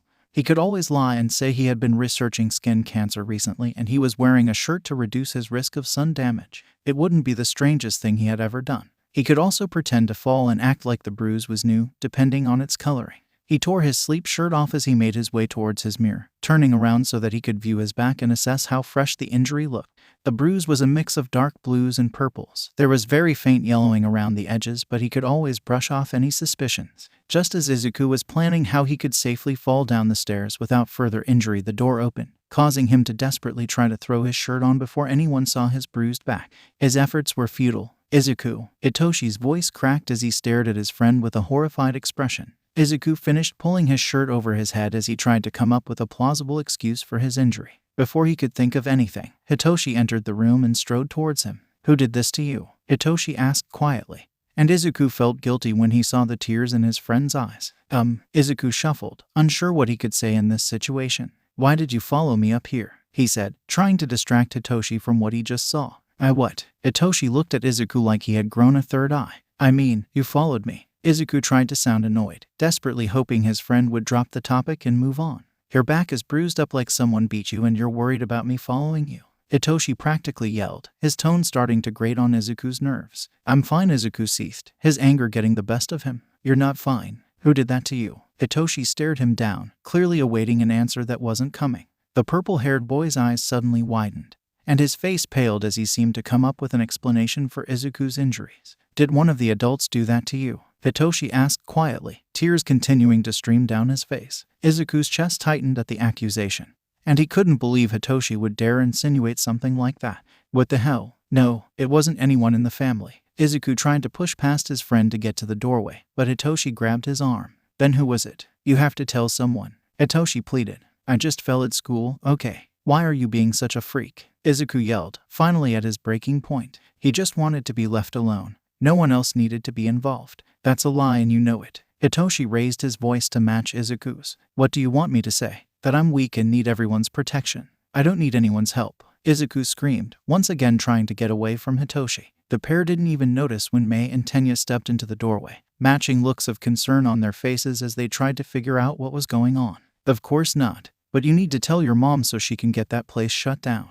Hitoshi's voice broke once again as tears continued to stream down his face. Izuku felt his rage consume him as he saw the pitying expression on his friend's face. "I will never do that. I need to show everyone that I can handle the pressure." Izuku turned away from Hitoshi and faced the wall, feeling like he was suffocating in his emotions. He wanted to leave more than anything. He truly didn't want to say anything he would regret, but the anger was consuming him, and he didn't know how to fight it. "Izuku, please. You are the strongest person I know." Hitoshi tried to take a step towards Izuku, but seemed to think better of it. "Everyone needs help sometimes." The boy's voice had returned to a normal level. "You'll never understand. You at least have a quirk," Izuku muttered, still unwilling to turn around in case his anger overwhelmed him again. "You're being selfish, Zuku," Hitoshi stated plainly, but Izuku felt like a knife had been twisted into his back. "You need to think about the other kids at your school, the ones that are going through the same thing you are. You actually have the power to do something." Hitoshi's voice was laced with frustration and anger. Izuku wished this conversation was over. He wanted his friend to understand that his mind was made up already. He turned around, hoping to convince his friend to see his point of view. "I have to prove I am strong without a quirk. If I can't handle a bit of bullying, how am I going to handle the public when I become a hero?"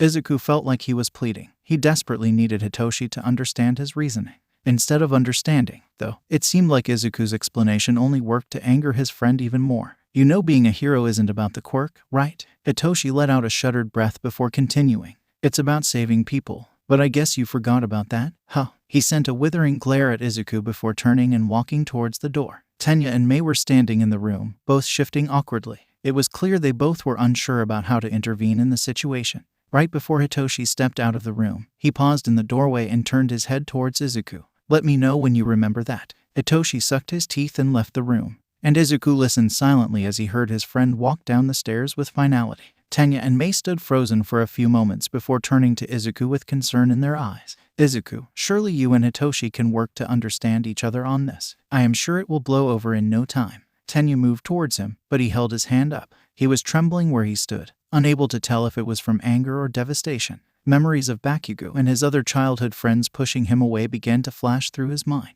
"Leave," Izuku whispered. "I know you want to." "Izuku, what are you talking about?" Mei's eyes were filled with unshed tears, but he was so tired. Leave. He turned towards Mei and Tenya, pointing to the door and walking forward so he could corral them out of his room. The pair looked heartbroken, but didn't argue with him as he slammed the door behind them. He slid down to the ground, stuffing his face into his hands when he heard the front door shut after a few minutes. He wasn't sure how long he sat there as tears fell silently down his cheeks and onto the ground beneath him. So many emotions ran through his mind and he wasn't able to separate them out from each other. Sadness turned into anger and frustration, the pressure building in his chest until he felt like he needed to burst. His eyes landed on the punching bag he kept stashed away in his closet, and he pulled himself off the ground and made his way over to it. After lugging it to the center of the room, he cracked his knuckles and took a stance, not even wrapping his hands before he began pummeling the bag with punches and kicks. Distantly, he knew he was sobbing and screaming, but it didn't fully register as his mind focused on the satisfying pain in his knuckles. Suddenly, a pair of strong arms wrapped around him and pulled him down to the ground. Izuku immediately escaped the grip and pinned the person to the ground, ready to punch the intruder. Zuku, what the fuck?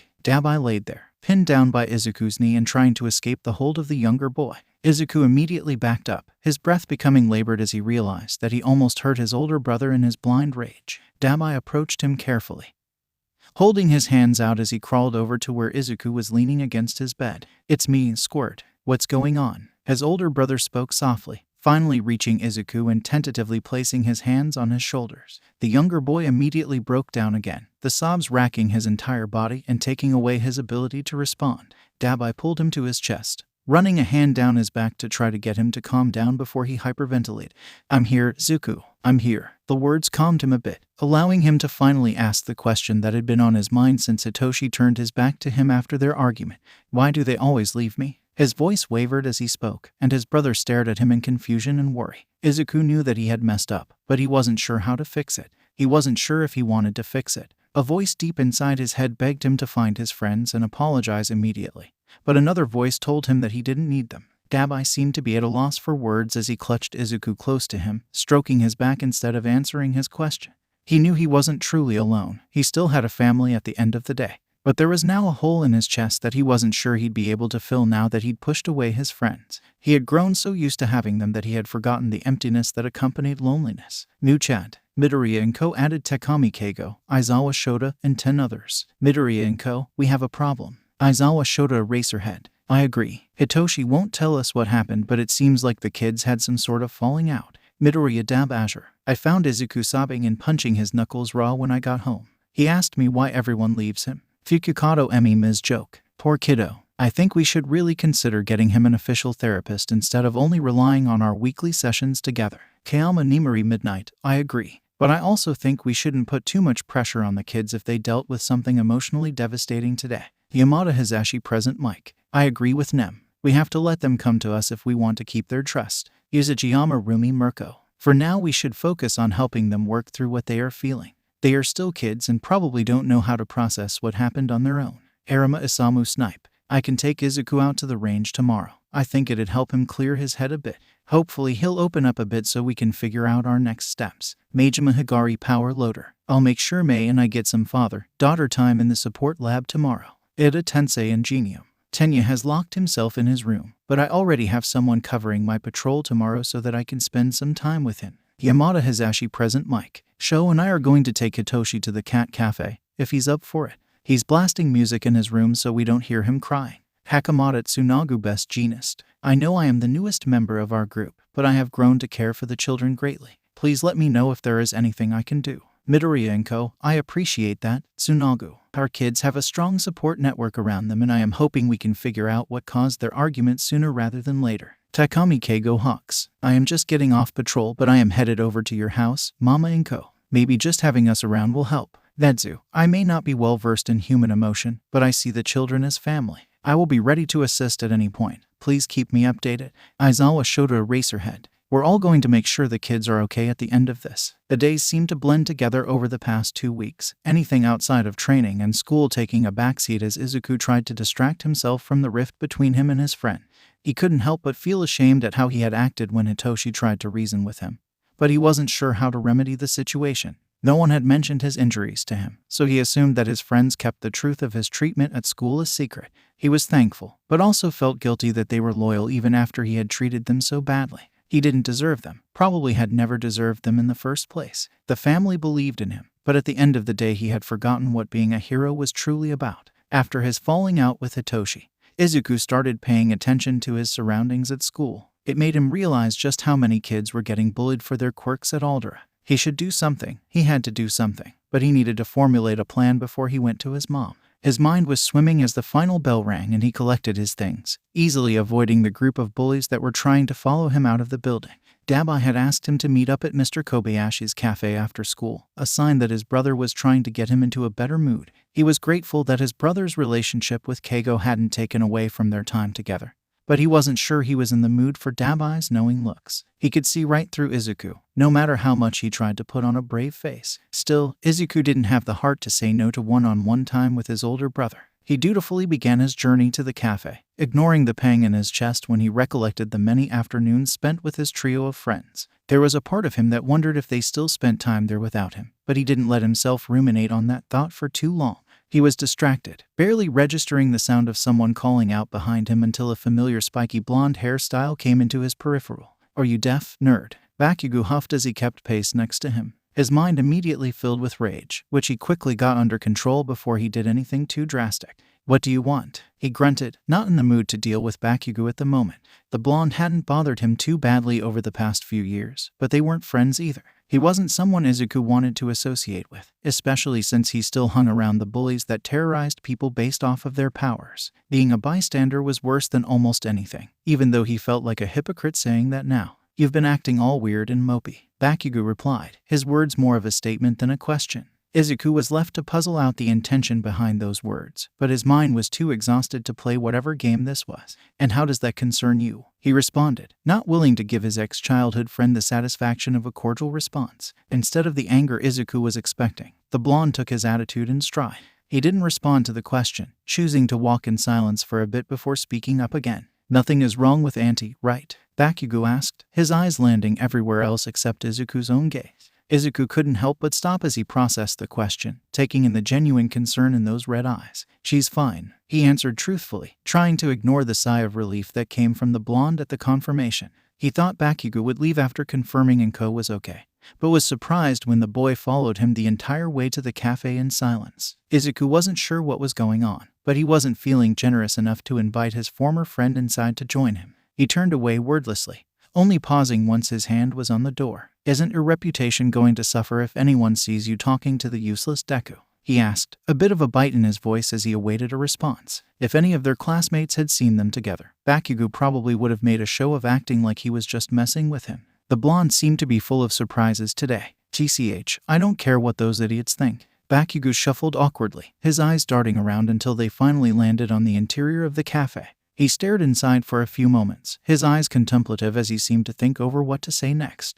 Instead, he threw Izuku a stiff nod and began walking home. The entire ordeal was too perplexing for Izuku's current mental state, so he decided to head into the cafe instead of thinking too hard about it. He would not give the universe the satisfaction of letting this get to him, especially after what happened with Hitoshi. There was a small part of him that wanted to accept the strange olive branch Bakugo had extended to him, but it was much more than he deserved at the moment. If even Bakugo was worried about him, how well was he really hiding his current state of distress? Mr. Kobayashi flashed him a kind smile as he finished wiping down the counter, and Izuku couldn't help but smile back. Something about this place always filled him with warmth, as though it was a safety net from the rest of the world.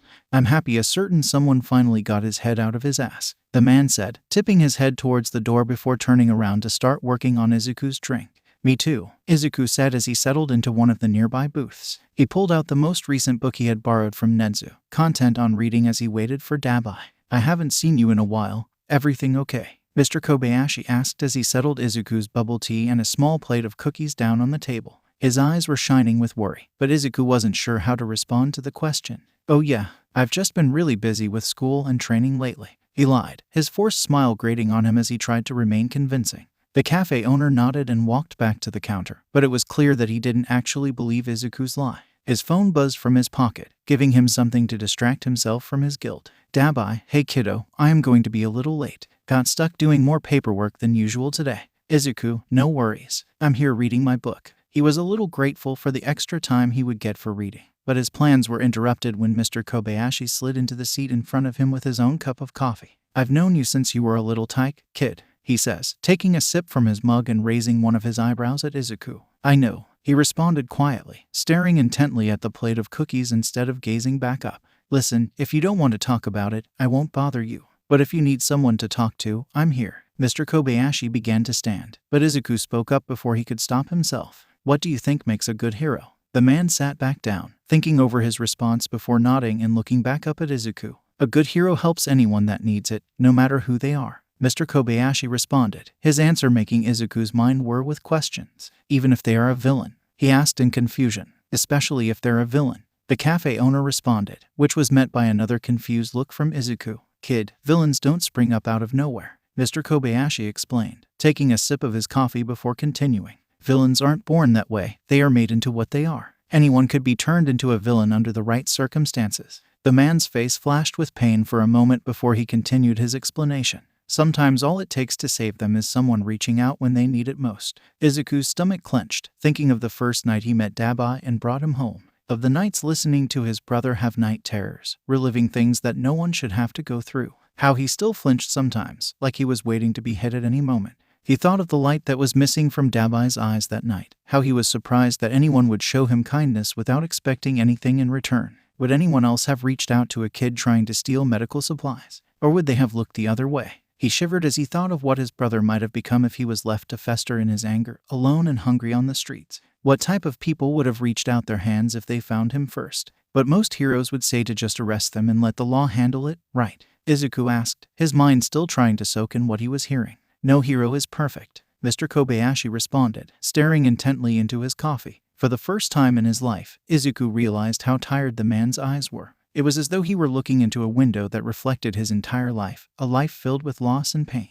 How well did he really know the cafe owner? His thoughts returned to his statement, but he thought of all the heroes he knew. They were as close to perfection as they could get. They have to be a little perfect, don't they? He wasn't naive enough to believe all pro heroes were amazing people, but real heroes were supposed to be a bastion of good values. That's where you're wrong, kid. Mr. Kobayashi smiled warmly, his eyes sparkling like he was about to share a special secret. Izuku couldn't help but lean forward a bit, hungry for whatever information he was about to hear. A hero is someone who sees a person in need and helps them. It seems like you've done that plenty of times, right? The man had a knowing smile, and Izuku blushed as he recalled his various rescues over the years. Before he could respond, though, the door slammed open as a group of sketchy-looking men entered. Mr. Kobayashi put his mug down slowly, keeping his eyes on the group as he stood and walked back to the counter with a bright smile on his face. Izuku could see the tension behind his eyes, which immediately put him on high alert. What can I get for you today? Mr. Kobayashi asked, still wearing that tense smile. One of the men raised his arm, which quickly morphed into a sharp sword.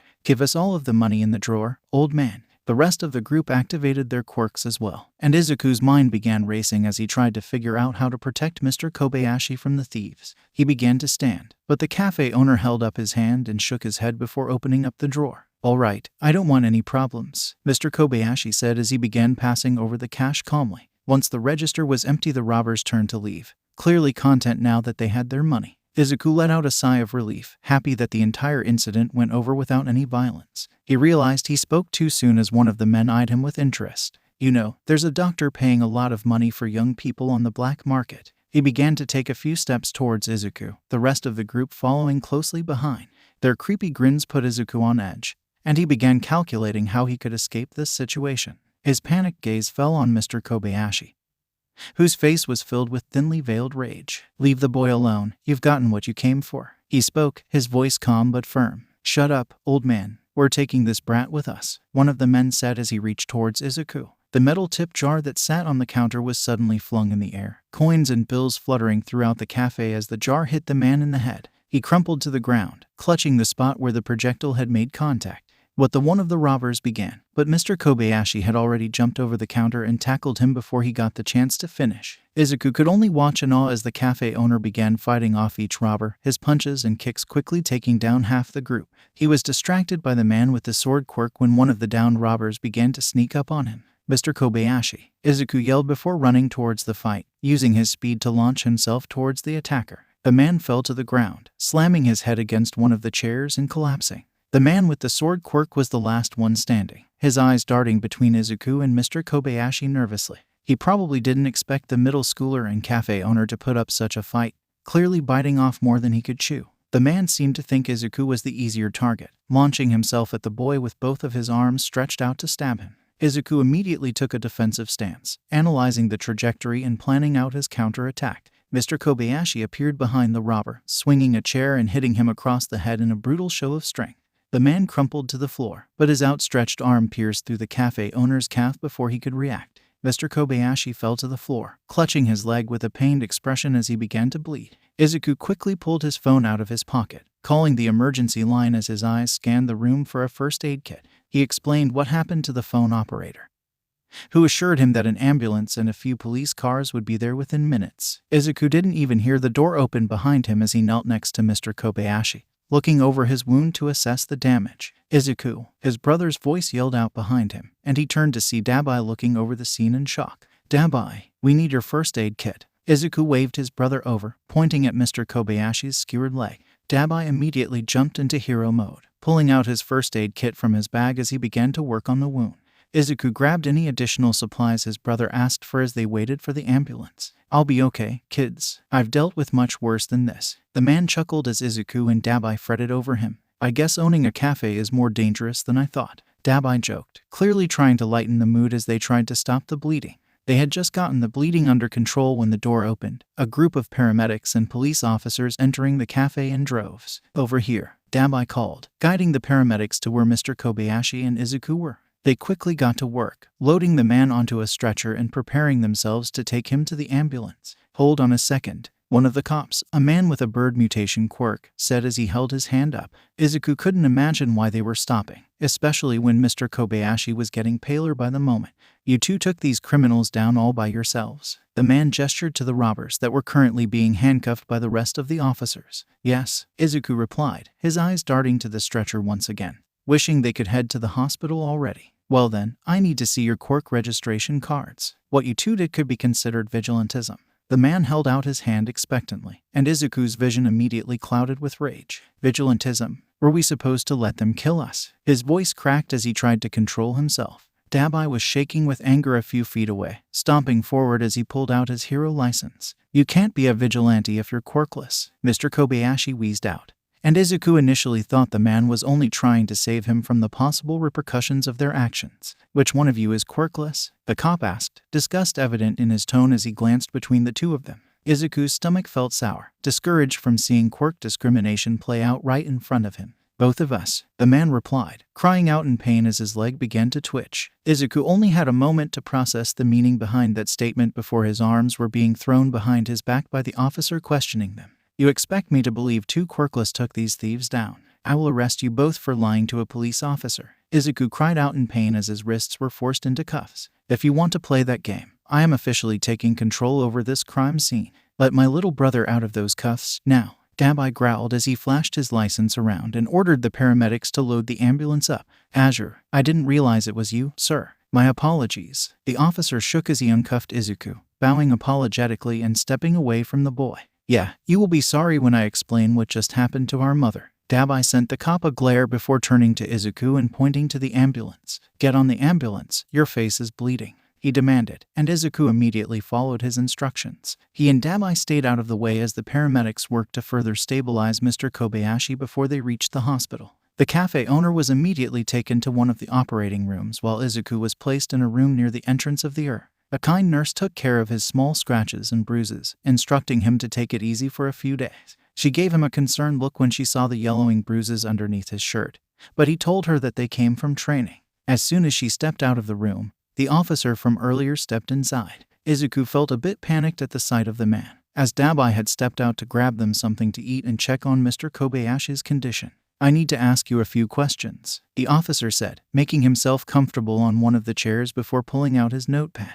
"Okay," Izuku responded, not wanting to cause any more trouble for himself or his family. "Who really took those robbers down?" he asked, staring up at Izuku from behind his notepad. "We already told you. It was Mr. Kobayashi and I," Izuku responded, a bit annoyed that he had to repeat himself again. "You really expect me to believe that two quirkless fought off a group of robbers?" the officer asked in a mocking tone. "Just because we're quirkless doesn't mean that we are helpless." Izuku puffed out his chest, unwilling to let this man make him feel small. "Maybe you're not helpless, but your kind is completely useless to society." The cop stood, striding towards Izuku before towering over him where he sat. Before Izuku could respond, the curtain was moved to the side, and a man in a tan coat and hat stepped into the room. He smiled warmly at Izuku before turning to the officer with a frown.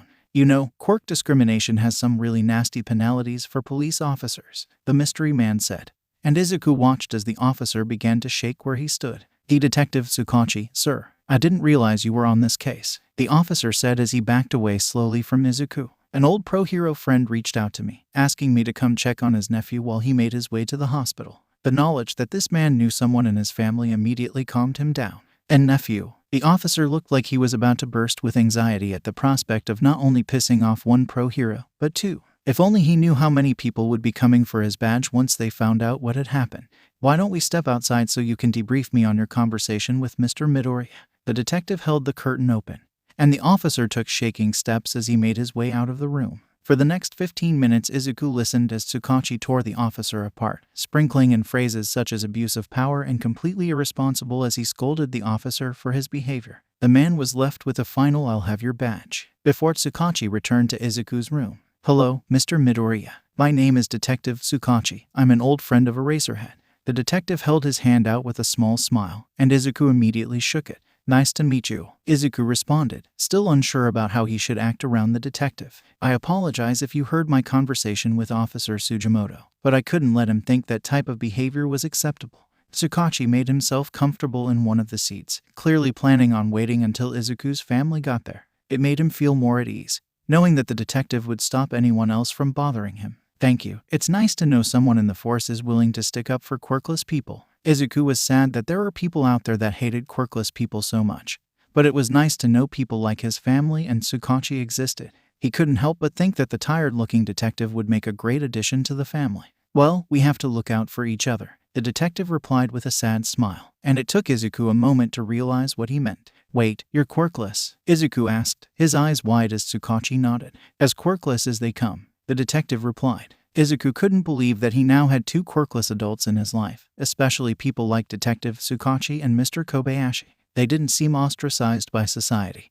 and were important members in their community. It gave him a bit of hope that he could actually achieve his dreams, that he could make a difference in the lives of quirkless people. Encouragement was great, but seeing quirkless adults living their lives changed his entire perspective on things. Before they could continue their conversation, Dabi entered the room with 2 trays of food and a few bags of snacks. His older brother immediately tensed when he saw the detective, carefully placing their food down on a table and then standing in between Izuku and the stranger. Can I help you? Dabi had his arms crossed, his intimidating gaze shooting daggers in the man's direction. Dabi, he's friends with Uncle Sho. He's also quirkless, Izuku exclaimed, and he knew his eyes were probably sparkling with joy at the moment. Dabi immediately softened, but he still seemed to be keeping an eye on the detective. My name is Sukachi Naomasa. I'm a detective and a friend of Aizawa. He reached out to shake Dabi's hand, and the hero shook it cautiously. Sukachi explained the debacle with Officer Sugimoto, which led to Dabi apologizing profusely for leaving Izuku alone. The younger boy waved his concerns off, more worried about Mr. Kobayashi's condition. He's okay, there wasn't any serious damage. They used a healing quirk on him and recommended that he rest for a few days before returning to work, Dabi explained as they ate. The taste of the hospital cafeteria katsudon made Izuku want to go home even more than before. Where is my son? Inko's voice rang through the hall, and Dabi immediately jumped up to find her. Their mother could be terrifying when she was angry, and the brothers really didn't want her to let that anger loose on the nurses and doctors in the emergency room. A few moments later, she entered the room with Aizawa and Mike right behind her, the trio immediately fretting over Izuku and his small injuries. Once they had checked him over and saw that he wasn't mortally wounded, she turned to the detective. And you are? His mother's calculating gaze scanned over the detective, clearly deciding if the man was a threat or not. Detective Sukachi Naomasa, I'm a friend of Aizawa's and I am taking over this case due to my fellow officers mismanaging it.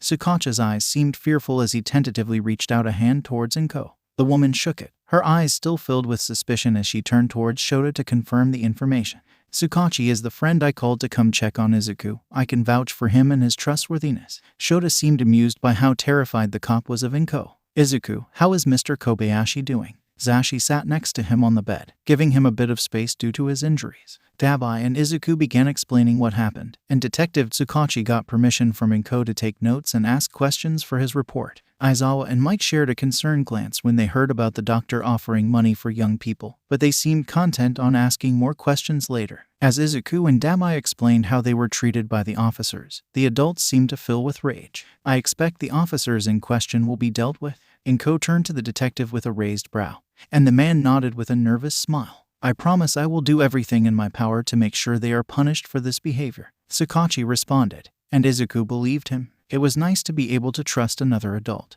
and it only solidified the idea that he wanted to get to know the detective better. There were so many skills he could learn from an officer, and something about the man seemed lonely. The group talked for another half hour or so, until one of the nurses came in with Izuku's discharge papers. They said goodbye to the detective, but not before Inko could grab the man's phone number. Izuku expected that he would be added to the chat soon, perhaps once Shota gave him a thorough warning about the chaos he might witness. Izuku was happy to be home after such a long day, taking a shower and carefully redressing his bandages. His mom told him that he would be staying home from school the rest of the week, and he was silently grateful for the break. He didn't want anyone to injure him even further, as that would mean less time for training. He fell asleep as soon as his head hit the pillow. His last thoughts were of Mr. Kobayashi effortlessly taking down a group of villains. Shota liked to consider himself an observant man, and his memory had only improved over years of underground hero work. He remembered the name and face of every villain he had ever taken down, of every student he had ever watched graduate, and especially the students he had lost to the field of heroics. He also remembered every vigilante he had ever come across, especially the ones that fought by his side over the years. One name always stuck out amongst all of them, the man that Shota owed his life to. Kibo, the vigilante, had disappeared years ago, before Shota had even met Izuku or the group of people he now considered a family. The man was extremely honorable. His mission was to help villains get back on the right path. He had taught Shota so much about the world, how the lines between hero and villain weren't as simple as society made them seem. Kibo saw the good in people, but it was never rooted in naivety. He would take down those that were too far gone, never hesitating to do what needed to be done. He had become Shota's unofficial patrol partner for most of his early career, the two of them sharing cups of coffee and talking about their lives. Kibo was secretive about his identity, but he still talked about growing up in society as a quirkless kid with dreams of being a hero. It was one of the many reasons Shota had insisted on being so involved in Izuku's life and his training, a reminder of the mentor that shaped the hero Shota was today. They had set up a routine, always meeting on the roof of their favorite convenience store before getting started for the night, until one day, the vigilante didn't show up. It was a few weeks after a raid that went sideways, one where Shota almost didn't make it out alive. He had been pinned underneath a few pieces of rubble as the building went up in flames, fully believing he would die until a familiar figure emerged nearby. Kibo had dug him out and carried him to the paramedics, disappearing before anyone could stop him. It was the last time Shota had seen the man, his only communication after that being a letter with no return address. Kibo explained that it was time for him to step back, that he had lost someone dear to him and didn't see the point of fighting anymore. The end of the letter said that he hoped Shota would find him one day, and that he'd be sure to get him a cup of coffee when they reunited. He found himself subconsciously looking for Kibo, trying to find the mentor and friend that had molded him and his ideals in so many ways. Kibo and Izuku would get along so well, Shota always thought to himself. He had never told Izuku or even Hitoshi about the man, content on keeping it a secret until he felt it was necessary. At least, that was his plan before he met the kind cafe owner known as Mr. Kobayashi. When the man handed him his coffee order, exactly the way he had been drinking it for years, he couldn't help but be suspicious. Shota had stayed away from the cafe, not willing to confront the man he thought to be Kibo just yet, unable to believe that his search had finally come to an end. When Izuku told them about how Mr. Kobayashi effortlessly took down the robbers almost completely by himself, how he had told his nephew to reach out a hand to everyone that needed it, that was the confirmation Shota needed to finally confirm his suspicions. As they rode the hospital elevator up a few floors, he readied himself for what could be an emotional reunion. The anticipation was killing him as he listened to Izuku and Inko quietly chat about raising money for the man while he was on bed rest. They got off the elevator and made their way to the room, but Shota couldn't help but pause for a moment outside of the door. "Are you okay, Sho?" Mike asked, concern evident in his eyes as he glanced between the door and his husband. "I'm fine," he responded, giving the blonde a small smile before knocking on the door. "Come in," a voice rang out, and Shota allowed himself to really listen to it for the first time. All of his doubts about Mr. Kobayashi's identity were thrown out the window as he opened the door and stepped into the room. "Did you finally figure it out, kid?" the man asked from the bed, smiling as Shota gave him a tearful nod. Inko, Mike, and Izuku watched in confusion as Shota strided over to the bed and wrapped Mr. Kobayashi into a soft hug. "I'm happy you survived out there without me, son," Mr. Kobayashi spoke quietly, his own eyes filled with tears. Shota felt elated when he heard the old term of affection, the one that made him forget his strained relationship with his parents as he patrolled the streets with the man in front of him. I had a somewhat decent teacher. Shota laughed as they pulled apart. Mr. Kobayashi glanced behind him, and he realized he had a lot of explaining to do. Everyone, this is Kibo. Shota gestured towards the man, and Mike's eyes immediately lit up in recognition. The rest of the afternoon was spent drinking coffee and filling his family in on his past with the vigilante. Kibo, or Iki as the man insisted on being called, told them about what he had been up to since he left his alter ego behind. Shota watched as Izuku asked questions about his fighting style and what it was like to be quirkless while he was growing up. It was wonderful that two of the most important people in his life could bond like this, and he knew that Iki would be a great addition to their family. He was excited for the man to meet Hitoshi one day, hopefully once his son and nephew were on better terms again. He felt warm all over, like a puzzle piece he was missing had finally returned to its rightful place. It reminded him how wonderful family could be, and how it wasn't limited to the people you shared your DNA with. Family is the people that find you, who see you for who you are and decide that they love all the parts. Those that choose to be in your life, not based on obligation but out of pure love and trust. There was nothing more beautiful than finding your people, feeling embraced for the first time in your life. What a beautiful thing it was. Chat, Midoriya Izuku, Ida Tenya, Shinsu Hit. Izuku, I know I'm the last person you all want to hear from, but I think I'm starting to remember what being a hero really means. Izuku, I'll let you know when I've figured it out. Hitoshi, we'll be waiting.